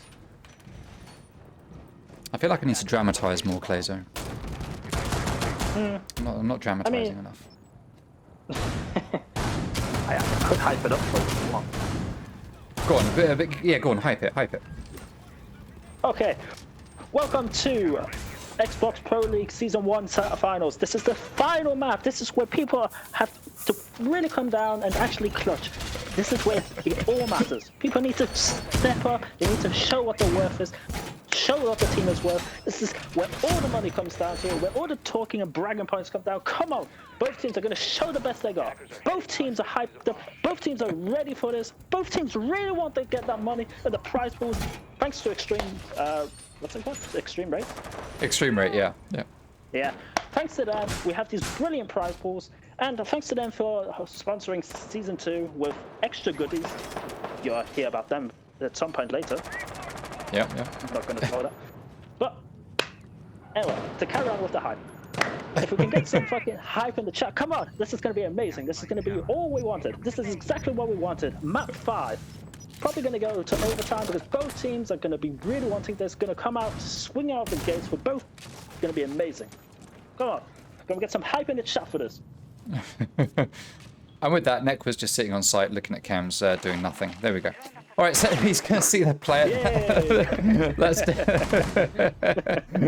All right, so a player I think just jumped in through. Someone took out a default cam. It was like someone from attack jumped in, but there's actually no one here. So I don't know if they jumped in and then jumped out again. We are getting. Oh, right. So Cheetah Den is coming up here. We've seen Aza. All right, so it must have been Aza that jumped in. All right, he's been taken down straight away. I only just realised I was too busy enjoying the hype.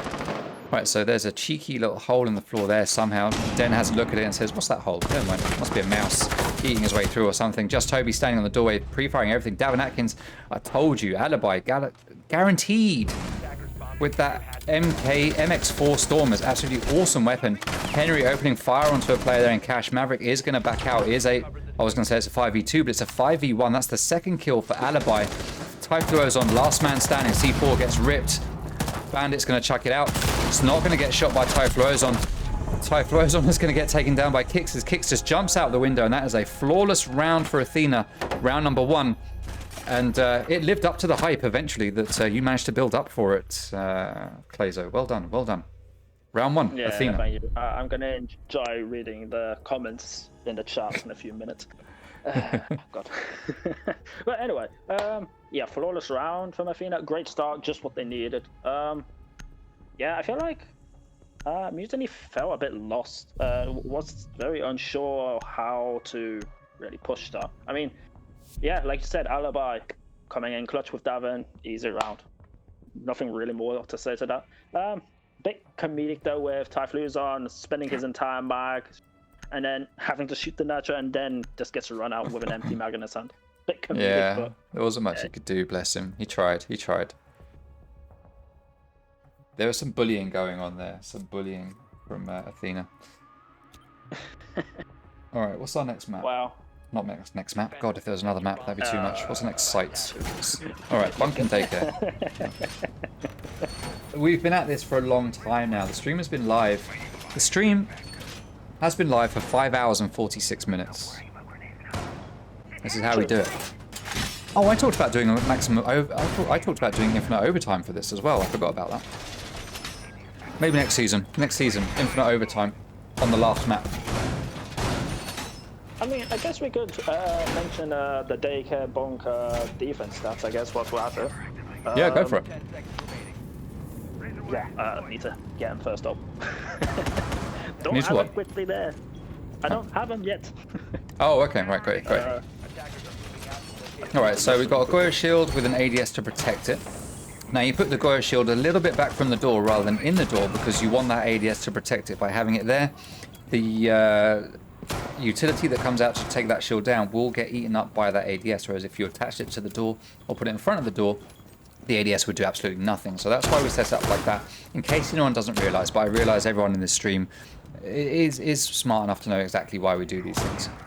We've got a signal jammer here on the double wall into break coming in from initiation. We've got no castle barricades. Often you see a castle barricade probably around here, and maybe around here, and maybe around here, but we don't have that this time. But Den has just managed to walk all the way into initiation, unchecked. But that is fine. Davin is playing over here with a little shield just there that he could sit behind if he needs to. Let's see how many people he can hold back. Henry B is going to take some gunfire, but he's going to return to sight. He's going to get stuck on that shield, but he is going to get over it eventually. as Den has taken a bit of damage, so I'd assume it was Den that he was in a gunfight with. Aza opening fire through that soft wall, trying to get the pick. Gets out his utility, it looked like, to open up that office wall, but he's not going to. He's going to put it away and go for the gun instead. As Just Toby gets into a gunfight, looks like he damaged himself with a lifeline. Pre-firing all the possible angles, Aza walks in front of him, starting to make that push, but the Alder manages to rip Toby's head apart as Nekwa claims the first kill of the round. Thank you very much for the follow, Carly Eagle. I just looked and saw the name. 5v4 now. Grenade goes down, but doesn't do any damage. Davin's going to get pushed. He gets taken down by Aza. Nice kill there from him. And that's opened up the site a little bit more, or the round at least, for Mutiny now as they go 4-3 up when it comes to the man count. No, sorry, 4-3 down in the man count. I was getting completely confused. Aza GN has control of office, but he needs to get into sight. Zach is starting to open up the wall into break. Bunks, sorry, not break. Break is here. Bunks is here. So Zach has that wall open. He's holding the angles. Aza rotating around. Looks like he's probably going to come up into break room windows. Nekwa making his way back to the rotate. 3v3 as Zach takes down Henry. Aza is right at this window. Nekwa's going to hear it. He's going to turn around. He's going to lay down or crouch down. See if he can get a hit. Okay, he sees the head, but he doesn't manage to hit it. Aza is going to go upside down and return to that window. Nekwa is going to play safe and not push it. He can watch this hole in the wall, though. No, he can't. He hasn't got the angle because Aza is denying it. Aza takes a load of damage. But Nekwa needs to be very, very careful because there are holes on the other side. Nekwa takes Brisk Zach down through that hole in the wall. But he is refragged by Aza. Nice kill there from Valley. 2v1 now. Aza, last man standing. C4 goes out, but it's not needed as Kicks finishes off Aza, winning the round for his team, putting one on the board for Athena, making it 2-0 at the end of the first 2 rounds. And a chat giving all the hypes with all the toot toots. Well done. Yes. I mean, I have to say, if I'm analysing that round, well played from Mutiny to begin with to get into the round and sort of get some sort of, well, pressure onto Athena and sort of build some sort of angle and momentum. But, yeah, just with the Maestro shredding people and just wasting a lot of time. But it's just, Athena just had quite a lot of angles that just deep that they couldn't really, well, a Mutiny couldn't deal with. So fair play. Yeah, just well played from Athena in general to get those opening 2 rounds on their board. So very well played. So interestingly, we're seeing Athena go to Lab and Storage, and we're getting Valley playing on Frost. So not many people play this site. I think we've only seen it played in 1 game, maybe 2 at most. And one of those games was when Mutiny was memeing. Well, not memeing, but just not playing a very serious game. So the stats for it probably don't really count too much. But it has been played once before. And I did bring it up on screen, and I didn't actually talk about it, but let's bring it up again. Lab and Storage has a 50% win rate for attackers and a 50% win rate for defenders. This map is overall defender favored. It's one of the more defender favored maps that we have seen here in this game today. 40% attacking favored, 60% defender favored. So starting on defense does give Athena, based on the stats of this league, a big advantage here. And this site, 50-50 win rate. Let's see what's going to happen. Now, the thing is, playing this site, because no one ever plays this site, it's going to be a bit more tricky for Mutiny to know how to attack it, because you've got to work out the method of attack, what the setup is, all on the fly, because you play it so rarely, you just don't know off the top of your head what you're going to do. On a lot of sites, you know where things are going to be, you've got a routine that you work through, but you can't do it on a site like this that doesn't get played much. So let's see how this is going to pan out. We can see we've got the 2 cross mats under the window, so if anyone tries to jump in and take out Valley, they are going to fall foul of one of those mats at least. Well, they can't even jump in if they know that he's there, because you've either got to look at him to shoot him, or you've got to look down to shoot the frost mat. It's got 2 ADSs to protect him and a shield, so Valley is going to be holding this site very, very, very hard. And they've left this other side completely clear, but that's probably okay. This floor here is all destructible. It's not destructible here, not destructible here, but it is destructible here where it's brown with these arcade machines on. And of course, this floor here is destructible completely. As you can see, Sledge has done a lot of work. That is Den playing on Sledge. He can open up some holes just around the corridor to make sure there's no one roaming around here. Henry is just playing down there in split. Hatch is reinforced. Davin Atkins playing downstairs at the bottom of yellow stairs. Just Toby in the bathroom. Davin getting ready to push in there. Does he know that Just Toby is there? I don't know if he does. He's going to make his way up yellow stairs. Just Toby playing in bathroom. Oh, he's just outside bathroom now, so that's irrelevant. One player has gone down. That is Brisk Zach. Aza does manage to get the kill. That's the C4 goes out from Kicks. And that's a nice easy kill for him as he takes down Zach, who was already down on the floor anyway. But Kicks is refragged. And now we do see the boys from Mutiny in the driving seat with a 4-3 man advantage.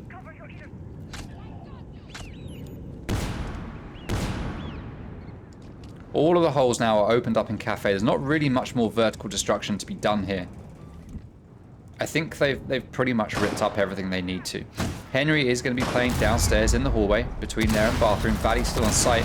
Grenades all going off. That shield's been taken down, but the frost mats are still up. And that utility is going to get soaked up by the ADSs. He's got one left. We can see one flashing blue and one static blue. The one flashing is recharging. It takes 10 seconds. Typhlosion isn't going to be able to just jump in. He's stuck. Valley takes some shots, but as Typhlosion jumps in, he falls into the frost mat. Valley finishes off the kill. Diffuser is down just outside sight, or in sight rather. And that is round going to Athena. Great play from Valley, just sitting there in the corner, holding firm, knowing that there isn't really much the attackers can do because they can only push him from the bathroom. So well played there to Athena. Great hold on lab and storage. Yeah, I mean, the roam clear upstairs was pretty efficient. I mean, they lost one person, but they got 2 picks for it, Mutiny did. So well played in actually dealing with the roam pretty well. But I mean, having those 2 ADSs and 2 frost maps by Drug Window, it was a nightmare. And as you saw, I'm not sure quite who it was, jumped in and it's like... It was Ty, Ty. Yeah, it was just, no chance. I mean, yeah, it looked pretty solid and convincing as an Athena round. I mean, the roam game was a bit weak on Athena, but I think they prioritized the bunkering on site. I mean, they had people spread out, but close enough to actually help and enforce each other on site. So, well played to Athena. Not really much Mutiny could have done different there than maybe deal with the offside shallow roamers, so to speak, but well played. Unlucky for Mutiny, well played from Athena. Yeah, that was a good round to watch. I enjoyed that one. Alrighty, so round number 4, Athena taking the early lead. Is this fatigue setting in for Mutiny, or is it just that Athena have prepped better on Theme Park? That is the question. That is the question that literally no one is asking, except for me. So we can talk all we want about that in post-match interviews. If Mutiny win this, we can ask them if fatigue has set in at all. Well, we can ask both teams. We can ask them the same sorts of questions. All right, what is happening here? So, Armory and Throne getting played yet again. We've got Davin upstairs on Alibi. Late setups, just reinforcing the hatch now. Zach is going to drone this and say, hey, there's someone here reinforcing. Quick, run in, you'll get a kill. Quick. Oh, you missed it. So Aza doesn't manage to capitalize on that intel quick enough, but he does know that someone is up here and what is happening. But the players have dropped back to site, so there is nothing here for the attackers to actually worry about. It looks like they've got complete... No, they haven't got top floor control, sorry. Davin has made his way back to this little room. We can see he's got reinforcement, signal jammer to stop that from getting opened, shield, 2, 3 ADSs. He is holding office passively yet very aggressively here. I think... Basically, what Davin is saying with this setup is, I am here until the moment I die. I am not leaving. Well, maybe I am. He's just going to walk off now into... going to leave his position. Davin wanting to peek, but then running back. Just stay where you are, Davin. Just stay where you are. Den starting to move through. Oh, he sees the head of Jaeger, but he doesn't take the chance. And he misses every single shot that he takes. Eventually... Oh, bullets from down below. Cheetah Den just spots them just in the nick of time and backs out. And Davin is going to stick here firmly in this vault. Now, the reason for doing this is, of course, because a part of the attack on Armory and Throne Room is to do a lot of damage in the office to the floor, so you can move all of the anchors out of position. But by Davin playing here, with all of this protection, there's not much he can do. Now, we do have Maverick here ready to trick this hatch, but we see Valley down below, waiting, looking up through that hole. Does he have a C4? He does have a C4. Does he have a C4? No, he doesn't, so he can't C4. He could see through the through that hole, possibly. Wait, where's Davin gone? Davin's backed out. He didn't stay until the moment he died. He has actually left. Davin, you big coward. You should have stayed there till the last moments. Disappointed. Alright, anyway, never mind. 45 seconds remaining. Top floor control has been given up to the attackers. And they haven't really done enough to capitalize on it. They've made some holes, but they're not using them to their advantage. They have all gone downstairs and now started to try to push the site. Den is making his way in, forgetting that someone is always sat in the back corner there. Somehow, though, he still manages to kill Nekwa. Why hasn't Valley killed him? Where's Valley? Valley was here. Finally, Valley does something and gets that frag. 4v2 now. Zach starting to push split. Just Toby coming in from the other side. Zach takes down Valley and is in sight. That's the triple kill for Kicks. That's the quad kill for Kicks as he takes down Just Toby as well. And that was a very convincing win there for Athena. I just have no idea what Valley was doing. Sat in that corner for so long, allowing his teammate to get killed. I don't know how he didn't see it. Yeah, I have to quite agree with you there. Not sure what Valley was doing there, but I have to say that was very reminiscent of the 20-second meta from past seasons. 5v5 in the last 45 seconds. Yeah. I mean, it became a very cluster kerfuffle, so to speak. But hey, nonetheless, Kicks popping up with a nice little 4K to help Athena extend their lead.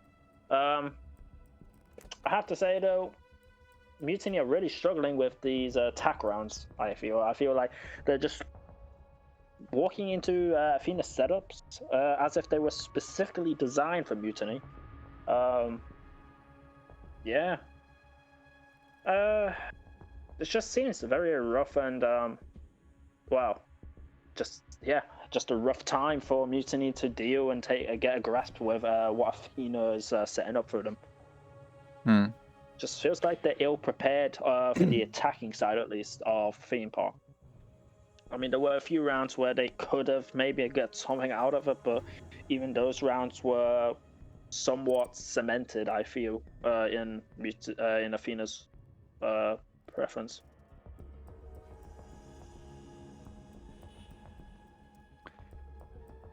Okay, so we have had a call for a pause because one player dropped out. Who was it? Aza, Den, Zach, Toby. Who's the fifth? Oh my god. Typhlo's on.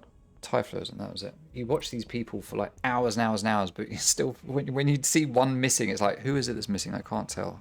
I've been calling his name repeatedly for the last 5 hours, but still, like, who is it that's disappeared? He does make it back in. We'll let him pick an operator. He has picked Let Us Unpause. That is the one rehost that Mutiny have for the map. Some leagues are saying that pauses don't count as rehosts. I still count them. The reason that rehosts were limited to one was to stop the amount of time people would call fake tactical rehosts. And just to stop games from going on forever and ever and ever. Just because we can pause now, I don't really see that that's a difference. People can still use it for a fake tactical rehost or repause. Repause? What am I talking about? For a fake tactical timeout. So I see it still counts as a rehost. Now, for some reason, my name has got stuck up on the top of the screen there for some reason. That's not good.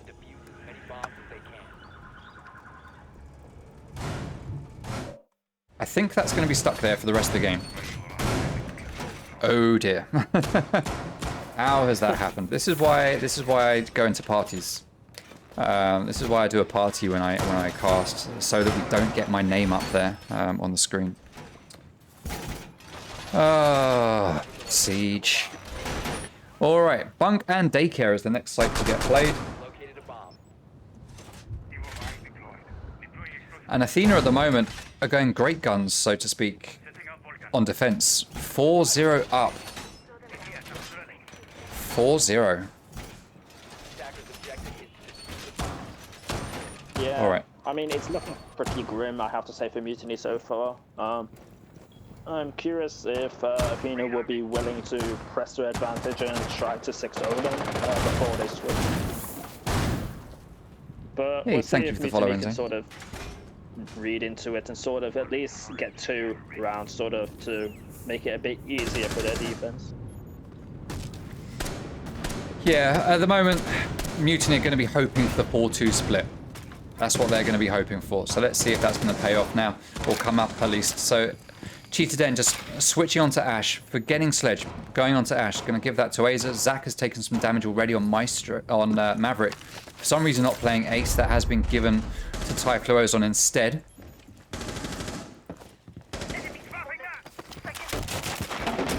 Den is going to start making his way through. He's got drones giving me intel, and this is what Den does very well, is just face check, act on info, move in, and just shoot at people. He is very good at that, and that's what he's decided to do. But I guess Mutiny are at a point now where it's just, right, let's just go in, let's just play aggressively, and let's just frag these guys and really put in a bit of a show for the end and see if we can just win this with pure overpowering them. They will have realized that Athena are playing very strat heavy, very defensively, very passively. And they're going to try and play into that by just forcing them into positions where they don't want to be. Now, Davin is coming up here for a late flank, it seems, up the Dragon Stairs. Looks like he gets spotted as he does back out. He was opening fire. Azagien has followed him down. Cheetah Den has followed as well, and they're going to be trying to find Davin. Playing here, 190. He's going to get droned. He's got one player pinching from each side. He manages to take down Sledge, but he does get taken from behind by Cheetah Den. So well played there to Davin, but also especially well played to Cheetah Den and to Aza for that pinch onto Davin. They did lose a man in the process, but at least they managed to even it out. Henry takes down Brisk Zach. That's some not quite so important utility off the board on this map. Ace is a little bit more important than Maverick right now, I would say. But it is a good gun that is out. C4, sorry, Selma, not C4. Gets thrown onto the bunks, the bunks wall. Henry playing behind the bomb on the couch, just peeking that hole that's getting opened up. Just Toby gets taken down, and the aggression coming out from Mutiny isn't paying off in this round, as they are 4-2 down when it comes to the man count. Cheetah Den is going to lay down, but it's been read into, and that is Athena winning it with 2 quick frags. And that's another round on the board for Athena, 5 in a row. This is the most rounds either of these teams has won in any of these maps here today. Yeah, very dominant showing from Athena so far. It looks like Athena have just prepped much more than Mutiny have for theme park. At least so far, how it looks like. To touch on Davin flanking, I think he played that extremely well. Yeah. I feel like Davin just played it extremely well in the situation that he was in. I mean, he got pinched, took a chunk of the timeout, and still got a pick to trade 1-for-1. Yeah, nothing you can. I mean, you could ask him maybe to kill both, but I mean, let's be realistic. Played it as best as he could. Fair play. Little notes that Mutiny need to watch flanks a bit better. But I feel like Athena's players across the board are just doing extremely well because they're doing exactly what they needed, like some 10 kills. I think everybody on Athena is positive, so they're all doing their own thing, holding the angles. So fair play. It's just, I feel like, yeah, what I've been saying for the last few rounds is like Mutiny are just struggling to find how to read Athena and how to take apart their defenses. It's just rough going, I feel, for Mutiny. 10 seconds remaining. Yeah, this is going to be a tough one for Mutiny to come back from. Even if they win this one round, they've still got to win 4 more to level up with Athena when they switch over onto defense, which obviously isn't impossible. Athena have just won 5 in a row on defense. There's no reason why Mutiny won't be able to do the same. But will they, like you say, have they put in the prep that Athena have clearly put into this? I mean, we're getting the same strat coming out here from Valley, so clearly they feel that's good and that's going to work. Neckwork playing over here in barrels, Henry in Throne. Kix is going to move in there to support him. We've got a rotate here, laying down rotate for Davin to use to go to go from Locker's area into site. Sorry, not into site, but into armory. Nice one for Davin. Aza now starting to push in based on intel from the drones. And we've got a big setup here in throne room, even though that's not the site. So it looks like we are trying to deny here Mutiny from coming through throne, coming through barrels, opening up holes in the walls here. These are reinforced as well, because opening these up gives you lines of sight into the site through this doorway. You can use Sophia or Ash to open up this wall here. That gives you more line of sight and access. And they've just done a complete extended hold over here into armory and throne to be able to deny that. Now, Zach does manage to pick up a kill onto Kix. Aza is starting to push in based on the drone intel. Davin does take down Toby, but he gets shot in the back by Aza, who is pushing in. Catsy's still looking for a group. No one wants to play with you, Catsy. That's why you got to look for groups. Poor Catsy. Stream, when this is over, go and play with Catsy. Give him some friends. All right, so... Sorry? At least show him some love. Yeah. Clearly looking for friends. All right, 2v4. Nekwa got taken down. Henry and Valley. Mutiny's doing a lot better in this round. I think this is starting to look like a Mutiny round, but Henry just rips Typhlosion's head off. And that's diffuser dropped, but Aza does pick it up. 3v2. 1 minute remaining. All the time in the world here for Mutiny, but they've got no drones. They've now not got Aza either as he gets taken down by Henry. 2v2, and all of a sudden it's going the other way. Zach gets the triple though, takes down Valley. That is Henry on his own. 1v2 now, both players full health, both coming in through this one doorway. Henry gonna do what he can to hold them back. He sees one, grenades are gonna go out, he's gonna lay down, it's gonna do a slight bit of damage to him, but Maverick has made his way into sight, and Zach is gonna get that kill. And just check that his crouch button works, which it does. Well played for Zach there for throwing the grenade to either get the kill or to push Henry the other way and into his gunfire. So well played there. Great round for Mutiny. Finally putting one on the board. Finally. Yeah, I mean, I'd say a much better round for Mutiny. Yeah. But still, Athena just showing that even though they have man disadvantage, they can still bring that man count back. Even if there's one or two left and you've got a massive, or I say massive, like superior man count, still don't just write off the remaining players on Athena, because as we saw, Typhlosion found out the hard way by just getting his face ripped off. But still, well played for Mutiny to finally get that board on account. Bit late, I would say, but maybe this is the point, the turning point, or should I say, that they can actually build momentum on, and maybe replicate the, well, Athena did pretty much on their defense, but only time will tell. All right, so the sides are now going to switch, and we're going to see how Mutiny managed to do on defense here. We've seen Athena go 5-1 up at the end of their first half, where they started on defense. Let's see what exactly Mutiny will bring out of the bag. 10 seconds left. Right, see now I'm looking, we are still in prep phase. Davin Atkins has 5 5 seconds to insertion. blowtorches. Is he supposed to have 6? Objective is to locate a bomb and defuse it. Does Davin I have... mean, Oh, maybe it's counting 5, as in he has 5 canisters left, and there's the one in the so-called chamber. because we're Maybe spectating. that's Yes, how it's because he's got being. one loaded and we don't see it, perhaps. Interesting. Interesting. Answers on postcard stream. Why do we see 5 but Davin probably sees 6? That's the question that no one really cares about right now. But for some reason, I can't give it up. I don't know why. I can't let it go. All right, so Kix is going to start pushing into Cafe. Den is here in the corridor. He's going to try and hold these players back. We've got 2 players in Cafe now. Drone is going to come through. He's going to give the yellow pings. Ash is going to peek it. He's going to take a bit of damage and not give any back. Gunfire goes down through that wall, but doesn't manage to hit Den. Ash is going to spot him, and he is going to take him down eventually. Nice Team Empire skin there, Henry B. But Henry has lost a lot of health in the meantime, but the job is done.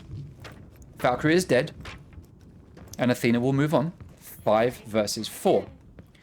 Kix Kicks holding the top of Far Cry, Nerdsync putting down the air jabs just in case anyone comes out from dorms, bunks. Henry takes down Aza. Even with 20 health, he's still managing to take people out.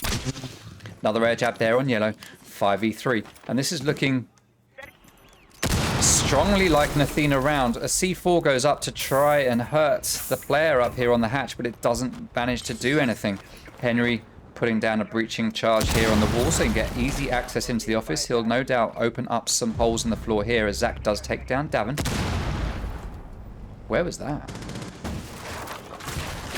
Oh, it's over here. Okay, that's in barrels. Nicely done. Oh, just Toby with the kill onto Kicks. All right, and all of a sudden, 3v3. Things are back now in the very even situation. 3 versus 3. Typho's on low on health, but so is Henry. This is actually advantage to Athena, to Mutiny. 50 seconds remaining, and Athena have to make the plays here. Just Toby and Typhlosion can just sit back here in the corner and probably wait for people to push these breaches. They've got a nice crossfire set up, waiting to catch anyone that comes through. Athena have got 2 drones in play that they can make use of. That is Brisk Zach down. 3v2 now. Yellow pings go out. Toby decides to swing on it, and he does take down Valley. 2v2 now. Nekwa has the diffuser right next to him. Henry B moves in. He tries to take down both of them. He gets one. He doesn't get the other, who does get him, but Nekwa is there. And he gets the kill onto Just Toby, and that is Athena onto match point now, 6-1. And this is looking like an Athena game at this point. It's going to be a huge, huge ask for Mutiny to come back from this. Yeah, I mean, I have to say that roam clear looked initially quite good for Athena. But then Toby and Zach bringing back the man count whilst being on site, I was like, fair play. Then it sort of looked pretty even, maybe in, like you said, Mutiny's favor, with the time being in their favor.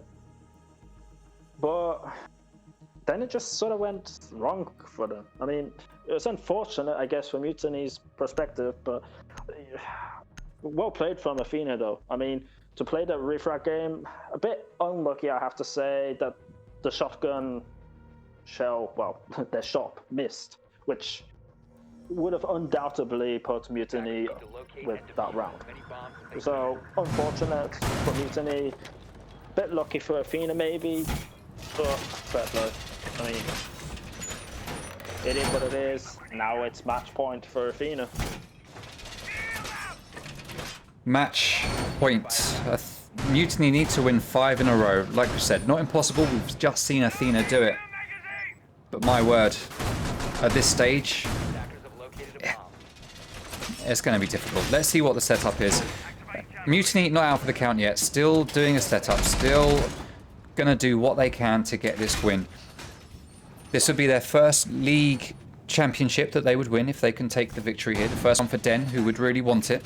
And he wants the interview as well. Den plays for interviews. He so wants an interview. I'll be honest, I said at the start, I'm happy whoever wins this, whether it's Mutiny or Athena. I'll be happy whichever. We have seen a great game of Siege. Whoever wins this, both teams have put up an incredible fight here, and whoever wins it at this point, it's been a great one to watch. That's for sure, no doubt, no doubt. All right, so Valley and Henry and Nekwa and Kicks all going to be pushing in from castle entrance, while we've got Davin Atkins already in control room, it looks like, or repelling outside control room at least. He is now in control room. And he's going to start making his way in.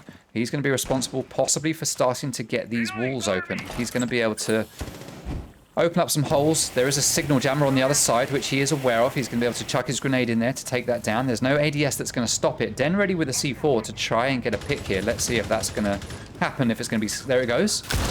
He does a sliver of damage to Davin, but not enough. That's the C4 spent. Just Toby still has one in his pocket. He's going to go for it as well. No, he's not. He's going to... Oh, no, but Nekwa's over there. And he manages to take him down. He puts paid to that little plan from Just Toby. Cheetah Den starts to peek it, but he's not going to find a frag. 5v4, 1 minute 40 seconds left to go. Mutiny need to really pull a rabbit out of the hat.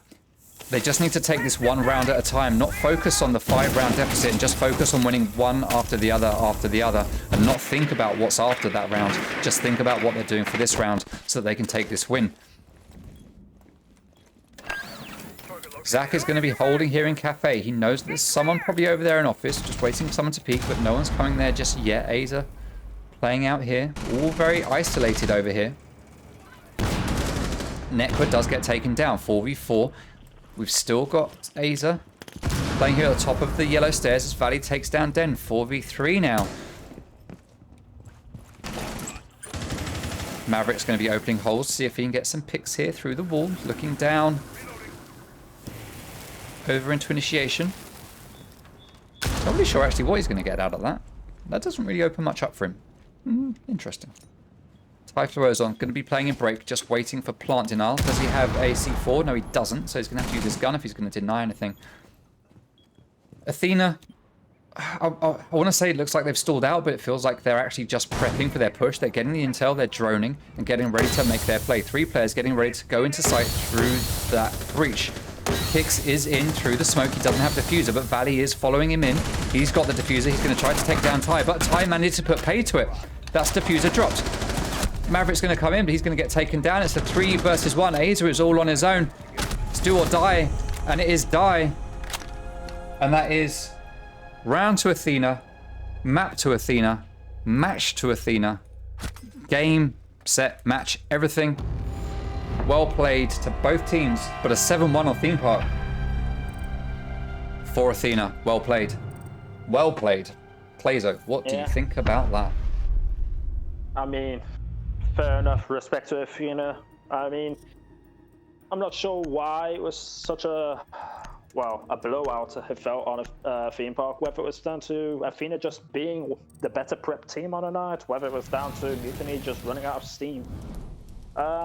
I don't know. I guess we'll find out maybe in the interview with Davin if they just were